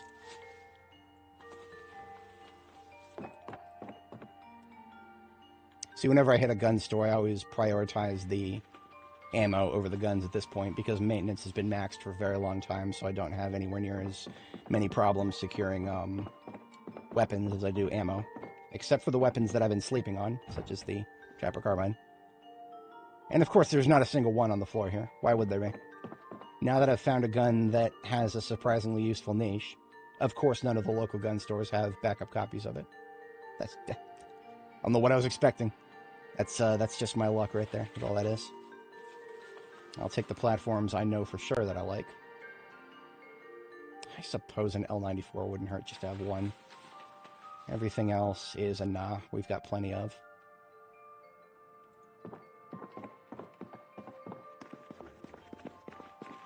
Oh, right, I put these crates here specifically so that I didn't have to worry about anybody accidentally coming in from the other side there.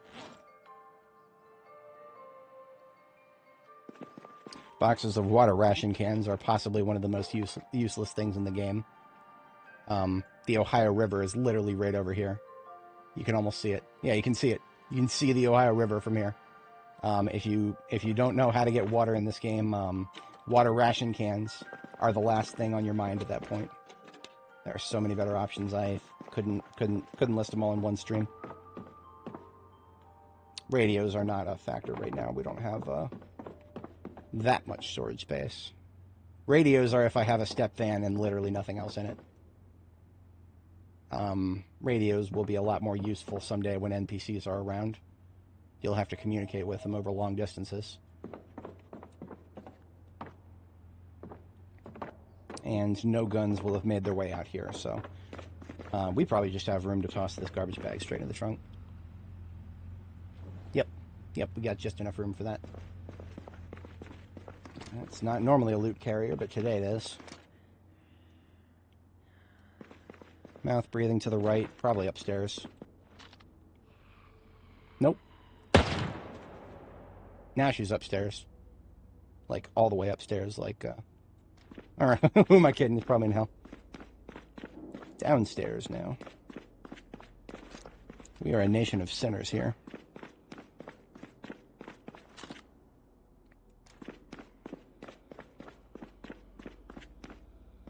And now this is the part where I take off the long johns and the denim shirt.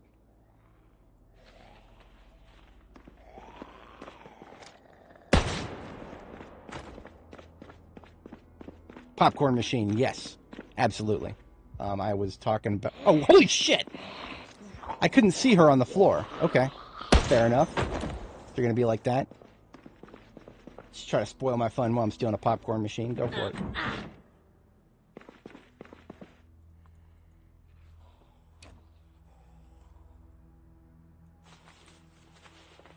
We can find hot dog machines at any of the gas stations, but I'm sorry, hot dog machines, gas stations, popcorn machines, not so much. You'll usually want to go for a movie theater for those.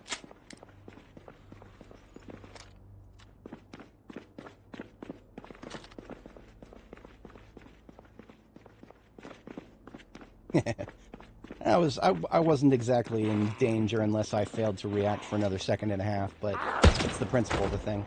If you don't know where the threats are until they're in your face, you've made multiple failures already. Like this guy, for example. This is an example of what that zombie that we just dealt with was. You don't see these when ragdolls are enabled, so most people playing B42 won't see these. We had to turn ragdolls off because they literally can crash your game if they're falling from high places on the Grand Ohio Mall. And that's where we're at right now. We're in the Grand Ohio Mall, so... that's a zombie that would have been a ragdoll, basically, because it fell down from a high place and then just kind of got stuck. And now it's a trap. When you walk over it, it wakes up. You can identify them based on, like, they move in a slightly different way when you're running around. I think this guy might... Yep. Actually, some of these might be. Yep.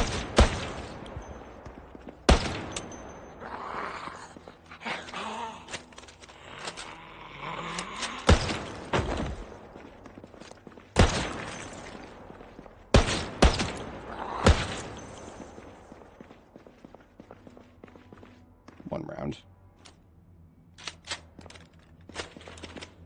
Yeah, and that, you see, the way they all moved in the same way over here.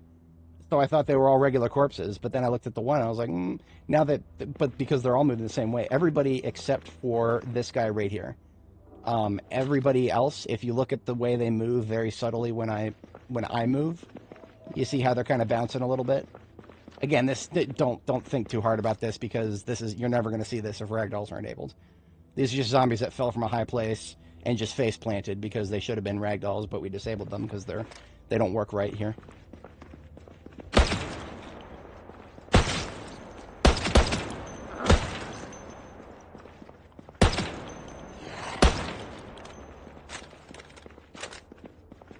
I think the reason we had a big row of them there is because this is a spot where they could fall from the upper floor more easily than elsewhere.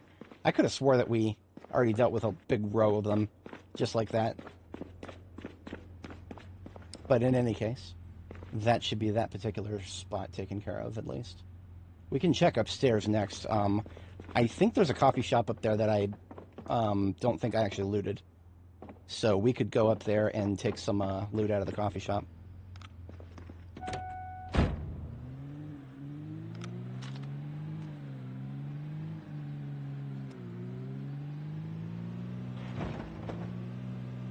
I'm going to go ahead and shut the truck down.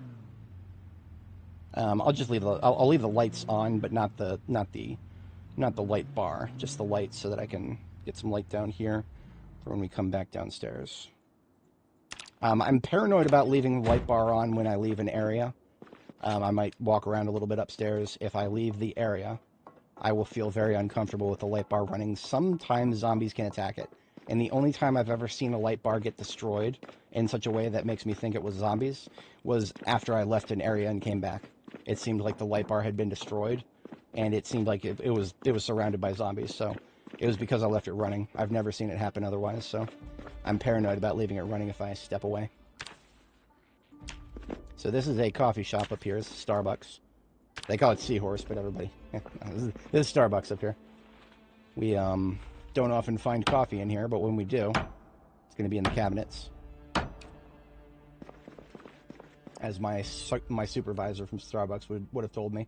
You always make sure to clean out the display cases, otherwise you'll have a whole college campus crawling around in there. Did I just mix the empties with the... Yeah. Empty magazines do not go in the same place as the full ones.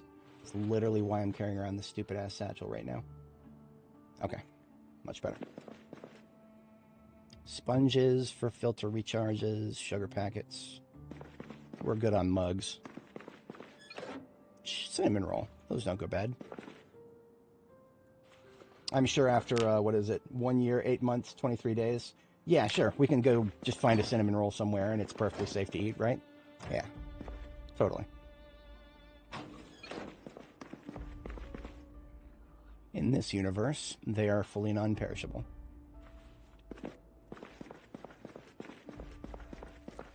Just fucking...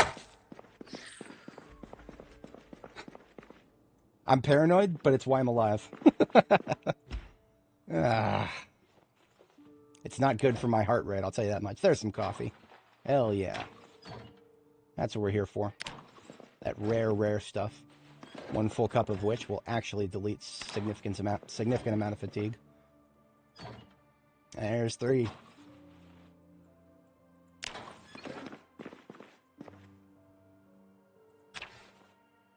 All right. Today has already been a great success, despite the fog. Steel sheets, too. These broken doors that used to be made out of metal. Take them steel sheets, use them to fix your trunks.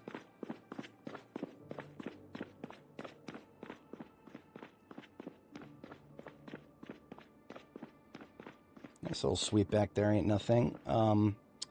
What else do I really care about on the second floor of the mall? I think that now that I've killed so many zombies here, I think it's not really gamey or cheaty for me to just go ahead and pull up the map website. In fact, let's just say that we're looking at the floor plan here. Yeah, we're looking at the floor plan. B42map.com. I don't know if they've changed it. Last time I tried to open it, it didn't work. That's not what I'm looking for. That's Ethereum. I don't do that anymore. Where is it? Here it is. B42 map.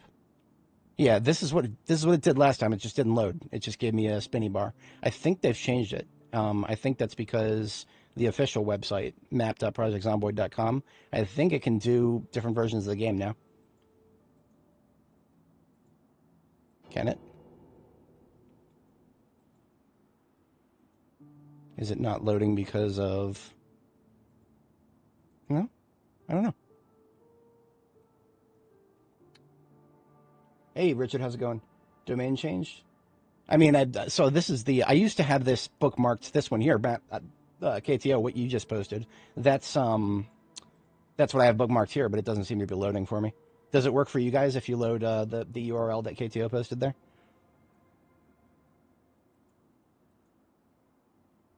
Top left? Huh, top left doesn't give me anything. It's probably my web browser, to be honest. It's been a minute since I've updated it. Oops, don't give me full screen. I can't do anything with full screen. Yeah, I'm getting Java errors when I load it. Because of course I am. So I can't use the map website right now. I'll get that fixed later on. No worries.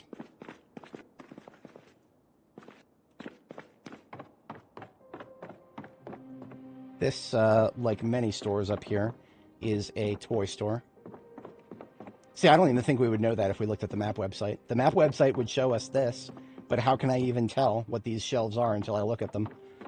The map website would not show us names of places, as far as I know.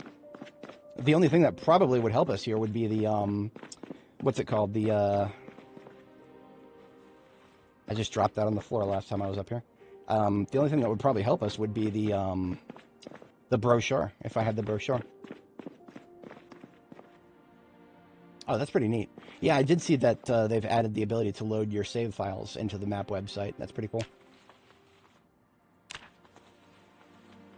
The fact that I was having trouble loading it right there, that's just unique to me. I don't update my web browser until problems happen, because my security posture is already so paranoid that it's not as big of a deal if I don't update. But now the thing is, I'm never updating Firefox. I will switch to a different build of Firefox before I ever update it. The moment I saw that they're shoving AI shit into it, I'm like, nope, not doing it. Fuck you. I will switch to a different fork. I'll go back to WaterFox if I have to. I was on WaterFox for the longest time, and then I was like, oh, WaterFox kind of feels like it fell off a little bit for this, and this website, so I tried regular Firefox again, and it looked like it was feeling pretty good at the time. That was a long time ago. That was before the AI hype. I don't need the ability to talk to some fucking LLM in my goddamn web browser. You're not a publicly traded company, Mozilla. You don't need to angle for more stock price, for more stock value. Fucking the tech world is fucking insane right now, guys. It really is. At least the people who shove AI shit for no reason into things that are publicly traded companies doing it, I understand that from an extremely cynical stock value perspective. If you say that you're doing AI, your stock value just triples. That's all you have to do. But Mozilla is not a publicly traded company. They're a fucking nonprofit. I don't know. Maybe if you talk about doing AI and you're non-fucking profit, maybe you get more donations. I don't know. Man, it just pisses me off to see it get shoved where it doesn't need to be. Don't take that too far out of context. We're checking the roof now of the mall. I've never been to the roof on this character.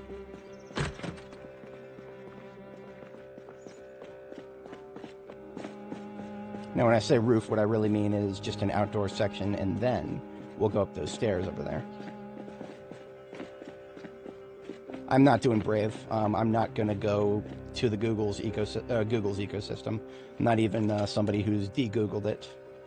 I'm gonna be a 2%er, guys. I'm gonna be a 2%er. 2% of the internet uses non-Chromium. I'm gonna be a 2%er. I will be a 2%er. Just on principle. Okay, here we go. Actually found some people who haven't spawned in yet. I don't think there's gonna be that many. There's not much real estate up here.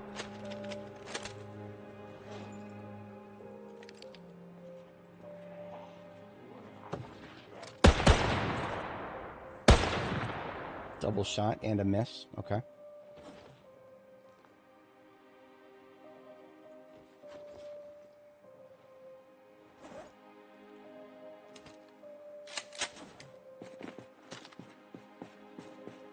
Thought I heard footsteps for a second, but I don't see anybody. I'm just gonna stand in this corner while I screw with my magazines for a second. I can at least tell you that these fences are still unbreakable.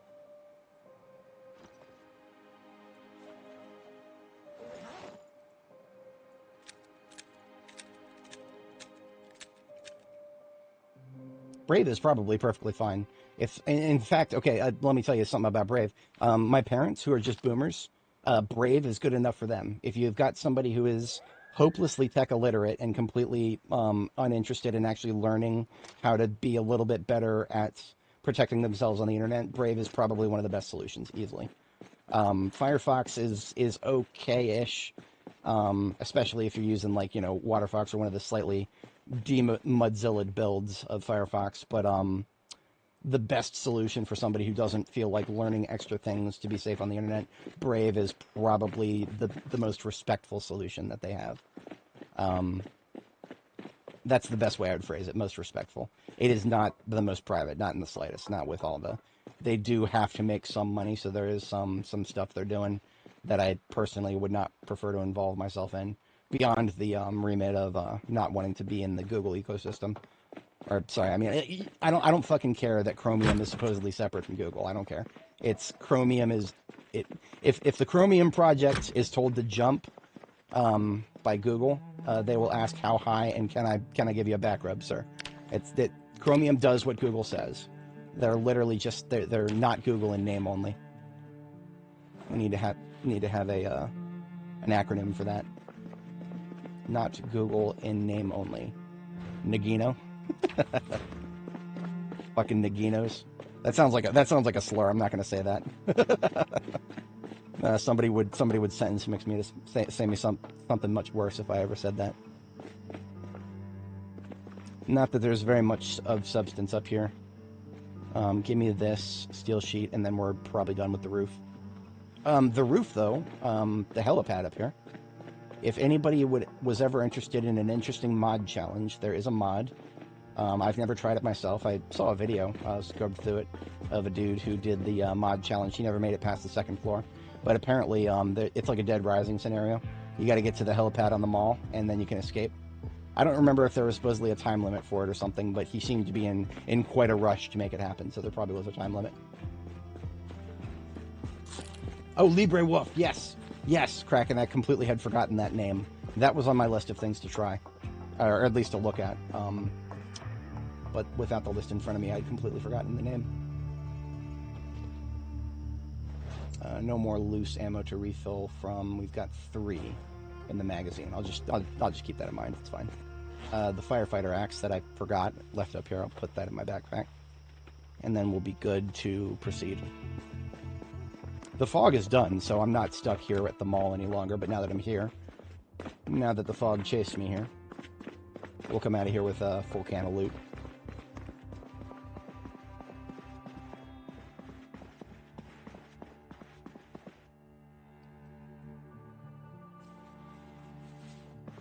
This is an optometrist office. Saw the little eye chart there. Optometry offices are among the things that have had new movables added, so you can actually steal the furniture now. If you wanted to set up a ophthalmology office in your base, you can go there. You can steal the little eye chart. You can steal the little the hell is it? The lens tester thing. I forget what it's called. The little thing that if you've ever had to have your glasses prescription checked, they'll have you look through the lenses and they'll switch them and they'll be like, do you like 1 or 2 better? 1 or 2? 1 or 2? And ask you over and over again. Those little joints, you can steal them now and put them in your bases here. Always used to be fixed objects. Okay, this is a sheer coincidence. My battery just died and I just found a new one. I did not plan that.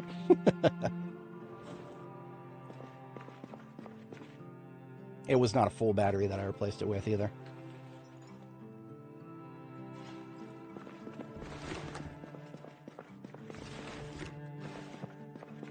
Alright, nothing else of substance back here. Appliance shop. I didn't actually think that I would see one in here. See, the fun thing about appliances in this game is if you check enough houses, none of these that are currently illuminated by the flashlight, none of these are hard to find if you just check enough houses. These, of course, the coffee machine, that can be annoying to source sometimes. I am actually perfectly fine with having a spare coffee machine with me. That is about all I have room for, though. The espresso machine does not do anything. We do not have any espresso in this game yet. Apparently you can disassemble it. I've never tried. I am an enjoyer of espresso, as long as it's got enough sugar in it. I am one of those hopelessly broken people who can only drink coffee if there's tons and tons of sugar in it.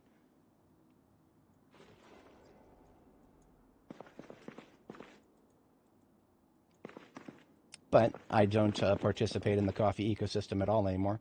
I participate in the caffeine tablet ecosystem. I've learned to cut the middleman out entirely. Because if I can't have coffee without sugar, because I'm trying to cut down on the sugar, then I'll just not have any coffee at all. So that's the big brain solution right there. Just inject the caffeine directly into my metabolism, fam. We already checked the offices back there. We came away with 1 tube of glue. I don't recall if we checked any of these offices. Whenever you're looking at offices like this, check the desks, get the glue. The glue is more remote detonators for your pipe bombs. Yeah, look at that, glue. Beautiful. B-E-A, beautiful.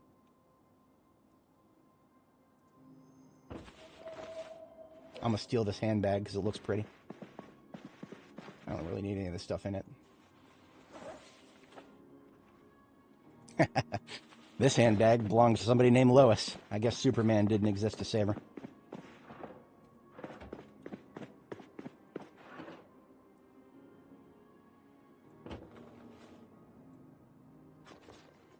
Now, I already have some decorative Spiffo pens, so even though those are slightly rare, I don't need any more right now. I particularly picked up the handbag because I want to limit how much I load up my person with. I don't want to be coming out here with 500 bags of loot when there could be a zombie around the corner. Public service announcement, but the higher your encumbrance is up here, the more of an easy hit you are if a zombie happens to touch you. I would prefer to not put myself at max encumbrance if I'm going to be running through the Grand Ohio Mall. Unless I really have a, you know, a set course in mind. Sushi bar up here. No sushi on the little sushi conveyor, but if you ever wanted black tables, tons of black tables, we cannot steal the conveyors. That made me sad when I found that out. The conveyors would make... imagine if we could use the conveyors to move loot around between our containers at our bases. That would be some good shit right there.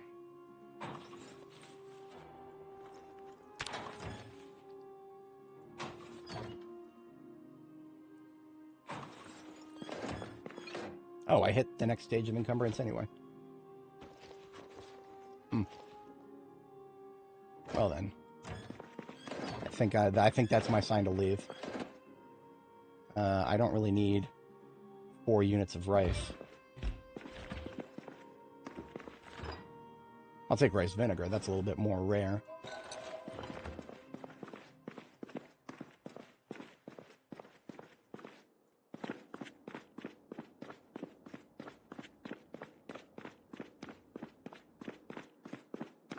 Oh no, Kraken, I've got, hang on.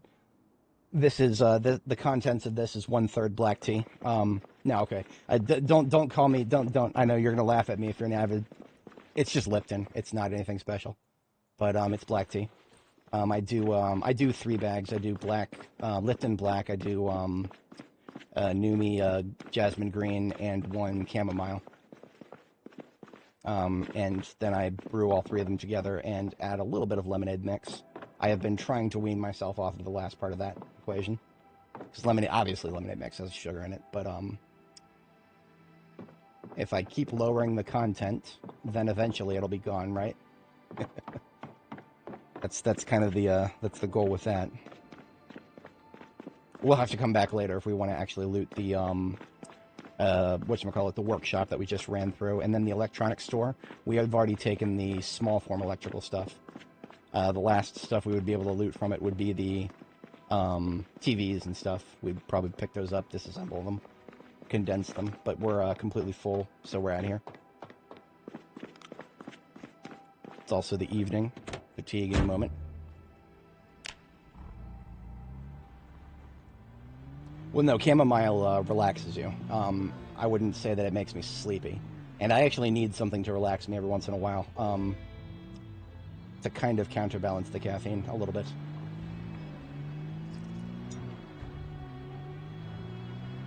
But I would strongly agree if you were taking it by itself. If I have trouble sleeping, I'll usually put some chamomile together and watch something really chill.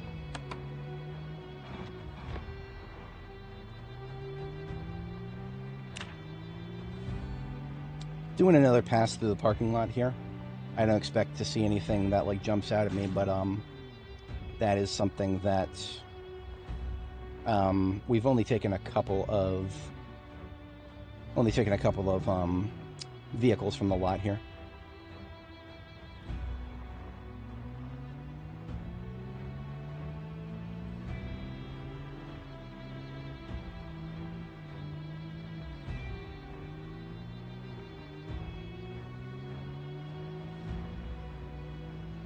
Ah, the sup balls, of course.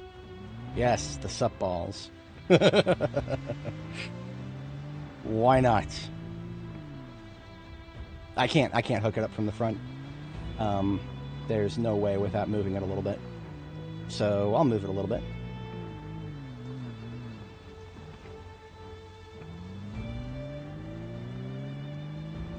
This is faster than sledgehammering out the bollards.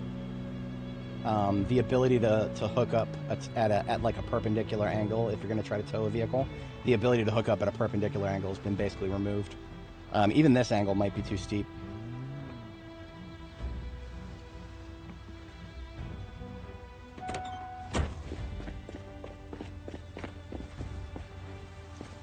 Yep, it's too steep. You've got to be very straight now. They've really locked down our ability to tow. No more of that back-to-back nonsense. No more of that hood-to-hood nonsense. And no more of that hooking it up, putting it in sideways nonsense. No, sir. We do it front to back or back to front here. That's all we do now, just as God intended. No more of that Kurt shit.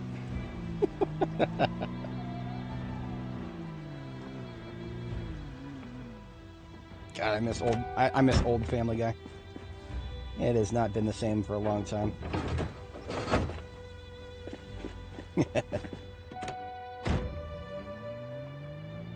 Oh, it says sunballs, doesn't it?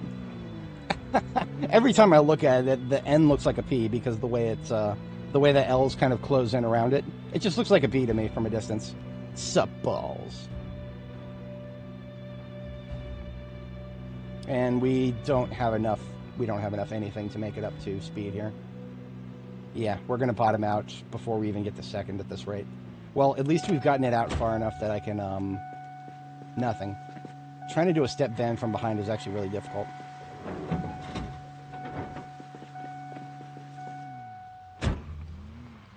This zombie is, not interested in us. She can't hear anything, I think. If she was capable of hearing, she would have been on us a long time ago. I'll show you guys exactly why trying to tow a step van from behind is really difficult. It's just really annoying. It is really annoying, that's all. For some reason, your torque is kind of like bringing the step van down towards the ground. I don't know why. That's not really how that should work. But, yeah, as you can see, the bottom of the back of the step van seems to really want to get pulled into the asphalt. And if we turn slightly, we could very easily flip it over because of that. So it's best to take your turns gradually and then go straight as you can.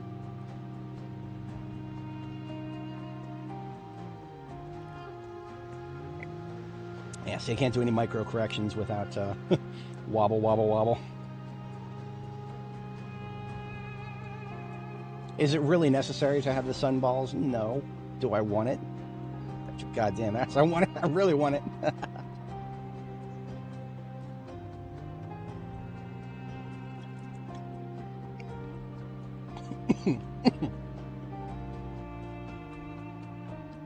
It's another oblivious one right there.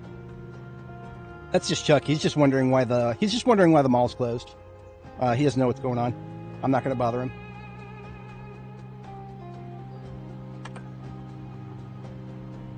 We've seen Chuck take many forms in this game. In one of my character's previous lives, he was a park ranger. We drove past him many times. He was just standing there at the edge of the road looking towards the park, and he never saw us. He just continued to stare at the park.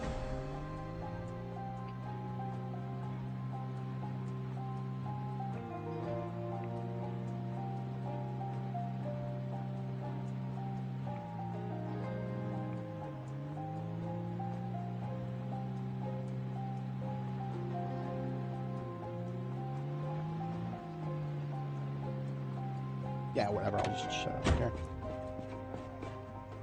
What's going on with that? Oh, never mind. Almost forgot that I put extra floodlights on the ground out here.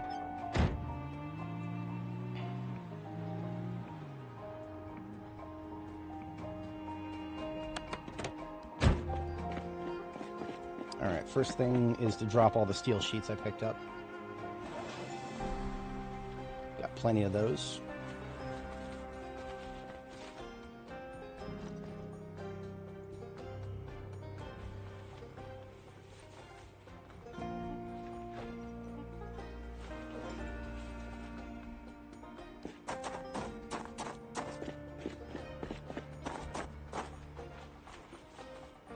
Put the coffee into RTB here. Maybe the sushi stuff too. The sushi stuff is kind of rare. Don't want to just leave that hanging around at a field base.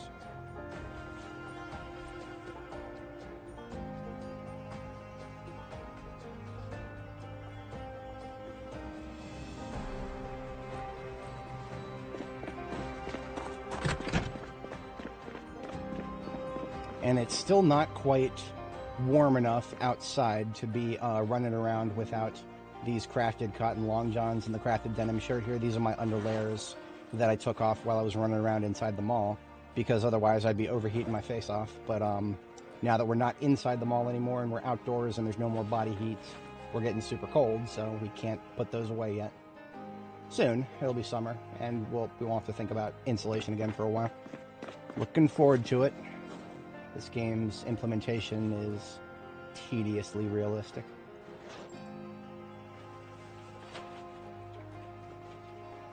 Oh, also the popcorn machine we picked up. Straight into the fire truck with that. We will have a popcorn-enabled game room at our future base, or our future expanded Jericho. Coffee Express. Steel sheets I forgot about in my satchel. So we now have a nice big collection of steel sheets. Nice and replenished.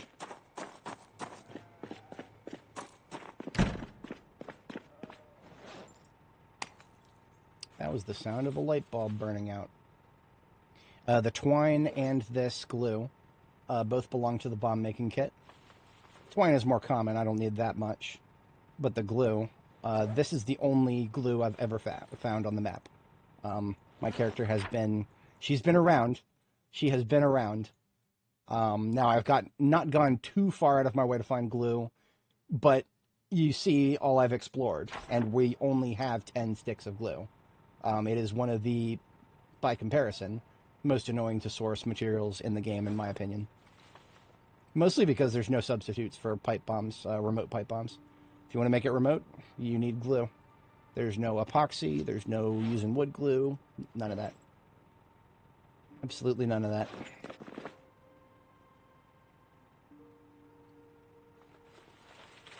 So we only have 3 loaded 1911 mags now.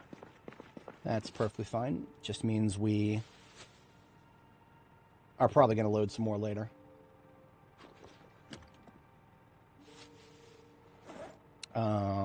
I've been putting those back into the truck, actually.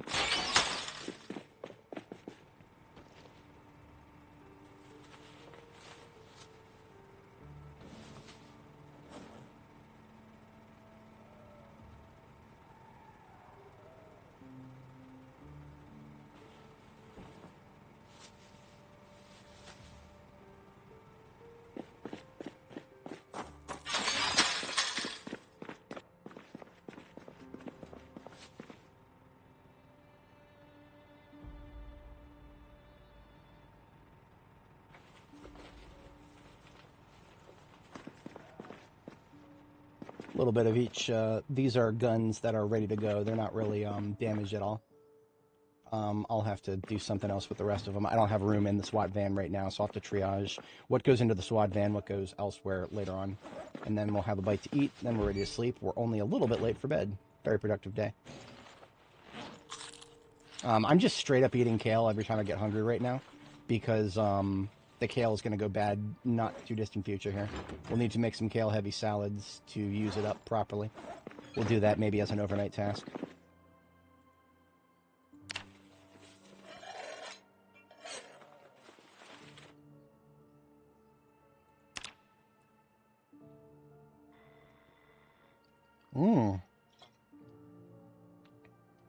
That's pretty neat, Kraken. That would be very amenable to my interests. Glue substitute, as it were. Don't read too deeply into this, but I will absolutely put the sushi knife next to the katanas. Yes, absolutely, 100%. It's appropriate, thematically.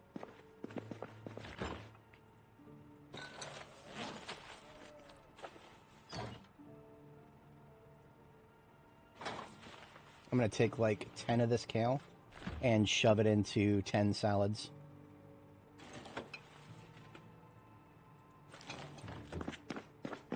Then I'll continue eating the kale straight up, so that we've separated the salad kale and the finish eating me kale, for lack of a better phrase. We have more kale back at base that we could harvest right now, by the way. Kale is, once you've got several crop plots of it going, you'll never run out ever again. But I don't like taking things for granted. And sometimes the problem isn't supply, it's distribution. So having more kale out in the field with me right now is not a bad thing. Just gotta make sure we're using it up efficiently. If anybody's not familiar, by putting it in a salad right now, we're basically extending its shelf life.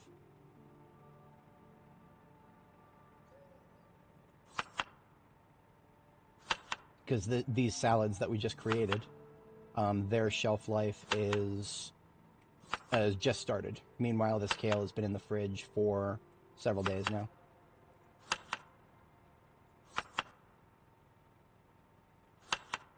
If we had cooked it, we would have even more use out of it, but that's fine.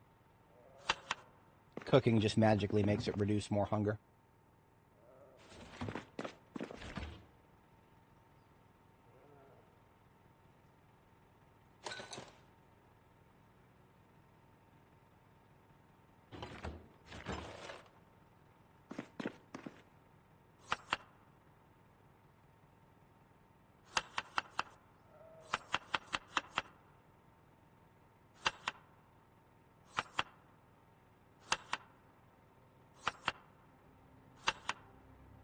Meal prep can get tedious.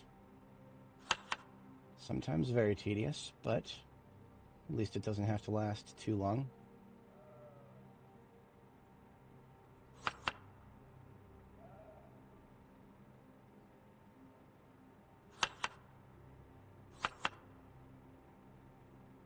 Now, something I can do that I don't often do is when I no longer care what goes into what, which I do now, I can just I can hit random, and that works. But otherwise, if you hit the same one over and over again, it'll try using the same one, and then it'll cancel because it won't be able to use it because you will have used it up. Because it's not adding a kale that you're queuing up; it's adding that specific unit of kale that you're queuing up. This game's cooking system has never been built for bulk anything, and that's why trying to do meal prep is always so tedious. It'll never get fixed until we get a complete overhaul of the. Not even an overhaul, just we need an ability to do more than one recipe at a time. So many people cook like that in real life, it's not even funny. But yeah, the devs have not touched anything food related for a very long time. And it is what it is. Why is Steam acting up? I don't know. Daniel King, my generator is on my roof over here in this corner. I put it in this corner so that it doesn't power too many of the gas pumps at once. I only need one gas pump. I don't need all of them. If I had all of them, then that would waste gasoline from my generator to power them. While we're up here, we'll do some filling of the barrel here. Water buckets fill faster with rainwater than the barrels.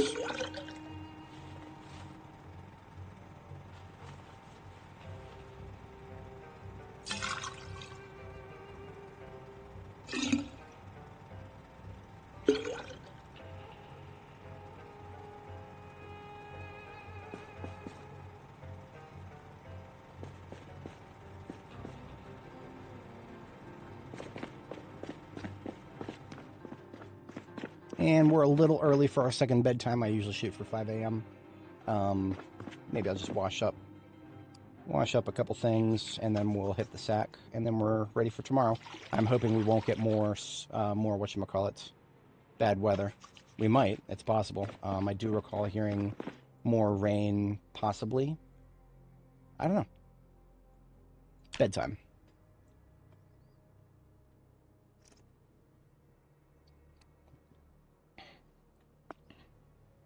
What time is it? We've been at this for about 4.5 hours. I was late starting today. So today is going to be probably a shorter stream because I do still have some stuff this afternoon. We're still good for today. I'm not ending it anytime soon, but this may be the last in-game day that I do. I think after today, I'll probably call it for today's stream. Yeah, so let's see what we can accomplish today then. First, more than anything, I would like to accomplish getting my getting that blood off of my truck. The car wash bucket should be over here. First we drop the water bottle so we don't accidentally use that. There we go.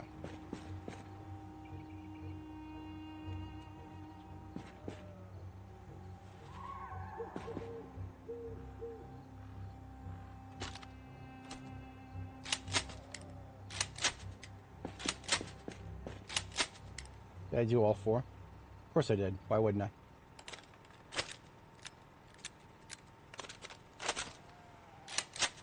Okay.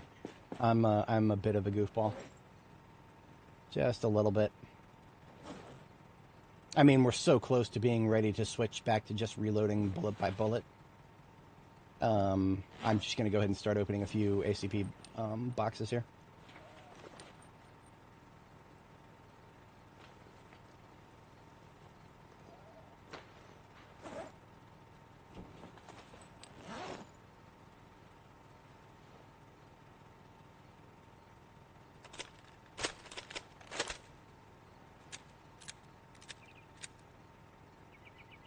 Alright, next we will take a look at the map. So, I don't think we actually had any enemies on Rudy Grady. I think Rudy Grady is actually clear. So I'm actually going to go ahead and put some green arrows on the map. It's a lot easier to just use arrows from the typing system here, if you're going to do many at once.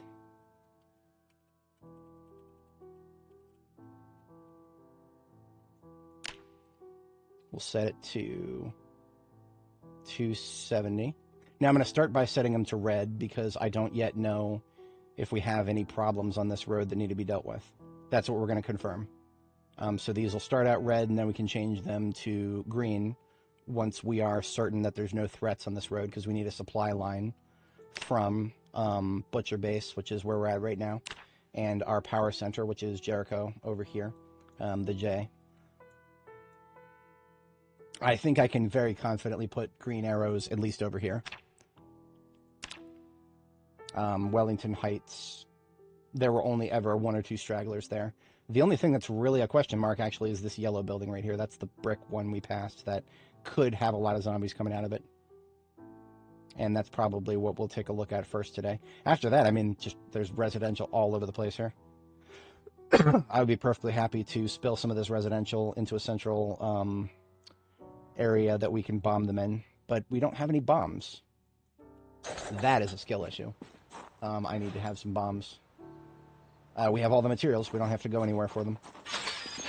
So our bomb making bag is the duffel bag right here that I was talking about earlier where I got the glue.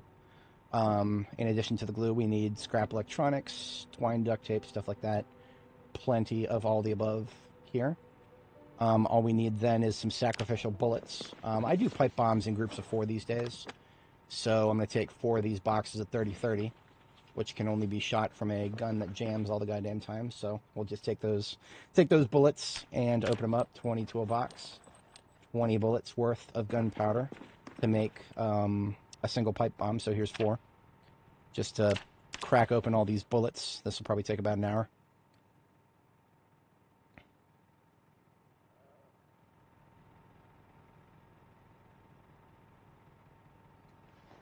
All right, 80 units of gunpowder, and now we just need a chassis for the bomb. I like to use broken iron pipes, which are currently in a garbage bag on the floor there.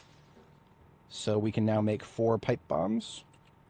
Just cost some scrap and twine in addition to the other parts.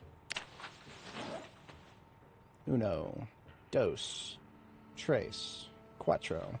And now we turn them from... I can throw these bombs that I just made, but I like to do remote bombs. So we need to make a remote trigger first. This is the part that costs glue. In addition to a receiver, we have plenty of receivers because we did a radio disassembly recently, so we got 15 receivers. It's perfectly fine. 1 each, making a total of 4 now.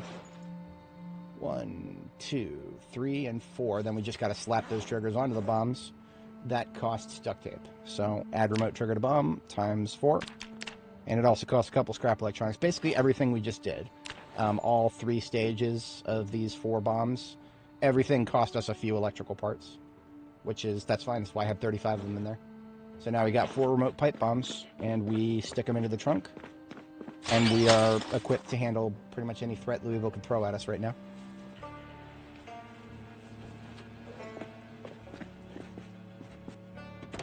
The only thing I'm not equipped to handle is the fact that I didn't bring food. That we get defeated by the strangest things sometimes. I'm going to step inside, get some kale.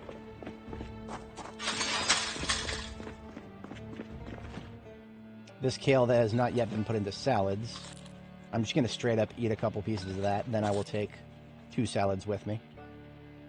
Particularly from the freezer, because that's where I have some.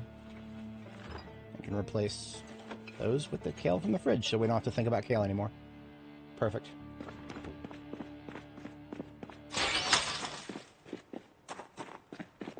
Alright, let's see what Rudy Grady and the adjacent neighborhood have to offer us.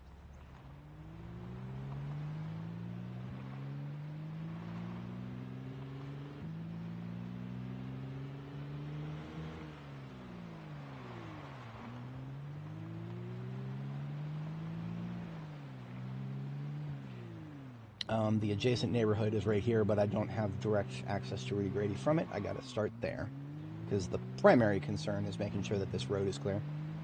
It being our supply line and all.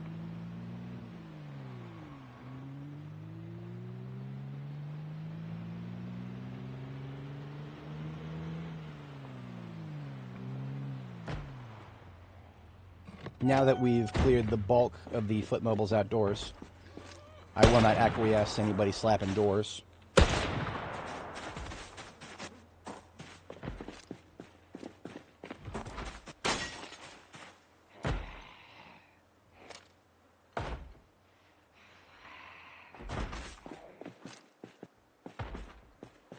I think I've already tried to nail her from around the corner, and it didn't work.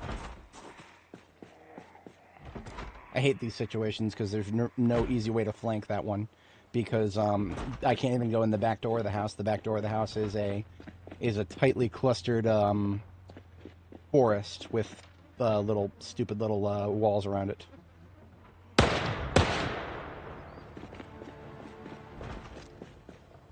Here's what I'm going to do. I'm really glad that I actually ended up putting this firefighter axe directly into the trunk here. As long as I have an axe in my hands, zombies who happen to be slapping doors, there's an easy procedure.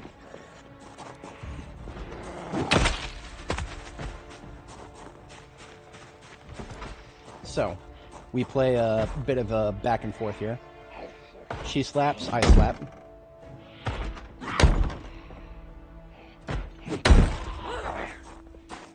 See, I was under the impression I would hear the door splinter before it was ready to break. But I think I did so much damage to it that I didn't get a chance to hear it splinter. I gave her the last hit and she broke it. Usually that's worked for me in the past, not this time though. You see, when the door is being hit in such a way that it's about to break, you hear a splintering sound in addition to the normal slap. That time we didn't hear it, so I tried, but we didn't get what I wanted out of that.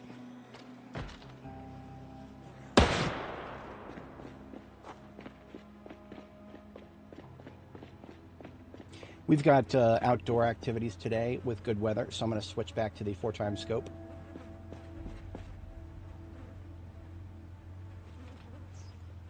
Not the laser sight, but the red dot. And our 4x scope is in the trunk here.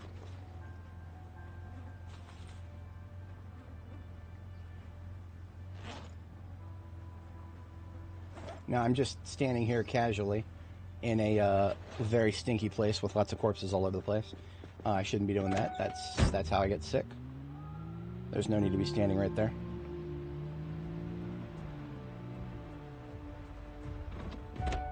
At least here where it's a little bit less bad.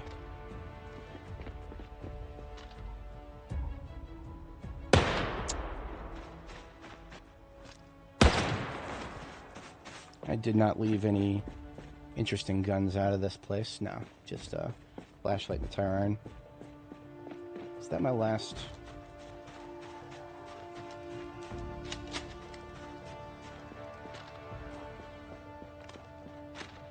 Too quick on the draw. If only I could load bullets as fast as I can unload them.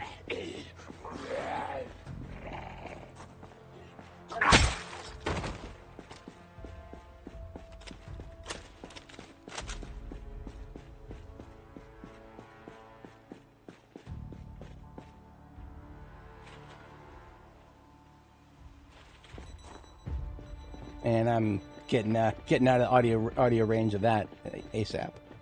I have no need to be trying to figure out whose watch that is.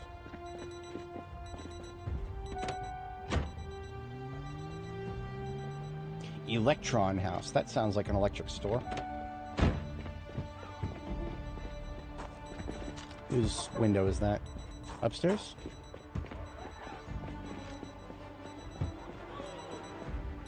Can't even see.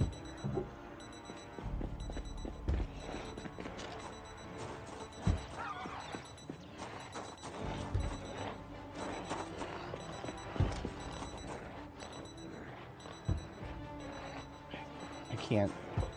Where is that? Oh, behind the open sign.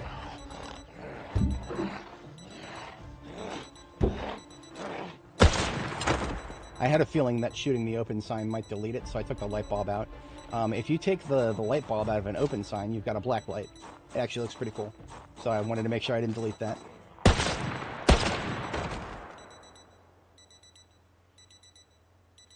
I don't even know if I did delete it, but maybe something else just got replaced on the wall there. This looks to be a candy shop, perhaps as the name suggested.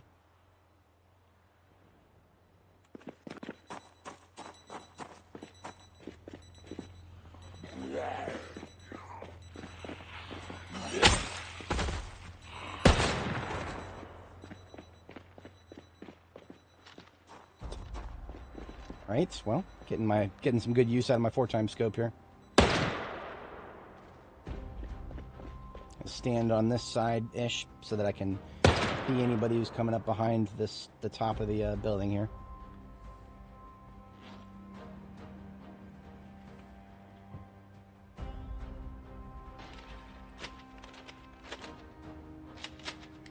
We're very close to the point of switching back to loading bullet by bullet in the trapper carbine because the last of our magazines are about to be expended. In fact, that I think is about it.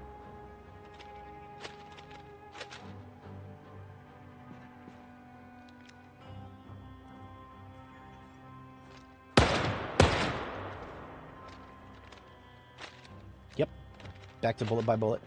Nothing particularly wrong with that, but it's a lot slower than it used to be.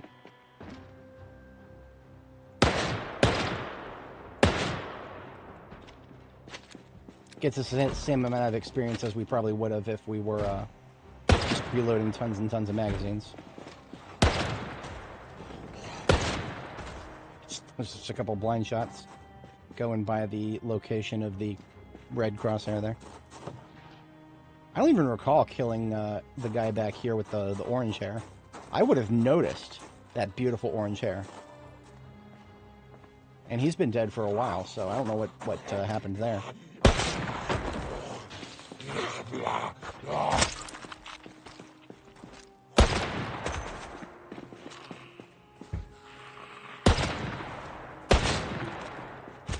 This is a sawed-off double barrel here.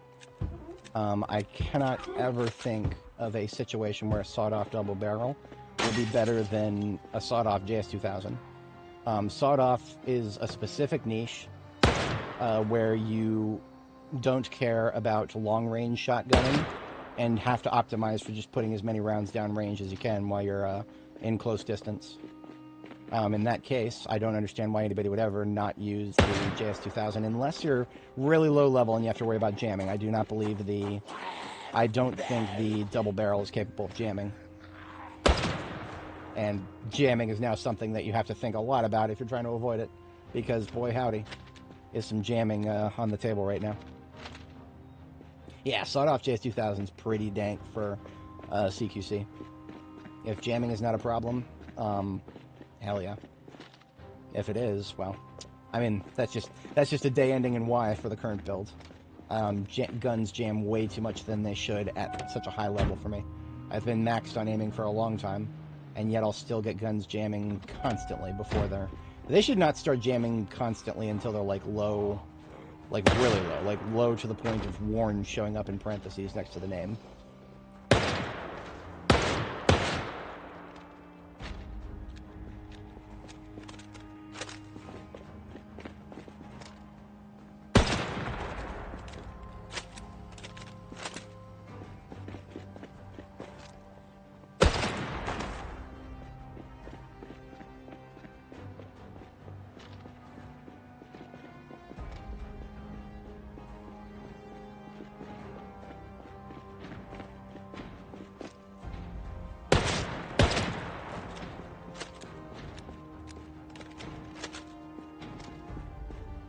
garage door. Large one. Can't see behind this building unless I go all the way up here.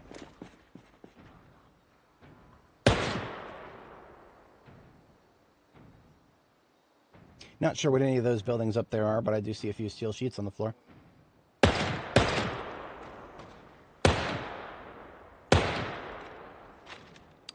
I may see a number of them coming through these buildings, actually.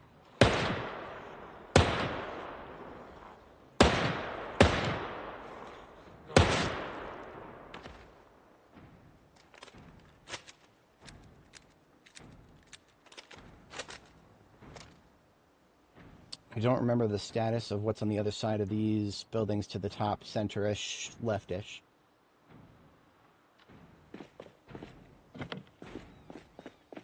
I'm going to deal with whoever's slapping this garage door because the noise is bothering me. I'll approach the building from the opposite side.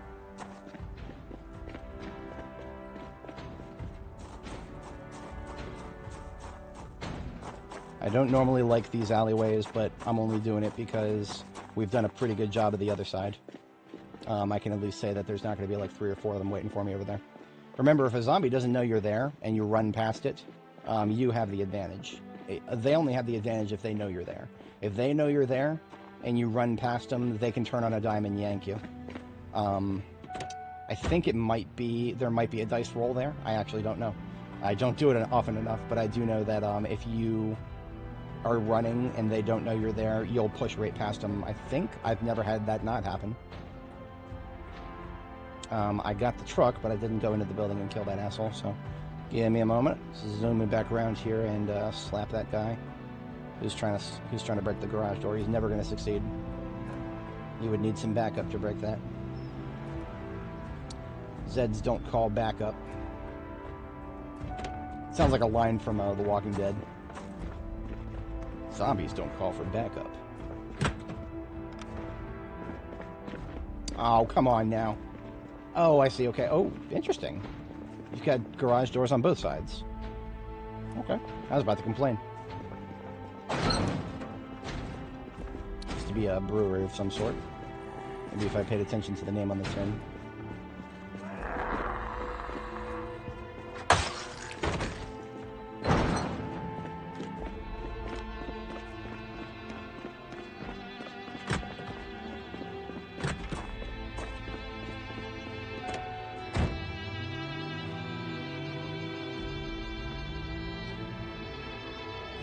I'm not really as concerned about whoever is slapping a door upstairs in one of those 3 flats up there. I don't care about that.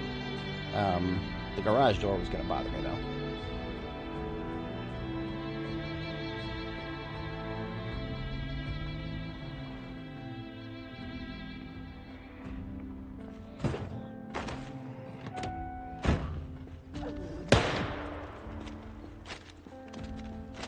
Execution style. This is a lot of tight corners up here. It's deceptive how many tight corners there are. This fucking dumpster is a tight corner. Like, if there was a zombie on this pile of trash right here, I might not even see it. Because that is literally a hard corner. Dumpsters are hard corners, even though they might not look like it at first glance. I really want that. That's going to be one of the first mods I add when things go stable. This road on this side is like, oh, this is why it's looking good. On this side of the road, it's the Fosso field, the baseball field. On this side of Rudy Grady, I forgot about that completely. Nice, very nice. That means Rudy Grady is not going to have anywhere near as much backfill from this direction as it could have. If we had not already cleared Fosso Field, simply going on that road right there could have been an annoying thing to do. Because a lot of them would have come out of Fosso Field. But we wiped them all out. We're good.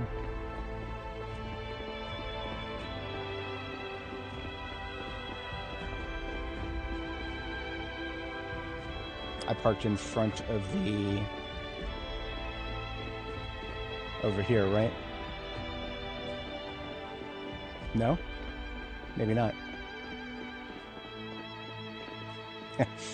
Let's play Where the Hell Did I Park? It's not the funnest game to play, because I've been moving around so much.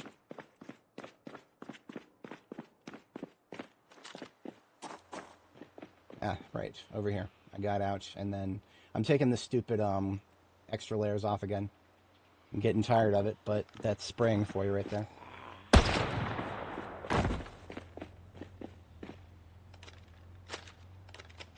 See, I had a feeling we'd have some more people somewhere up here. The tops of the buildings in this game, dude. The sheer closeness I need to have in order to see what's behind the top of that building. That's one of the biggest threats of Louisville right there. It's not all zombie count. Sometimes it's just seeing where the hell they actually are.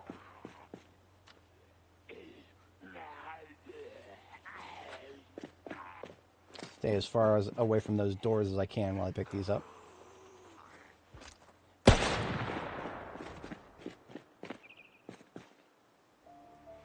Alright.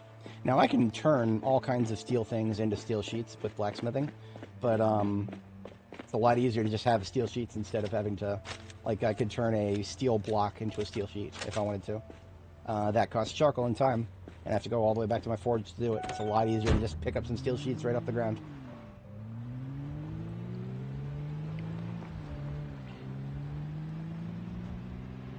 Blacksmiths can do many things, but many of them cost time and material. Costs a lot less to just pick stuff up off the ground. Oh, this is an indoor storage facility. I don't know if I've ever looted that before.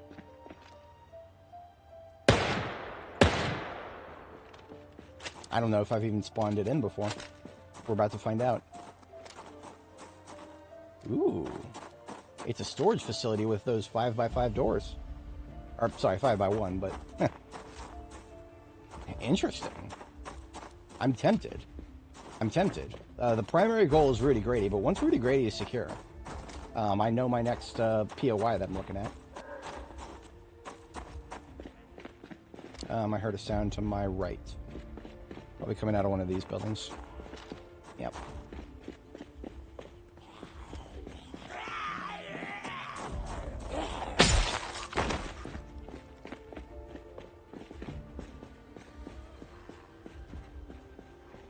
Free rain barrel there. I didn't know that there were any gardening shops in Louisville. Based on what's in the contents of this backyard here, it's like a gardening shop of some sort, or just some dude's shed in the middle of the city. That's weird.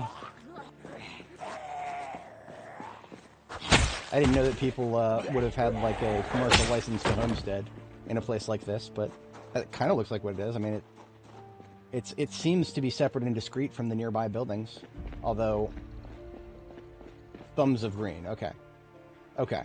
I just don't understand why it's not directly attached to the building. Having worked in a hardware store that had a gardening department, it very much was attached to the building. This would be extremely inconvenient for your employees to have to go across a public sidewalk and then through it. Yeah, no, that it would be attached. Any sensible store design would have it attached. That's why I thought it was a separate building.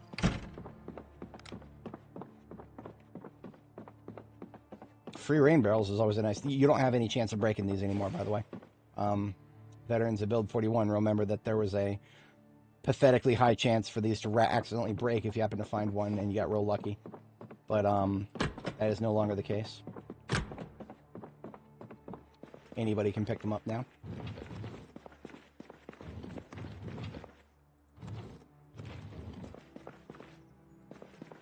This is a salt lick right here. I have no idea what they're supposed to do, but I do know that in real life, if you put them somewhere, deer will come up and lick them. I don't know if it's just deer, and I don't even know if it works in this game, but that's probably what it'll be used for someday if it's not already. I think I remember the dev saying something about these are supposed to someday, these decorative flowers here, are supposed to someday actually be something you have to take care of. Today they are JPEGs, they don't change. Tomorrow, or whenever 4220 comes out, maybe they'll actually do it. That would be an interesting surprise, wouldn't it? Because remember, we're in for a surprise. They didn't tell us what it will be, but they said we're in for one.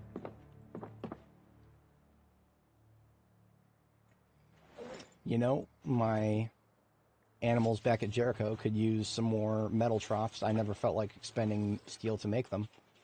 But if I steal these, I don't need to steal my own steel. I can steal while I steal. These weigh 10 encumbrance a piece. I will come back and pick those up. Otherwise, most of the rest of the stuff in that place is not prurient to my interests at the moment. In fact, let me just drop a bag, take a couple more bags out, and drop them. That's literally why I carry these around. Garbage bags are the godsend to anybody logistically minded in this game. Set it and forget it.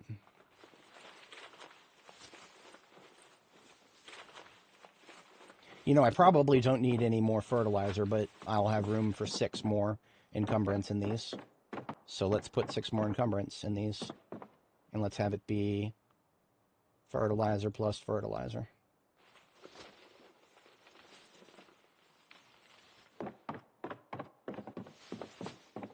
Oh, that's not going to work, because I forgot a piece. There we go.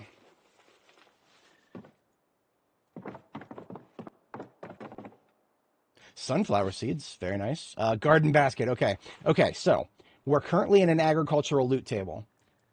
Here's a garden basket in an agricultural loot table. There is now a 2% chance that this garden basket will have seeds that do not spawn anywhere else currently. Roses or lavenders, that's what we're looking for. So here goes nothing. What do we got?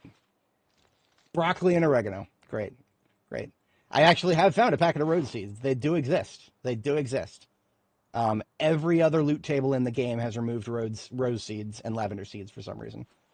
They're not useless, by the way. Rose seeds and lavender seeds, you grow roses, you grow lavenders, put it in your coffee, and your coffee makes you happier. I drink coffee often in this game, so having something to boost my happies is objectively good to me.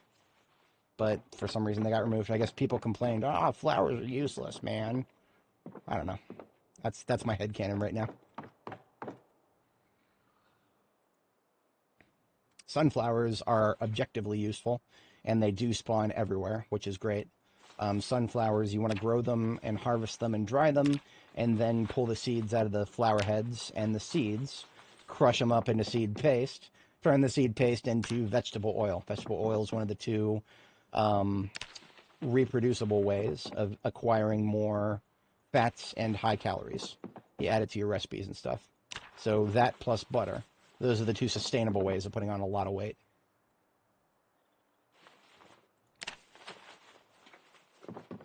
And another garden basket here. Here we go, boys. We're rolling the slot machine. 1 book. That's it. Oh well. I don't think we had any others.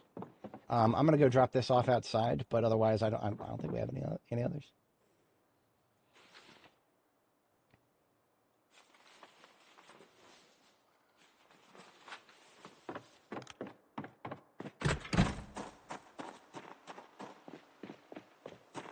All animals lick salt licks. Oh, nice. Okay.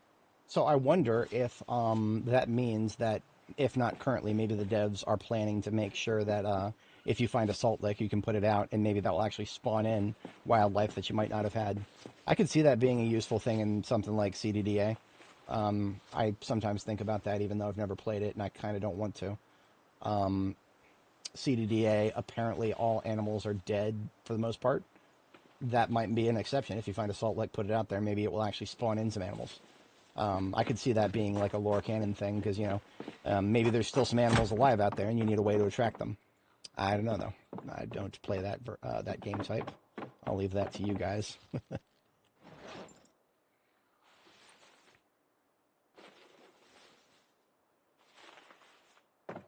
And I will check the back room of this place just to see if we happen to have any more garden baskets, but that's all I'm going to look for now. Everything else that I could possibly want from this place has been staged for pickup here. And I already know the vehicle I'll come pick it up with. We have an ambulance sitting around at a gas station base around the corner. We'll use that.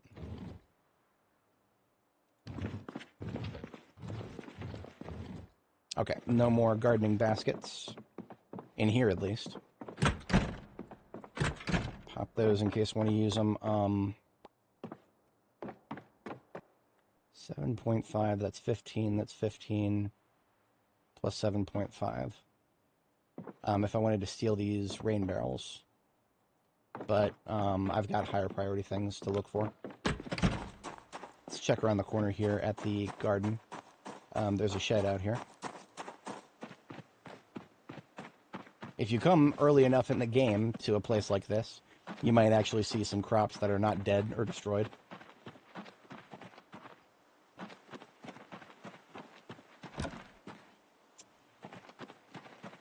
Not the safest thing to jump in the window of a place like this. If there was somebody over there to the left, I'd be giving them a free hit. I'd have no way of knowing they were there, but that was a success. Rope, mason's chisel. Hey, dub rods. I was expecting agriculture, but whatever. I'll take dub rods. Couple seed packets, feeding bottle. And that's about it. That's all I care about here. I mean, that shed is basically, that was just random. Everything in that shed was random. Okay, then.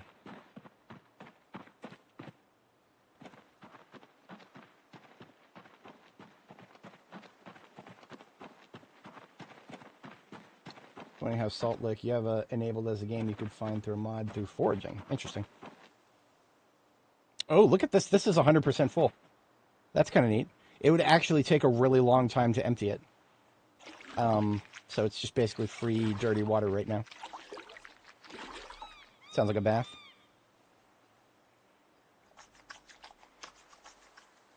But it would take too long to wash my clothing, so no, not doing that.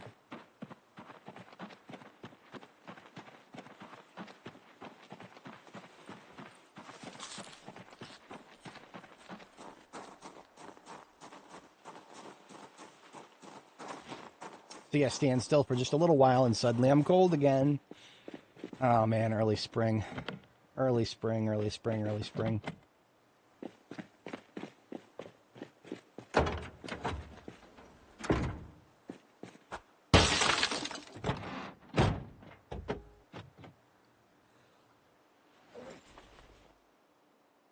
Couldn't tell you exactly what compelled me to take a look at this, but a couple things.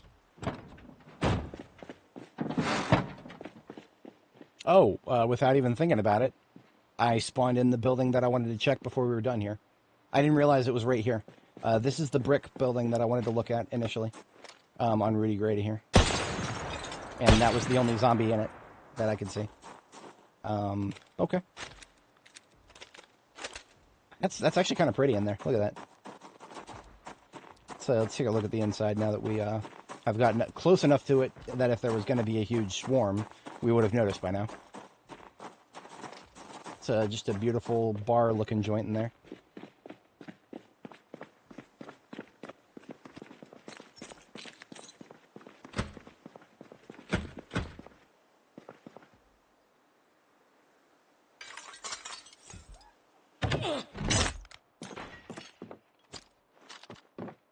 Somebody up here.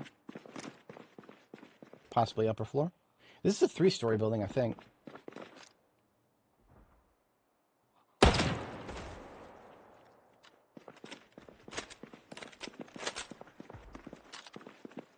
Now, if there were going to be a bunch of them on the upper stories, they'll spawn as soon as I crest this staircase.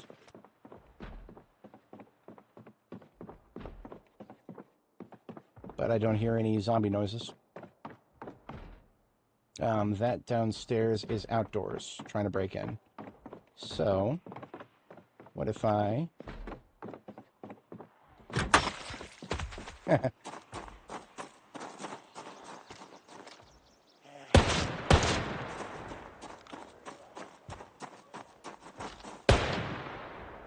truck ate that shot.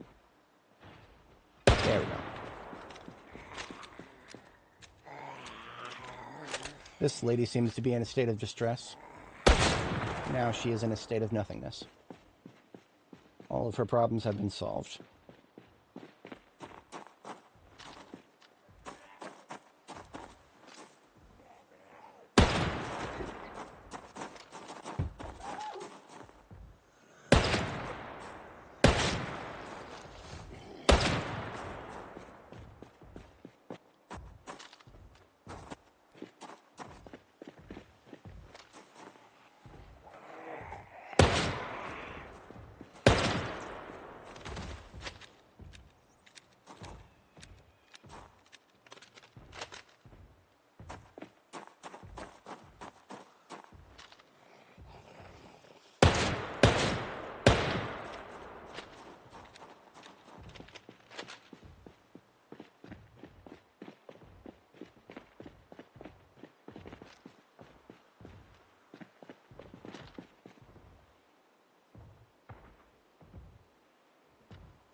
So we do still have quite a few people kind of hanging around in these houses up here. I have expressed my disdain for these townhouses many times. The sheer fact that somebody 70 tiles away can hear a gunshot and just start slapping the door and never break that door. That's the reality of residential Louisville right now. Yeah, they're not a concern for my supply line at the moment because they have to first break out of the door that in question, and they're not doing that if there's only one of them. I parked my truck. I don't think I ever moved it from that, the fenced area up here, so I guess I have to have the gun in my hand, otherwise I can't not be over-encumbered. Uppity up here. So mission success. We got the primary concern for Rudy Grady cleared out. Are we free to check the U stored here? Let me just drive back and forth real quick on Rudy Grady. Let me just check the road. The road being clear is the most important thing to me this afternoon, because it is an objective that I know I can finish before the end of the day. That's the most important thing to me right now. So let's just go up and down this road once, make sure there's no foot mobiles just wandering around. And then we go up here all the way to the end of the road, turn around, and then if we make it to the gas station base without seeing a single zombie, I will turn the arrows green for this road and declare it a secure supply line.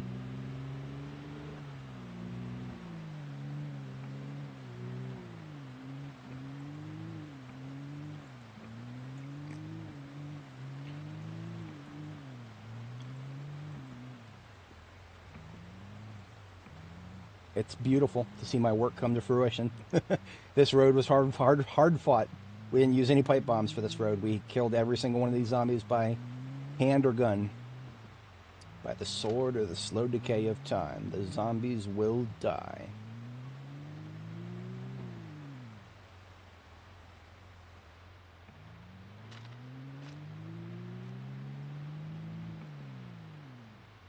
Now, this is where we actually, from this point onward, we lured them together to a pipe bombing.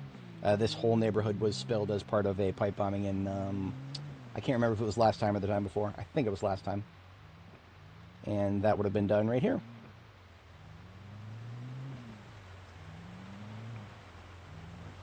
Now, of course, Pizza World is currently strategically valuable for 42.19 for the silliest of reasons.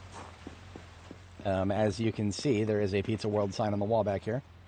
I have demonstrated to other folks who were watching earlier what Pizza World signs currently are and why they're extremely useful for custom base work. For the silliest reason that I could never fathom, that I only discovered by accident. These are light switches. Now, most people would reasonably assume if you click on a Pizza World sign and you hear a clickety-click sound, maybe that's just because they're illuminated signs, maybe. No, they're switches. They're light switches. If you put them on a wall somewhere, they'll turn the room's lights on and off. So that is extremely valuable for your custom bases if you're, you've got like an existing POI with light switches only in certain specific places. You'd rather move them. B42 doesn't let you right now. It's been, it's never let you. Light switches have been broken in B42 forever. They've never worked. But now they do, for the stupidest reason, too. So we're going to steal a couple steel sheets, and then we are done with this area. I get the feeling that somebody is going to destroy the ability of Pizza World signs to turn all lights on and off. They're going to do that before they fix light switches. That's just how these devs work. Fixed an exploit where players were able to turn lights off on and off by touching a Pizza World sign. They'll call it an exploit. So I wasn't able to open the door of this Taylor truck right here. And the reason for that, there's no error message. I think it's because there's something really heavy on the driver's seat. So what we got to do is open the door this way, but we can't. Can I open the other door that way? Nope. So I'll just break the window. I don't have the patience to look through all these corpses for a key. No, thank you. Oh, I can just uninstall the window. Hell yeah. Can't wait for this exploit to get patched. Alright, window gone, open door. Nothing on the seat on this side. Driver's side seat has a fabric roll on it. So yeah, that's a silly thing that happens sometimes. Weighs 10, so of course you can't sit on it. Why was it on the driver's seat to begin? Zomboid things. So we got another step van now. Engine quality is only 71. As far as step vans go, that's actually above average. We're not going to do anything with it yet, but it's there now.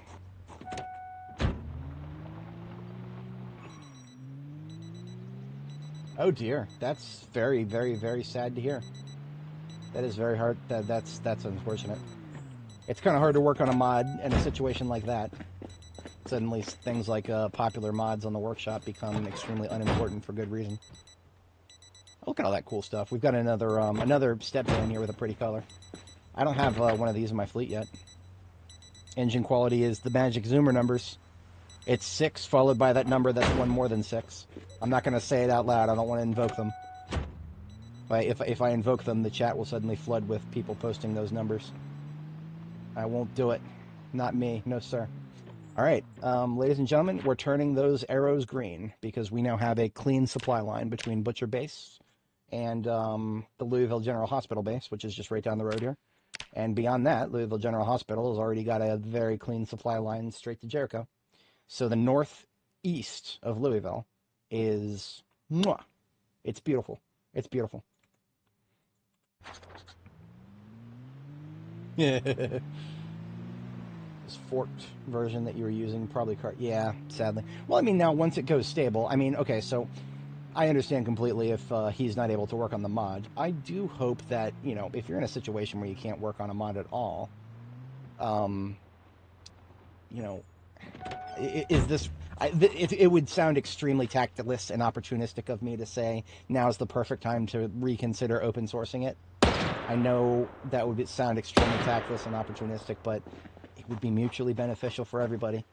Because I mean, there's going to be so many people who'd be like, "Hey, dude, why aren't you working on this? Hey, dude, why aren't you working on this?" Not many people are going to hear that story about what's going on with him, and you know. So I mean, like, I don't know. When you're in that situation, it's very hard to view things objectively. You might just get really sad if a bunch of people keep asking you why you can't work on something that you probably actually want to work on, but you know, and the other stuff is going wrong with your life.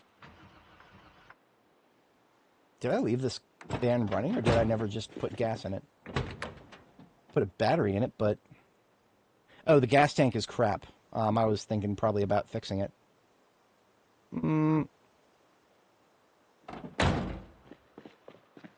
It might be crap, but I don't know if we have a better one nearby. I'm just going to put a little gas in it. It's fine. It doesn't need to be a lot. Just enough to get things going.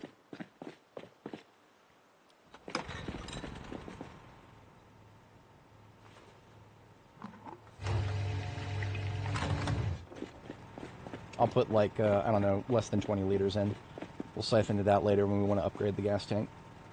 The only reason I would even consider upgrading the gas tank is just because, for novelty's sake, I mean, look at this. We've got an ambulance with a 100% everything that is impossible to fix, right? 100% light bar, 100% glove box, and 100% heater. That means we could have 100% everything if we really wanted to put our effort into it. That's not possible for most vehicles, because most vehicles will have a little bit of damage here, a little bit of damage there.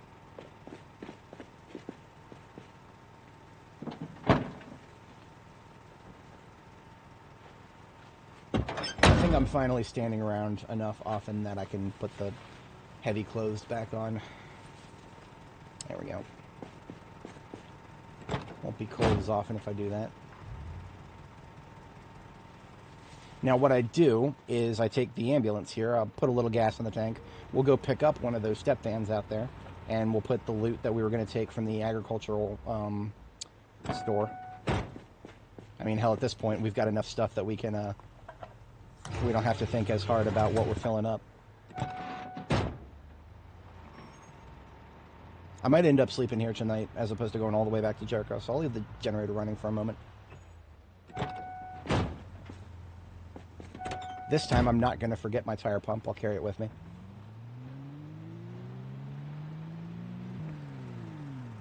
Yeah, no, KTO has described exactly what it is. I mean, I find a little bit of fun just avoiding saying it as opposed to saying it, being a contrarian to the end there. But no, they literally just say it because people randomly will have to say the word in common parlance. You know, they're watching TV with their parents, and their parents are watching Fox News or Fox Business, and Jim Cramer gets on and says, "Oh, look at this! This stock value is currently 6, followed by that number that's 1 higher than 6." And all the Gen Alpha kids, "Oh, he said it! Oh, he said it!" I would make fun of them, but when I was that age, I had some stupid proclivities too.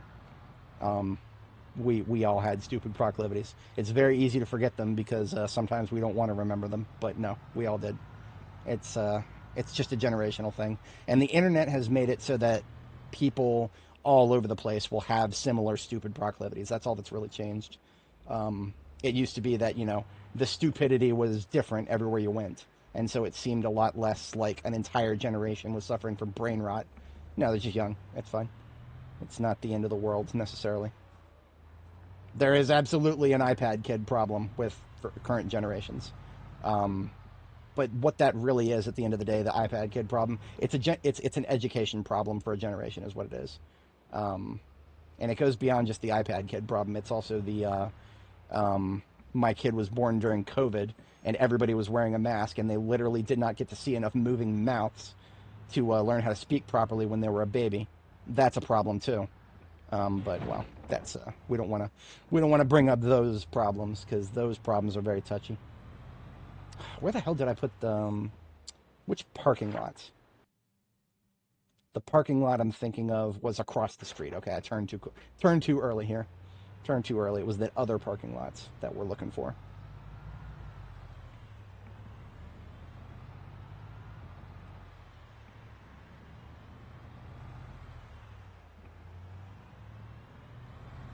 And which of these vans, for the sake of spiting the people who would say the engine quality number out loud, I'm going to take the one that has 71 instead. I don't know if I'll be able to tow it forward at speed. I might have to pump the tires. We'll see. Yeah,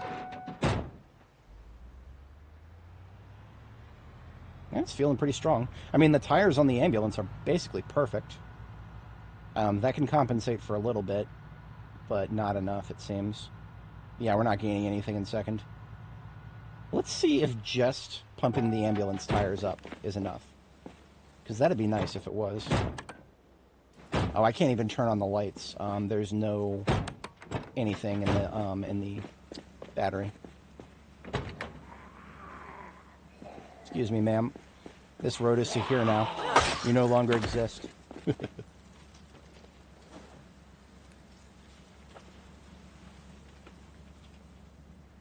Oh, yes. We really need the ability to paint custom anything onto surfaces in this game. This game needs texture projection.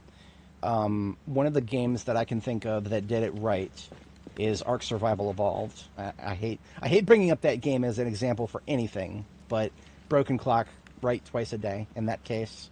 Being able to paint your dinosaurs with war paint. The war paint system was perfect in that game. It was literally just a texture that got projected onto the dinosaur in question, and there was a very easy way to save it, reload it, using enough dye if you had the dye for it.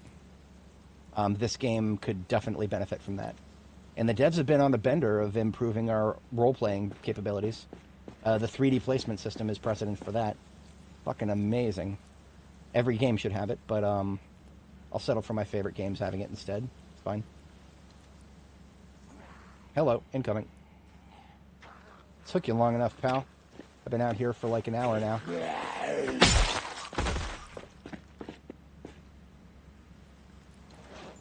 Where was I? Filling up a tire. But yeah, like I was saying, I do think we're done with major operations today. I think tomorrow morning, depending on how close I am to finishing everything I'm looking at right now, I think tomorrow morning I'll call it stream. So if you guys are here for the major combat ops and stuff like that, I think we're concluded for the day. Especially since it looks like we got snow on the horizon. That's going to make things even more annoying come tomorrow. So, yeah, I think we're in a wind-down phase here. Regrettably, during the week, I always have other things on my agenda. Especially now that I'm expected to... okay, so this is actually not the worst thing in the world. Just means I can't stream as much. But I'm able to go work on site without having to spend any money now. No gas, no parking, because you can't see it. I don't have it in a position where the camera can show it, but my e-scooter is right over there. It is a beautiful, beautiful T-Wing S3 that is capable of going 60 miles an hour. Regrettably, I won't be going on open roads with it very often because the W&D trail can take me about 90% of the way to where I would have to go work on site. And then I just take a right turn off of the W&D trail, and less than a mile of just driving next to open roads. There's even a bike lane down there. Yeah, less than a mile of open roads, and I'm already at my office from there, which is fantastic. Regrettably, we are also not making it to third gear here, so by not pumping up the other van's tires. Sag. Very sag. I might sleep in one of these houses, actually. Same principle as before with the second floor. If I just go up to the second floor, then I can get a safe night's sleep, as long as I'm behind a solid door and there's no zombies immediately trying to break in. I'll go ahead and sleep once to get my sleep schedule on track, and then we'll come out here, we'll finish pumping the tires, get the vehicles loaded up, and proceed from there. And because I don't trust the towing system right now, I'm detaching it, even though I'm just walking a little ways down the road here. Alright, going into stealth mode now, because we don't, not interested in more fights, or anybody just randomly following me. Actually, it would be better to go for one of these places that does not have somebody slapping a door, which we could probably find over here. Yeah, no, little would be a bit of a, that would be a statement, not possibly a correct one. My body weight is around 220 to 230, I oscillate back and forth. The scooter itself weighs 100. I'm 6'4". When I'm driving on that scooter, the scooter makes me about another 8 inches or so taller. So I'm about 7 feet tall and about 430 pounds. And I'm going at 60 miles an hour. Happy little scooter rider, Jen? Yeah, maybe. I would go more for a jolly fast giant, because if I bump into a person on the trail, it is... Let me put it this way. When I was on the trail once, and I was not going 60, I was going like, I don't know, 35, something like that. I was not going anywhere near top speed. There was a pedestrian who didn't know I was there. I tooted the horn, didn't even react. I swerved a little bit to the side, just gently, and that's all it took. I avoided a pedestrian. I spilled off the side of the scooter and road burn, really bad road burn. That was an abrasion that lasted for at least a week and a half before it started to heal nicely. If I was not a Eagle Scout who knew first aid very well, that probably would have been a hospital visit. But it's all right. It's a risk I understood, and I took it. I need to... see, because I know how dangerous I am on that thing, I had to just take the L. If I had not swerved, I probably could have slid past him without bumping into him, but that was... No, I'm not taking that risk. I would sooner put myself at risk than somebody who did not sign up to be going 60 or 40 miles an hour, whatever it was, on a scooter that is inherently not going to be extremely stable on the trail. Okay, we do still have somebody slapping a door with an audio reach. That doesn't necessarily mean that we can't sleep and get a good night's sleep, but I was trying to avoid that. Whatever. I think we'll be fine. I forgot. I did clear for public release. I do have a video of me on the scooter. When I was visiting my brother, they took a, I showed the, where is it? Over here and under scootable.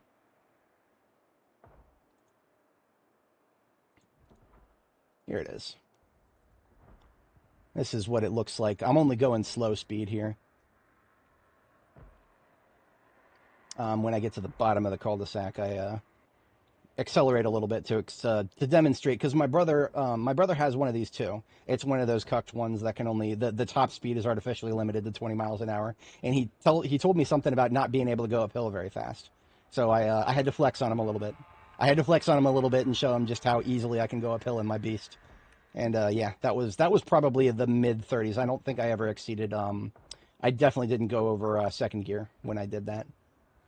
It's got, they're not physical gears. They're just, they call them modes. But you do it just the same as you would a gear. You start in one. Your max speed is about 30 kilometers per hour. It's Chinese, so of course it's kilometers per hour. But you start at gear 1 until you get close to 30. Go to gear 2, your max is 40. I'm sorry, the max is 60. It goes in increments of 30. So then your max is 60, and then when you go to third gear, you can hit 90 kilometers per hour, which is about 55, 60 miles an hour, something like that. Now, on top of all that, when I'm riding that thing and I'm going to work, or like I used to, I would go to the gym, I'm carrying a backpack that by itself has anywhere between 20 and 30 pounds of stuff. So on top of my body weight and the weight of the scooter itself, you're talking about something that is close to 7 feet tall and moving that's almost half a ton in totality. Not a very good thing for you to ever bump into anything by accident. So I'm extremely paranoid about ever bumping into something at any sort of speed. Yeah, no, honestly, the artificial limiters, I understand why they exist regionally. They should not exist for products sold outside of those regions. You know, if I don't want to put any specific nations on the spot because a lot of nations do this, but let's just say that Munich, Germany has a city ordinance that says no scooters allowed to go faster than 20. Okay, I'm not in Munich. So why does that affect me? Well, because it's a hell of a lot cheaper for the manufacturer to just put them in everything. Because it's not just Munich. There's plenty of cities here in the States. I just couldn't name one off the top of my head. There's plenty of cities here in the States that'll have ordinances for that. Mine's not one of them, so I don't care. I abide by all local laws as to the best of my ability, and then I exercise reasonable judgment beyond that. Now that I have infinite storage, I'm going to take a couple of these things that I wouldn't have had room for otherwise. Like bags of compost and whatnot. Because why not? I got plenty of room now. No reason not to.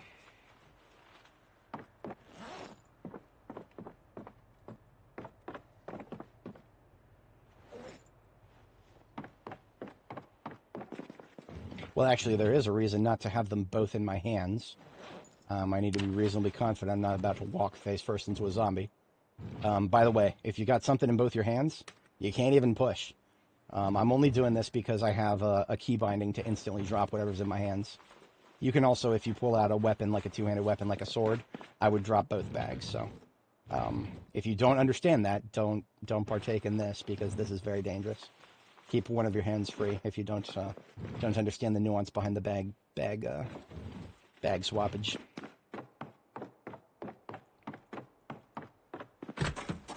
It's always easy to practice things.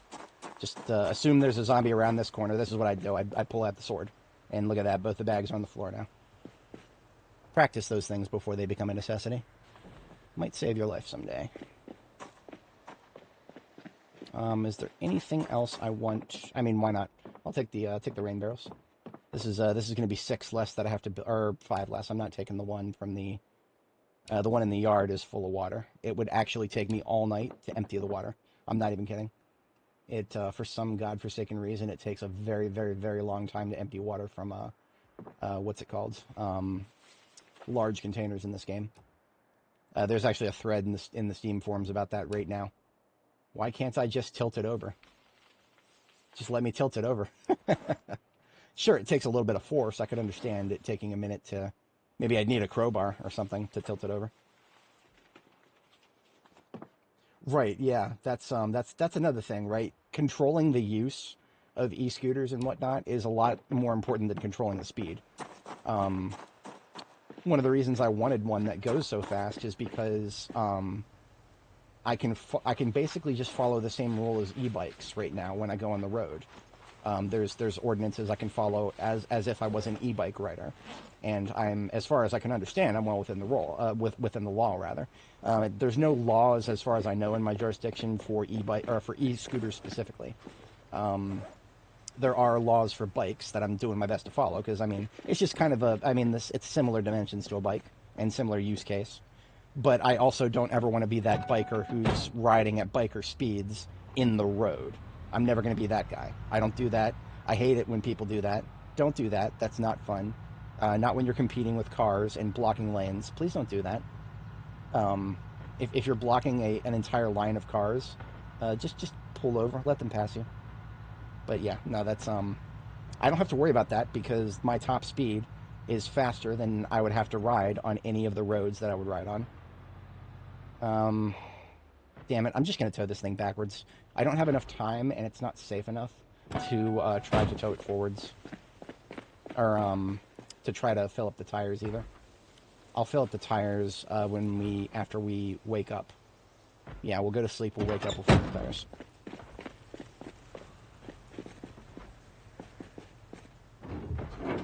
In the meantime, there should not be any foot mobiles left on this road. So I'm glad I got this guy before he became a and you too. What the hell is this? You know what it might be? I might have made a lot of noise that I hadn't made for a while by towing this van down this road to begin with. That's probably where those guys came from. I don't know if you guys noticed this, but we're also getting some frame drops because of the, we've been running the game for too long. If I was not going to be calling the stream tomorrow morning, I probably would be closing and reopening the game.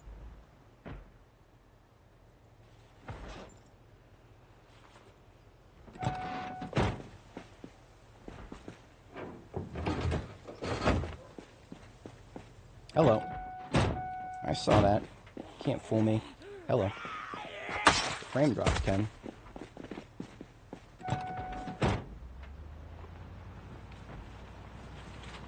As annoying as it is to do it like this, it is faster than to just try to go forward when you can't make it into third.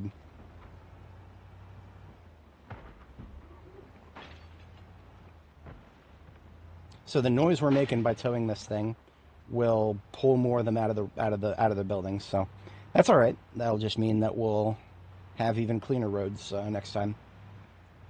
It does mean I was a little preemptive on the green arrows. Yes, no, that I can understand that. And there's some people who just get completely confused by it. I was at a stoplight. I was at a stoplight, and you know, the guy behind me, the guy in front of me, they were both aware of me. They were giving me the space that I needed. But there was a guy in the lane over to the side of me who was not turning. I was turning, and while we were waiting for the light, I don't stand on the scooter while I'm waiting for the light. I stand on the ground. I stand up straight on top of the scooter while I'm waiting for the light. And I was just kind of standing there with my arms crossed. And I heard this guy roll down his window and holler at me. And I'm like, oh, what's going on? I take my earpiece out and I turn over there and I look at him. He's like, oh, no, sorry, man. I didn't see the scooter. I'm not used to seeing motherfuckers just standing in the middle of the road. Because he thought I was just some dude standing in the middle of the fucking road because he didn't see the scooter. That was a funny interaction. He was probably initially hollering because he thought I was a fucking lunatic or something. But if I was a lunatic, there would probably not be cars on both sides of me. Probably.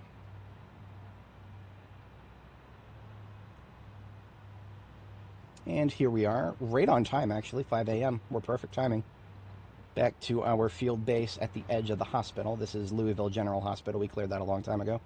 and we have not really had much use for the base since, but now it's a critical spot on our newly established supply line. One of many reasons I like my gas station bases. Y'all know that. Y'all know what I'm about them logistical hubs. Alrighty, folks. We've had a good one here. I'm going to go ahead and sleep. I'm going to wake up. I'm going to pump the tires, and then we're done for the day.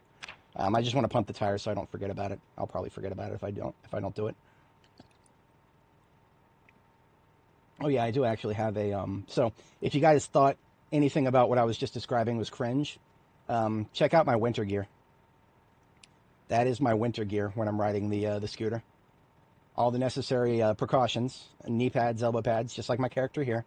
But my helmet and my goggles and the mask, that's all snowboarding gear. It just happens to work perfectly for a scooter when you're and this is a full view of it. It just happens to work perfectly for a scooter when you're riding really fast in the winter time. You got really cold wind blasting on your face. It's perfectly appropriate to wear snowboarding gear at the time because that's all the same context right there. So yeah, I'll just get this thing pumped up, and then we can be done with all them. Yeah, it's great. So it's not being sold anymore under the T-Wing S3 name. I think it comes under a different name. If anybody's interested, you can go on Amazon and look for the brand T-Wing. Whatever the hell the current models are going to be, you're just looking for something that has 6,000 watts on both motors. So there's a motor in the front and in the back. Anything that's about the same as that will be about the same as what I've got. Because it's a Chinese company, I don't understand anything about their model numbers. For example, the S3 is the version I have. When I was looking at it, there was also an X5. They looked functionally identical, but I don't know what's going on with that. So I also know that when I looked it up, I was looking it up because I had to replace the tire. So I was looking it up by model number, and it's not on the market anymore. So the specific model number isn't. But I saw that there are plenty of functionally equivalent ones by T-Wing. I have no idea if the brand overall is reliable. I just know that the one I got is great. Reviews on Amazon were pretty solid for it. I didn't see anybody complaining about anything other than the fact that there was one guy who was like, "These things are totally not safe." I was like, "Okay, buddy, okay. Why don't you take that complaint and file it in the cabinet over there, that little round one with the open top. Why don't you file that over there, buddy?" All right, folks, we've had a good one today. We've had a great one, actually. The only thing I'm going to do before I forget about it, because I will forget about it next time, I yank the battery out of here and put it on a charger, and that way I will remember to pick it up at a later moment. Place car battery charger somewhere nice and conspicuous, and connect, and run.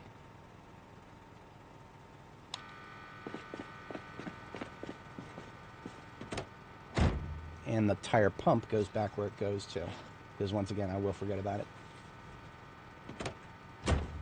Alrighty then. So, screenshot as always. And Danny shall bid y'all farewell. And I'll catch you guys in the next one. That will be later this week, most likely Friday. Sometimes I can stream on Wednesdays. That is never guaranteed. So I might see you guys Wednesday, but for sure I'll see you Friday if not. So peace out, and have a good one, folks. Adios.